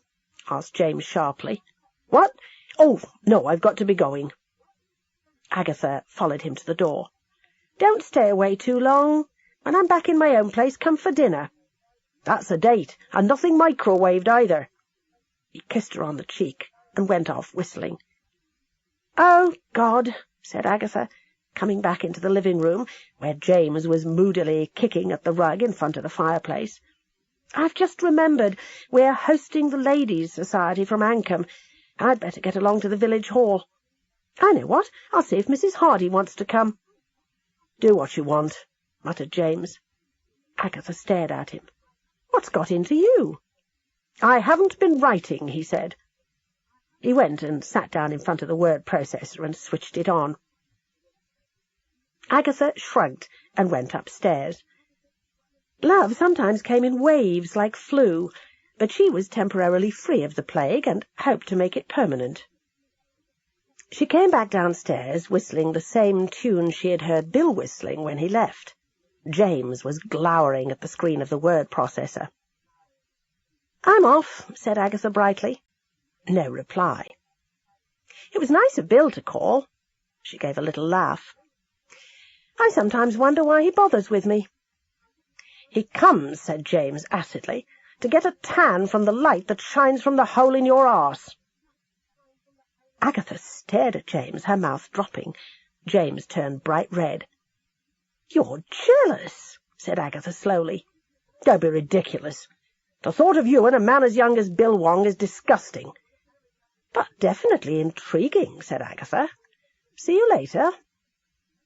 She went out, feeling an unaccustomed little surge of power. Mrs. Hardy was at home, and after a certain show of reluctance said she would accompany Agatha to the village hall. "What's in store?" asked Mrs. Hardy. "I don't really know," said Agatha. "I'm usually very much part of the arrangements, but with all the frights and running around I've had nothing to do with this one. But whatever it is, you'll enjoy it."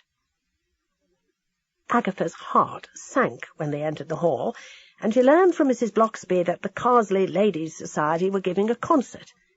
"How can we do that?" hissed Agatha. "I didn't think we had anyone who could perform anything." "I think you'll be surprised," said Mrs. Blocksby blandly, and moved away to help the grumbling Mrs. Boggle out of her wraps. Mrs. Hardy and Agatha were handed printed programmes. The first performer was to be Miss Sims, the Society's secretary, who was billed to sing "You'll Never Walk Alone."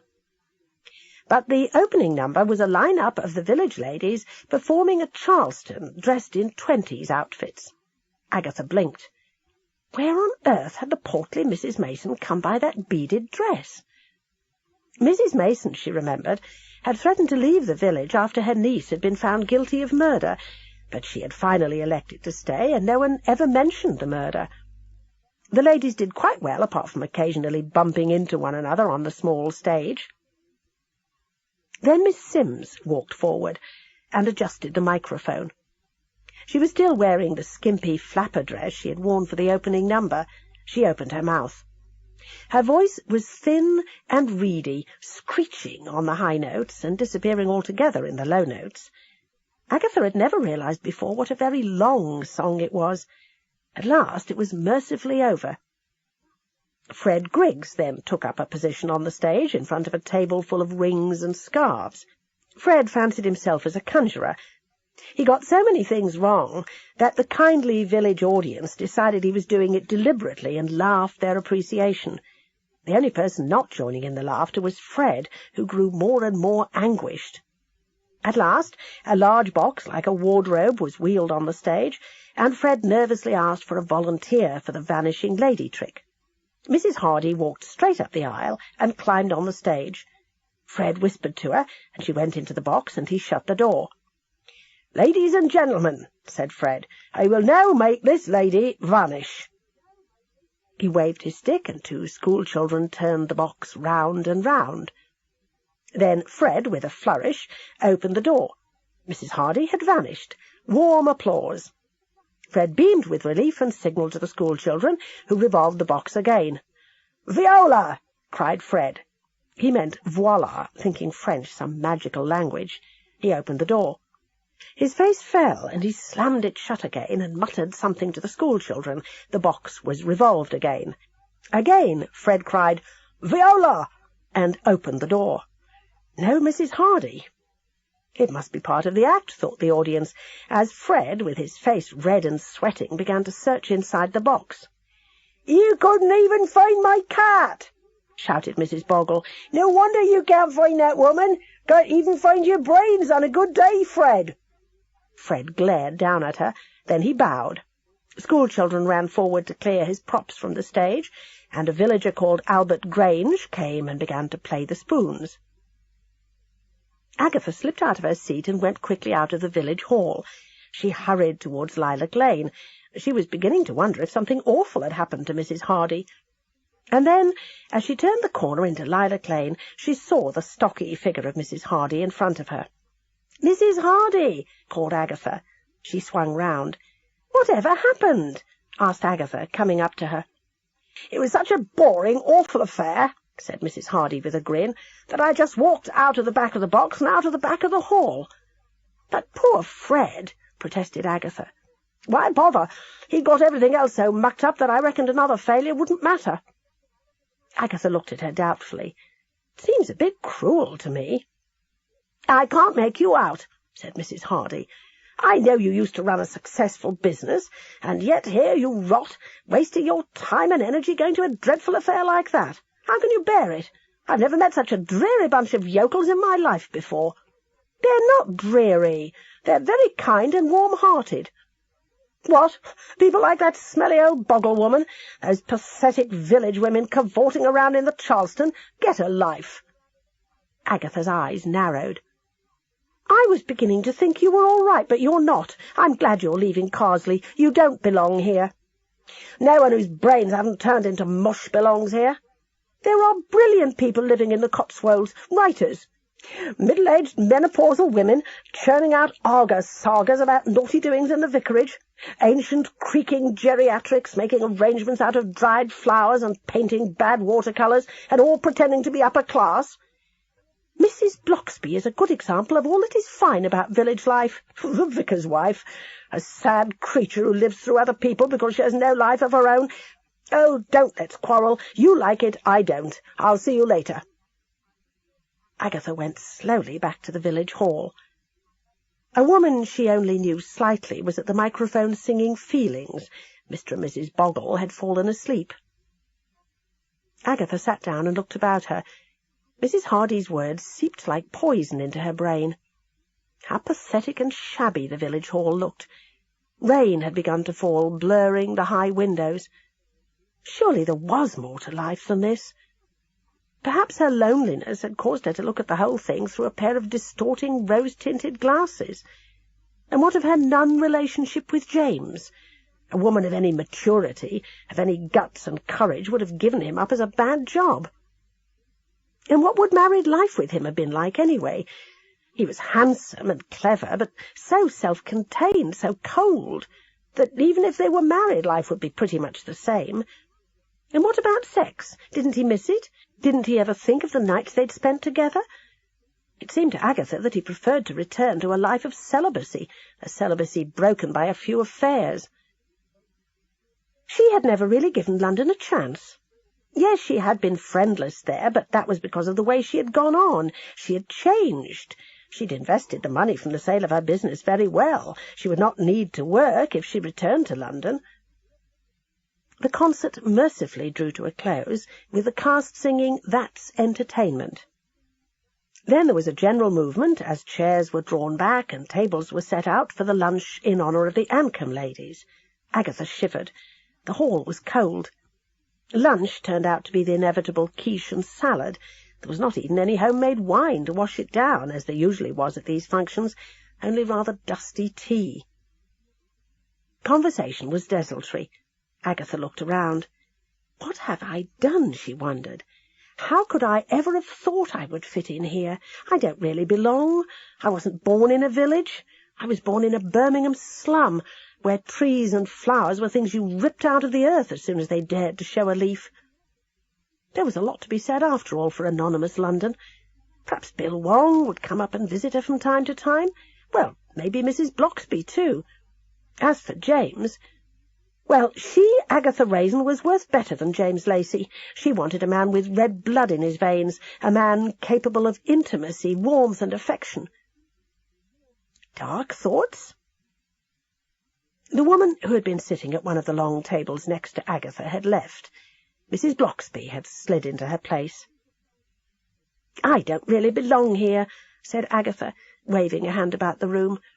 "And do you know I'm worth better than James? I want someone capable of intimacy. I don't mean sex, I mean warmth and affection." Mrs. Blocksby looked at her doubtfully. "I have thought that perhaps the attraction James Lacey holds for you is because he lacks those things. By the very absence of them, the relationship lacks proper commitment. It did cross my mind recently that you were more like two bachelors living together than man and woman, and I wonder how you would cope with a man who demanded intimacy and love and affection from you, Mrs. Raisin. Agatha, yes, of course, Agatha. I should think myself in seventh heaven. Why this sudden disgust at Carsley and all who sail in her?" Agatha bit her lip. She was too proud to admit she had been influenced by Mrs. Hardy. "I just thought of it," she said. The vicar's wife studied her averted face for a moment, and then said, "I saw you leave the hall shortly after Mrs. Hardy disappeared. Did you find her?" "Yes, she was heading home." "Did she give any reason for humiliating Fred Griggs in that way?" Agatha still did not want to repeat any of Mrs. Hardy's remarks about the village and villagers. "I think Mrs. Hardy considered Fred had already humiliated himself, and wanted to leave, and saw a convenient way to do it." "Ah," said Mrs. Blocksby, "perhaps my first impression of her was right." "That being?" "That she was an unkind and unhappy woman." "Oh, no, I think she's a bit like me, used to a faster pace of life." "Is that what she tried to make you think?" "I'm not influenced by what anyone says to me," said Agatha defiantly. "And yet you have appeared quite contented with all us rustics up till now." "Perhaps it's the cold in this hall and the weather, and that was a truly dreadful concert," said Agatha. "Yes, it was a waffle, wasn't it? But then the Ancombe Ladies' concert was pretty dire as well." "Why do they do it to each other?" "Everyone likes their moment on stage.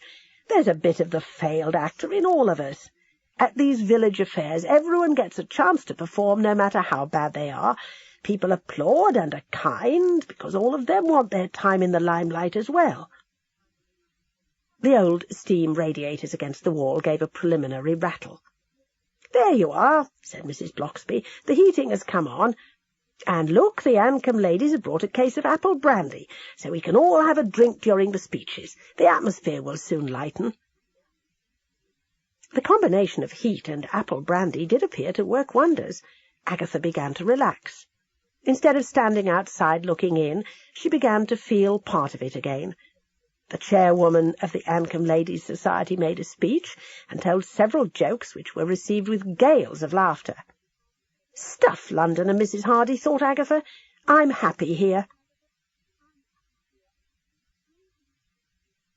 James and Agatha went out for dinner that evening. James appeared to have recovered his good humour, and he wanted to discuss our murder case. Agatha was too content to have regained her feeling at being at home in the country to crave a more personal conversation, but James did start by asking her to remember all she could about her late husband. "How did you meet him, for example?" Agatha had quite forgotten that through snobbery she'd hidden her low beginnings from James, always implying, without actually saying so, that she'd come from a middle-class background and had been to a private school. "How did I meet Jimmy?" Agatha sighed and put down her knife and fork and looked back down the long years. "Let me see, I just escaped from home." "Home being Birmingham?" "Yes, one of those blocks of flats in what they now call the inner city, but what they used to call a slum." She was so intent on her memories that she did not notice the flicker of surprise in James's blue eyes. "Ma and Dad always seemed to be drunk. They wouldn't let me stay at school after I was 15, even though the teachers begged them to let me complete my education. They put me to work in a biscuit factory. God, the women seemed coarse, brutal. I was a skinny, sensitive little wimp then. I saved as much as I could, and took off for London one night when my parents were both drunk. I was determined to be a secretary. The secretaries I'd seen up in the offices of the biscuit factory looked fabulous creatures to me, compared to what I was working with on the shop floor. So I got a job as a waitress and went to a secretarial college in the evenings to learn shorthand and typing. I worked 7 days a week, and my ambition was so great I don't think my feet ached once. It wasn't a very classy restaurant. Classy restaurants only employed waiters in those days. It was a bit like one of the Lion's corner houses. Good food, but not French, if you know what I mean. Her eyes grew dreamy. Jimmy came in one night. He was with a rather tarty blonde, a bit older than he was. They seemed to be quarrelling. Then he started to flirt with me, and that made her even angrier. I didn't think he was interested in me. I thought he was only doing it to get back at his girlfriend for something or other. But when I left by the back door that night after work, he was waiting for me. He said he would see me home. I'd been working the evening shifts as well as the day ones while the Secretarial College was closed for the summer vacation. He was very merry, very light-hearted. I'd never met anyone quite like Jimmy before. We got to my place, which was a bed-sit in Kilburn. I asked him where he lived, and he said he had nowhere because he'd just been thrown out of his digs. I asked him where his stuff was, and he said it was in the left luggage in Victoria Station. All he had in the world was one suitcase. I said he could sleep on the sofa just for one night. He did that. But the next day was a rare day off, and we went to the zoo. Funny, I never liked zoos, and I still don't, but I'd been so very lonely, and here I was with a handsome fellow of my own, and it all seemed marvellous.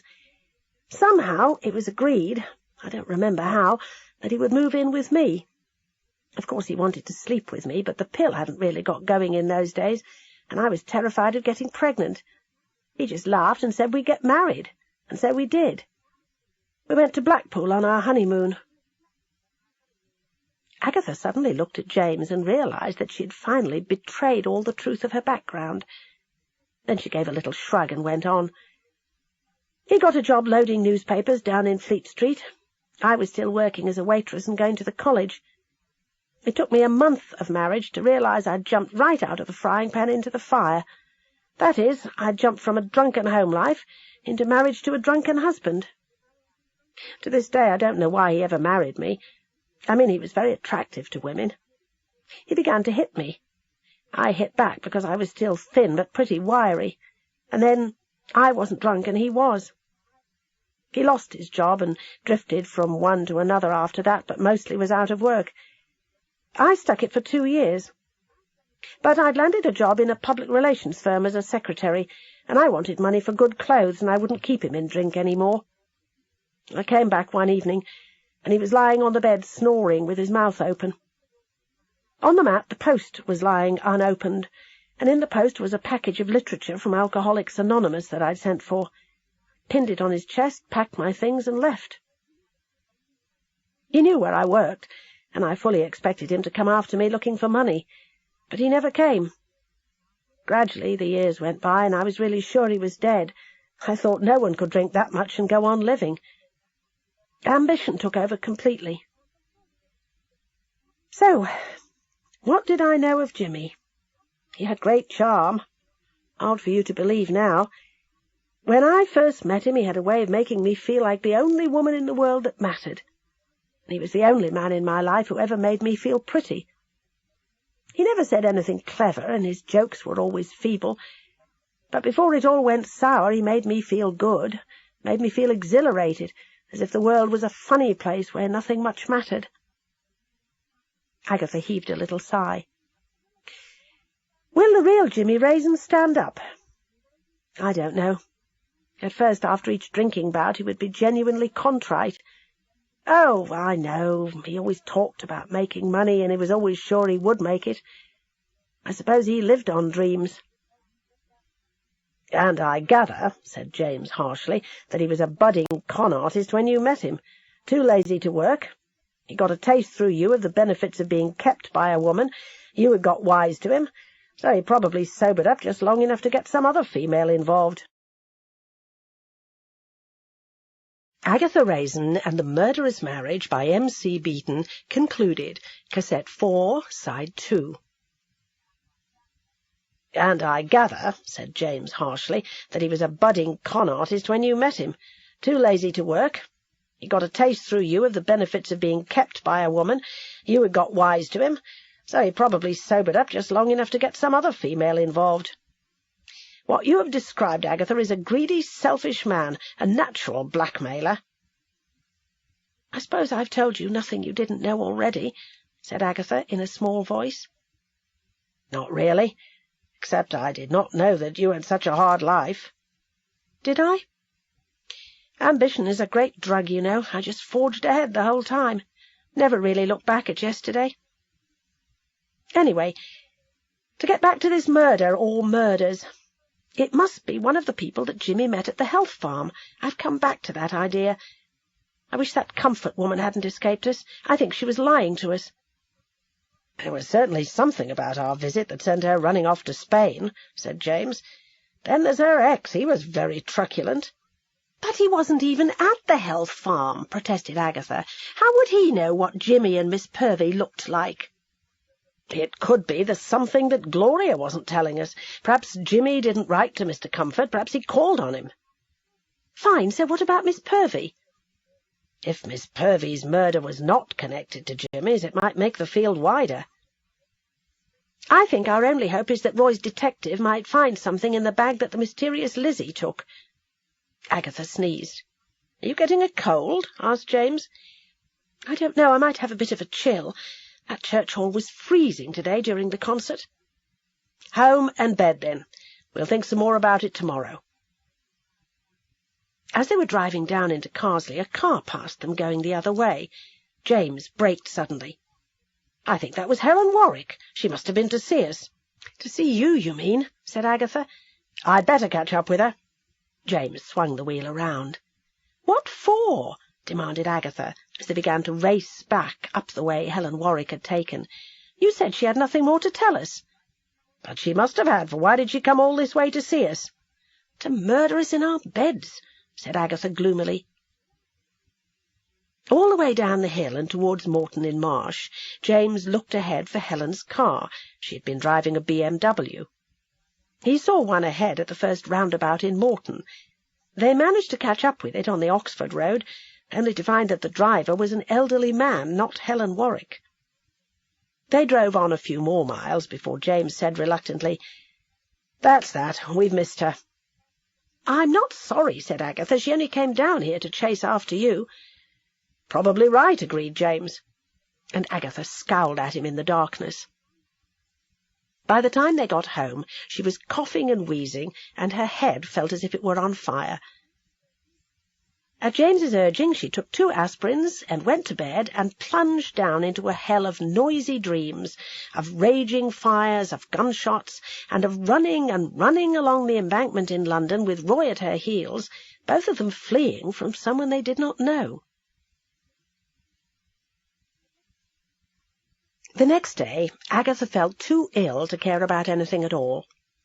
She lay in bed all day, drifting in and out of sleep. James carried her in snacks on trays and bottles of mineral water. Agatha refused to let him call the doctor, saying that all she had was a bad cold, and if there were a cure for the common cold, it would have been front-page headlines by now. At 7 in the evening, she heard the doorbell, and then the sound of voices, and James's voice raised in sudden shock. "What?" She groaned and fumbled for her dressing-gown.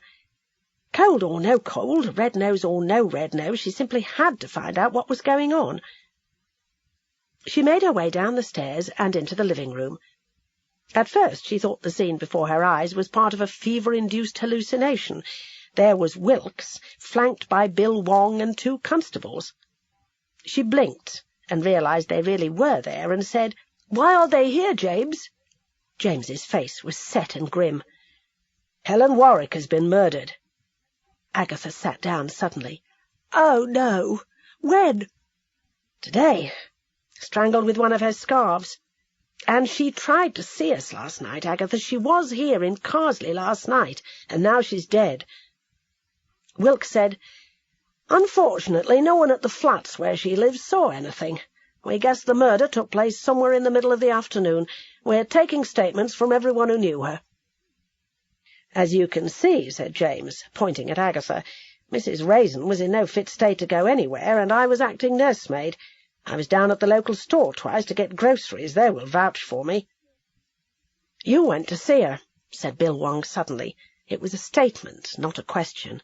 "Couldn't you have left it to us?" James said wearily, I honestly don't see that our visit was any different to a visit from you, say." They took James over and over again what Helen had said, and then why he had gone back. Agatha coughed and shivered. She was beginning to feel too ill to care. At last the police left. "Back to bed, Agatha," said James. "There's nothing we can do tonight." But Agatha tossed and turned for a long time. Somewhere out there was a murderer who, having tried to burn them to death, might try again. James was just about to go upstairs to bed himself when the phone rang. Roy Silver was on the other end of the line, his voice sharp and excited. "Agatha there? Agatha's very ill with a bad cold. Can I help?" "Is that woman, Lizzie? Iris has found her. She's got Jimmy's things." "Good. And what's in them?" "I don't know. The old bat is asking for £100. "Well, pay her, damn it." "I don't have any spare cash, James." "What's the arrangement for paying her?" "She'll be at Temple Tube Station tomorrow at noon." "I'll be there with the money." "Iris will be there as well, with me. She'll point the old bat out to us. Sure I can't speak to Aggie?" "No, she's too ill. See you tomorrow." James replaced the receiver and went upstairs. "Who was that?" called Agatha. James knew that if he told Agatha the truth, she would insist on coming. "Just some reporter from the Daily Mail," he said soothingly. "Try to sleep." The next day, when Agatha finally crept downstairs, it was to find a note from James on the table saying he had gone to police headquarters in Merchester. James did not want there to be any danger of Agatha following him to London. Agatha trailed into the kitchen and made herself a cup of coffee. The cottage seemed quiet and sinister without James, and it still smelt of burnt wood and paint from the fire. The temporary chipboard door erected by the carpenter to make do until James's insurance claim went through seemed a flimsy barrier against the outside world. She let her cats out into the garden after feeding them. Her legs felt like jelly. She had another cup of coffee and 2 cigarettes, each of which tasted vile, and then crawled back to bed. James approached Temple Tube Station with a feeling of excitement. If only there would be something somewhere in Jimmy's things that might give him a clue. He was worried about leaving Agatha alone. It was 10 minutes to 12 when he arrived at the tube station. On impulse, he phoned Mrs. Hardy and asked her if she would phone Agatha or pop round and see if she was all right. Mrs. Hardy answered cheerfully that she wasn't doing anything else and would be happy to look after Agatha, and reassured, James put the phone down. He turned round to see Roy and his formidable detective waiting for him. Roy made the introductions. "Now, where is this woman?" asked James, looking around. "What if she doesn't show?"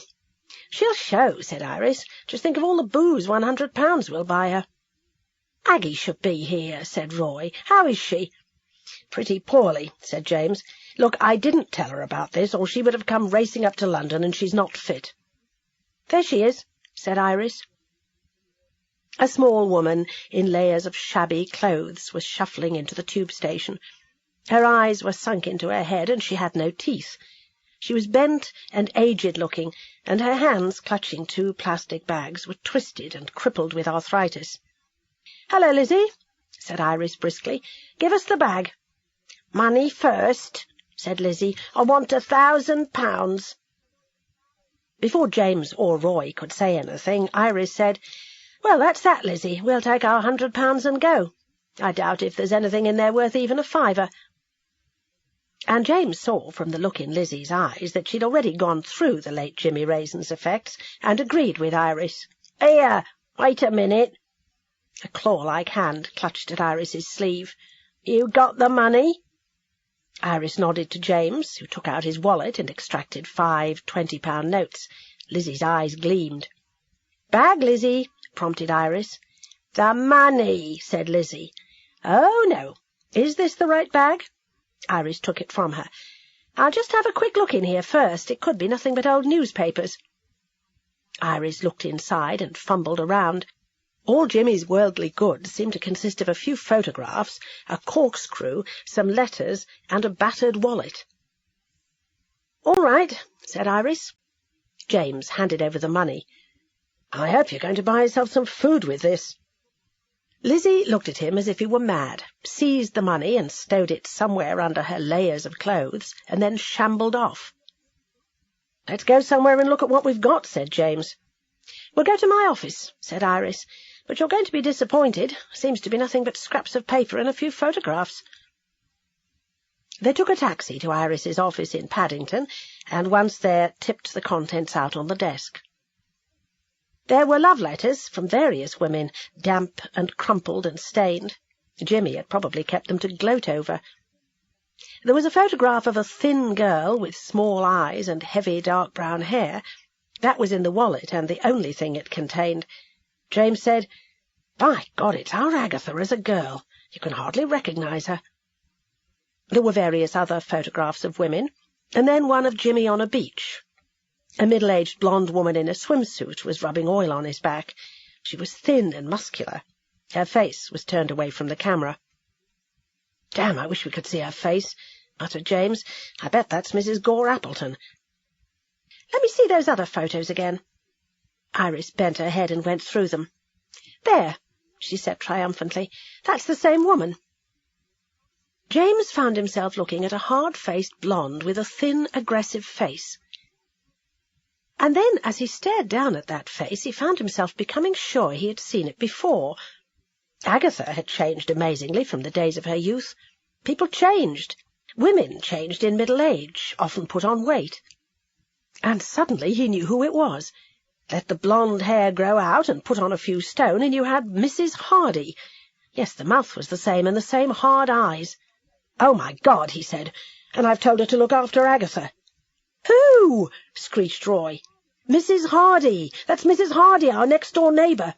"I told Agatha it was probably her all along," said Roy. James phoned home. No reply. Then he phoned Mrs. Hardy, the engage signal. Beginning to sweat, he phoned Bill Wong and talked urgently. Chapter 9.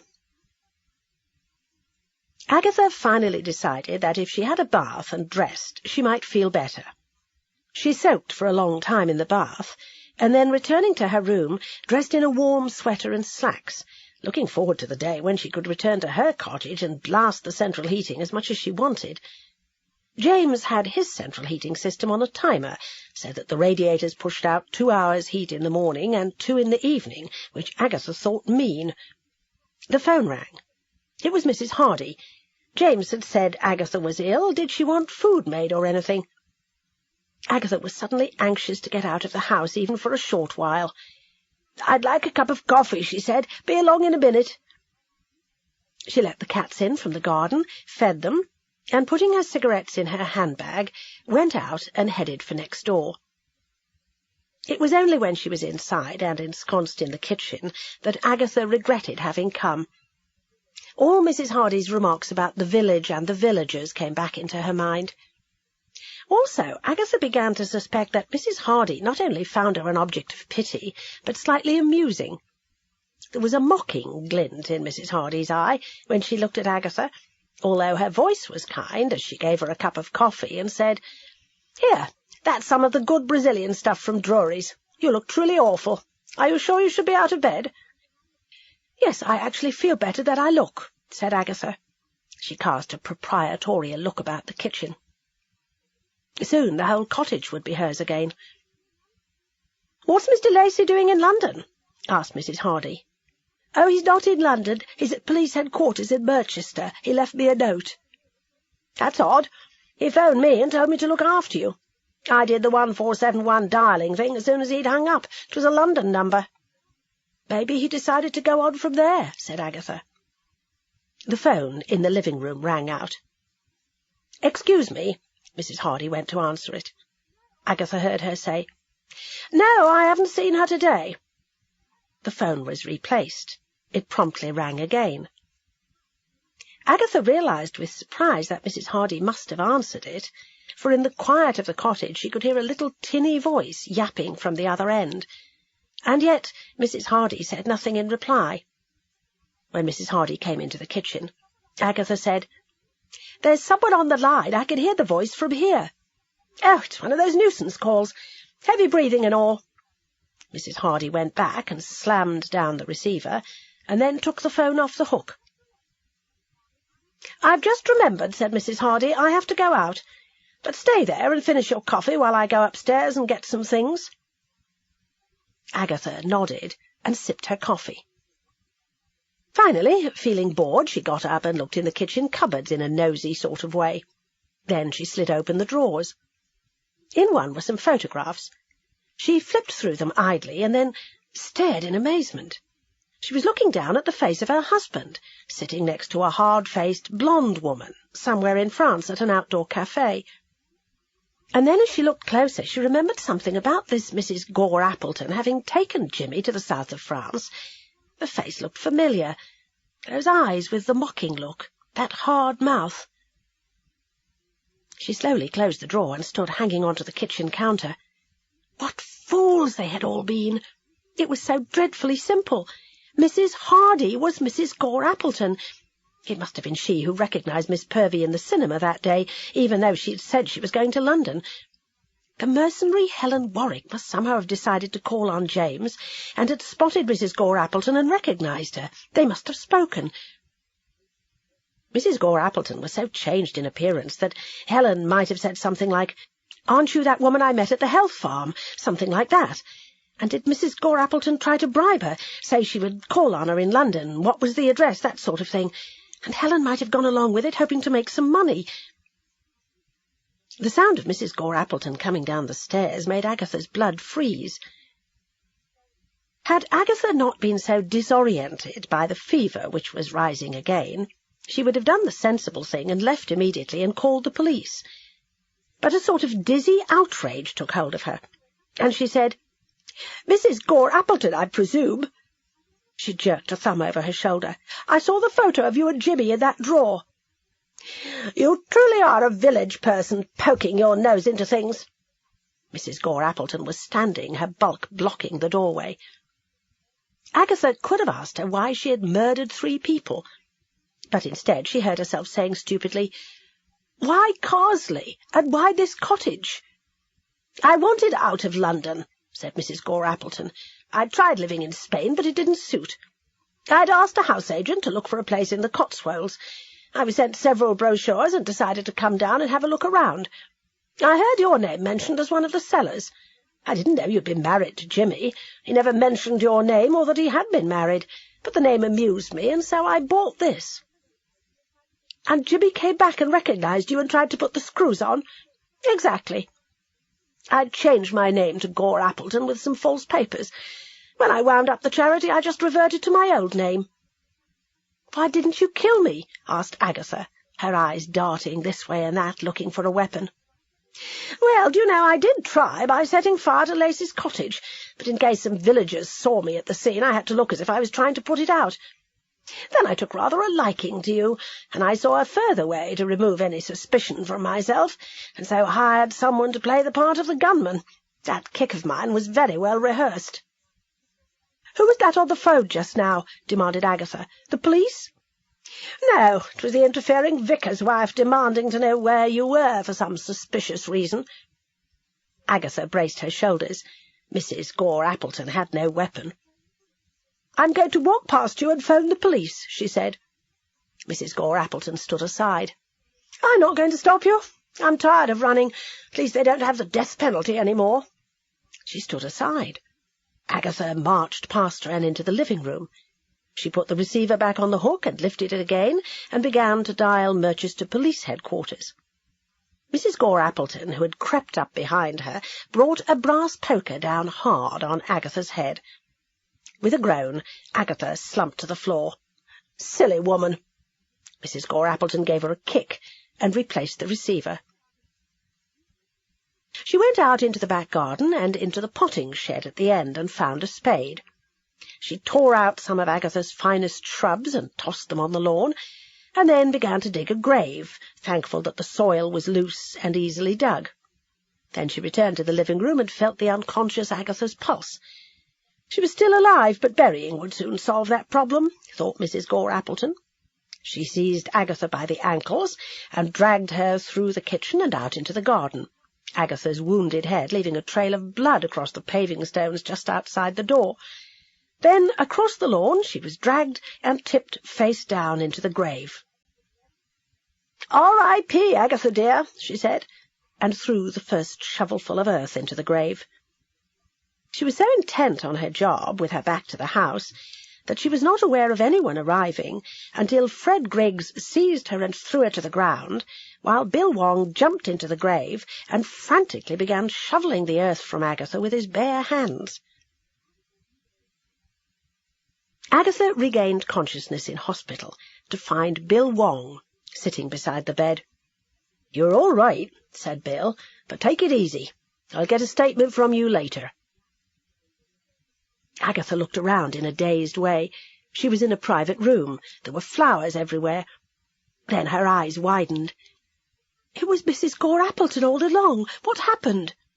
"You had a narrow escape," said Bill. "She hit you hard with a poker, dug a grave in the garden, and then tried to bury you alive. Are you up to all this? I'll go if you want to." "No, stay," said Agatha weakly. But her eyes began to close, and she fell asleep. When she awoke again, she felt much stronger, and found out from a doctor that part of her hair had been shaved off and stitches put in her head. After more checks, she was told she would do very well, provided she rested quietly. Agatha's next visitor was Mrs. Bloxby. "I'm so glad to see you alive," said the vicar's wife, arranging a bunch of grapes in a bowl. "Do you know, it was quite a coincidence. I thought and thought what Mrs. Hardy—I think I'll call her that because that is her real name—well, I thought what she'd said, and then I began to think of the fire and the gunman, and I began to get a bad feeling. I phoned her to see if you were there, for I'd called your cottage first. She said you weren't there, and somehow, I cannot explain why, I thought you were. I phoned again and demanded if she'd seen you, and then I realized she'd walked away from the phone. Then I thought I heard your voice in the background before the receiver was replaced. I put on my coat and hurried along to Lilac Lane and saw the police car outside. She tried to bury you alive. Such wickedness." Bill Wong came in. "I brought you some chocolate," he said. "Sit down," urged Agatha, "and tell me all about it." "She talked and talked," said Bill. "I think she's a bit mad. She'd been running her bent charity when she came across Jimmy. He must have been a wreck, but I tell you something, she actually fell in love with him. Hence the slim figure and blonded hair and holiday in the south of France. The blackmailing after the health farm stay was Jimmy's idea, but she went along with it. And then, by coincidence, Jimmy saw her the day of your wedding and decided to blackmail her. She gave him her address and told him to call on her early in the morning. She witnessed his row with you, but she was already waiting for him, dressed as a man. We found the size 9 shoes in her wardrobe. She strangled him and thought her worries were over. And she strangled poor Miss Purvey. She says that Helen Warwick spotted her when she was trying to call on James Lacey. Mrs. Gore Appleton— easier to call her Mrs. Hardy, prompted Mrs. Bloxby. Mrs. Hardy, then. She'd persuaded Helen Warwick that she had nothing to do with the murders, and if she kept quiet she would call on her with a gift. If the silly woman had gone straight to the police, she'd be alive today. And you're lucky to be alive, Agatha. She hit you on the back of the head. Did you know who she really was?" "Yes, I found a photo of her and Jimmy in the kitchen drawer. I had such a cold— that seems to have been beaten out of me— that nothing seemed quite real, and like a fool I confronted her and said I was going to phone the police. She seemed so resigned to it all. The one thing that infuriates me is that Roy Silver, of all people, was sure Mrs. Hardy was the culprit. He'll crow over me until the end of time. But what about Mrs. Comfort? Why on earth did she suddenly run off to Spain?" "Plain and simple. She's back and explained she didn't want to be mixed up in a murder inquiry. She was frightened of her ex-husband. Said she dreamed of having him back, but then she fell for Basil and found her ex had grown irrationally bad-tempered and violent and was hitting the bottle. Geoffrey has grown eccentric, to say the least, and the neighbours are complaining about his drunken threats." "Silly woman," said Agatha bitterly. "What a lot of our time she wasted." She suddenly looked anxiously at them. "Where is James? Has he called?" Bill and Mrs. Bloxby exchanged looks.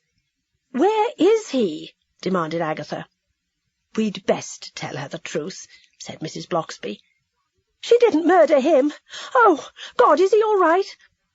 Mrs. Bloxby reached out and grasped Agatha's hand. "He's all right," said Bill. "He found out that Mrs. Hardy and Mrs. Gore Appleton were one and the same person. That detective of Roy's had found the mysterious Lizzie, and James found a photo of Jimmy Raisin and Mrs. Hardy in his effects. Then he realised he had told her to look after you and called me." "So where is he?" Mrs. Bloxby's grip grew tighter. "He made his statement," said Bill. "He checked with the hospital to find if you were okay, and then he took off for northern Cyprus. He said he felt he just had to get away. The removal firm that Mrs. Hardy had ordered up called for her stuff, and the police have taken away any evidence they needed. James put your stuff from his cottage into yours. I'm sorry, Agatha. I had a bit of a row with him. I suggested the least he could do was wait until you regained consciousness." "Well, that's that," said Agatha brightly, although her eyes glittered. "You win some, you lose some. I'm feeling a little tired now, so—" "Of course." Mrs. Bloxby got to her feet. "I'll be round tomorrow for that statement," said Bill. Agatha smiled weakly. "Don't bring Maddie." "Wouldn't dream of it." When they had left, Agatha began to cry. How could James have done something so callous and vile? She finally sobbed herself to sleep. Her last conscious, miserable thought was that she was the most unloved woman in the world. As the days passed, Agatha slowly recovered her strength, health, and spirits. Roy Silver called, and she sent him off with instructions to phone the storage company, get them to bring all her goods back and put them in her cottage. Roy was all too eager to help. Had not Mr. Wilson promised him a large bonus if he could lure Agatha back into the fold of public relations? He returned again 2 days later to tell her brightly that everything was back as it should be, and that Doris Simpson, her cleaner, was looking after the cats. "And I found this on your kitchen table," said Roy, handing her a letter. Agatha opened it. It was from James. She put it down. "I'll read it later." "So it's all been quite an adventure," said Roy, "although that friend of yours, Bill Wong, got all the credit in the newspapers, not a word about us." "You deserved a mention," said Agatha, "but no credit to me that the case was solved. What a fool I was! A few more bodies and that wretched woman would have gone down in history as a serial killer." Roy sat down on the edge of the bed. "I tell you, Aggie, this village life is not for you. Much too dark and dangerous." Agatha grinned. "I know what you're up to, Roy, and I know why you're being so helpful.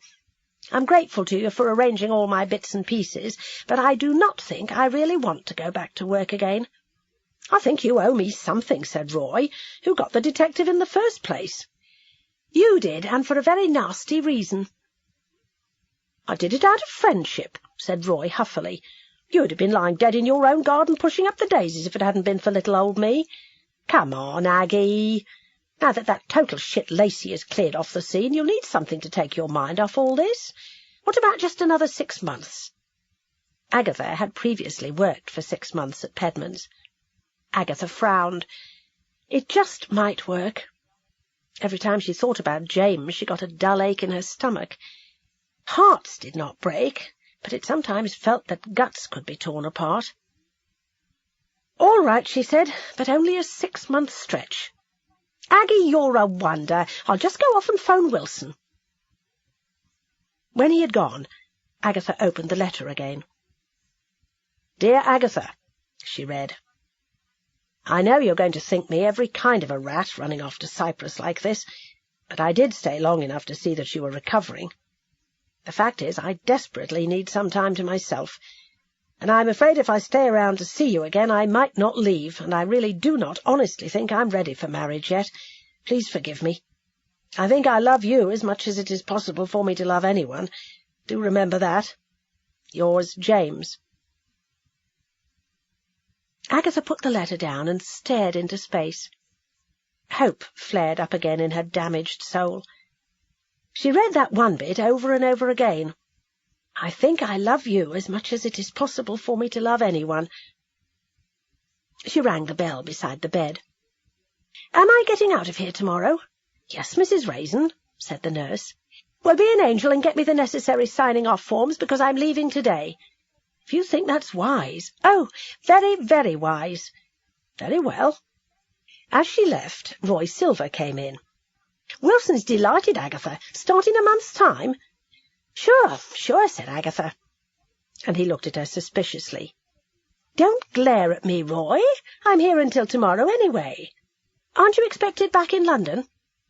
Yes, but don't run away. I'm here in a hospital bed, aren't I? Roy left and walked slowly down the corridor. As he passed a nurse who was talking to a doctor, he heard her say, Mrs. Raisin in room 5 wants to check out today. She's not due to leave until tomorrow. I don't suppose a day matters. They walked off. Roy stood stock still. Then he turned back and stopped again. If Agatha had changed her mind, she might not tell him. He would wait until she left and see that she went straight home. He waited an hour in the car park until he saw Mrs. Bloxby, that vicar's wife, arrive. After another half-hour's wait, Agatha emerged with Mrs. Bloxby and got into her car. Roy got into his own car and followed. Instead of going to Carsley, they went straight to Moreton-in-Marsh and stopped outside a travel agent's. Again Roy waited until they emerged. Then he breezed into the travel agent's and said blithely, I just saw my friend Mrs. Raisin, off to foreign parts. Yes, said the travel agent brightly, off to Northern Cyprus. When? Tomorrow. Now, how can I help you, sir? The old sly, double-dealing bitch! Screamed Roy, thinking of his lost bonus and lost triumph. I beg your pardon, sir. The travel agent, a smart brunette, looked at him appalled. And stuff you too, yelled Roy. God, I hate women.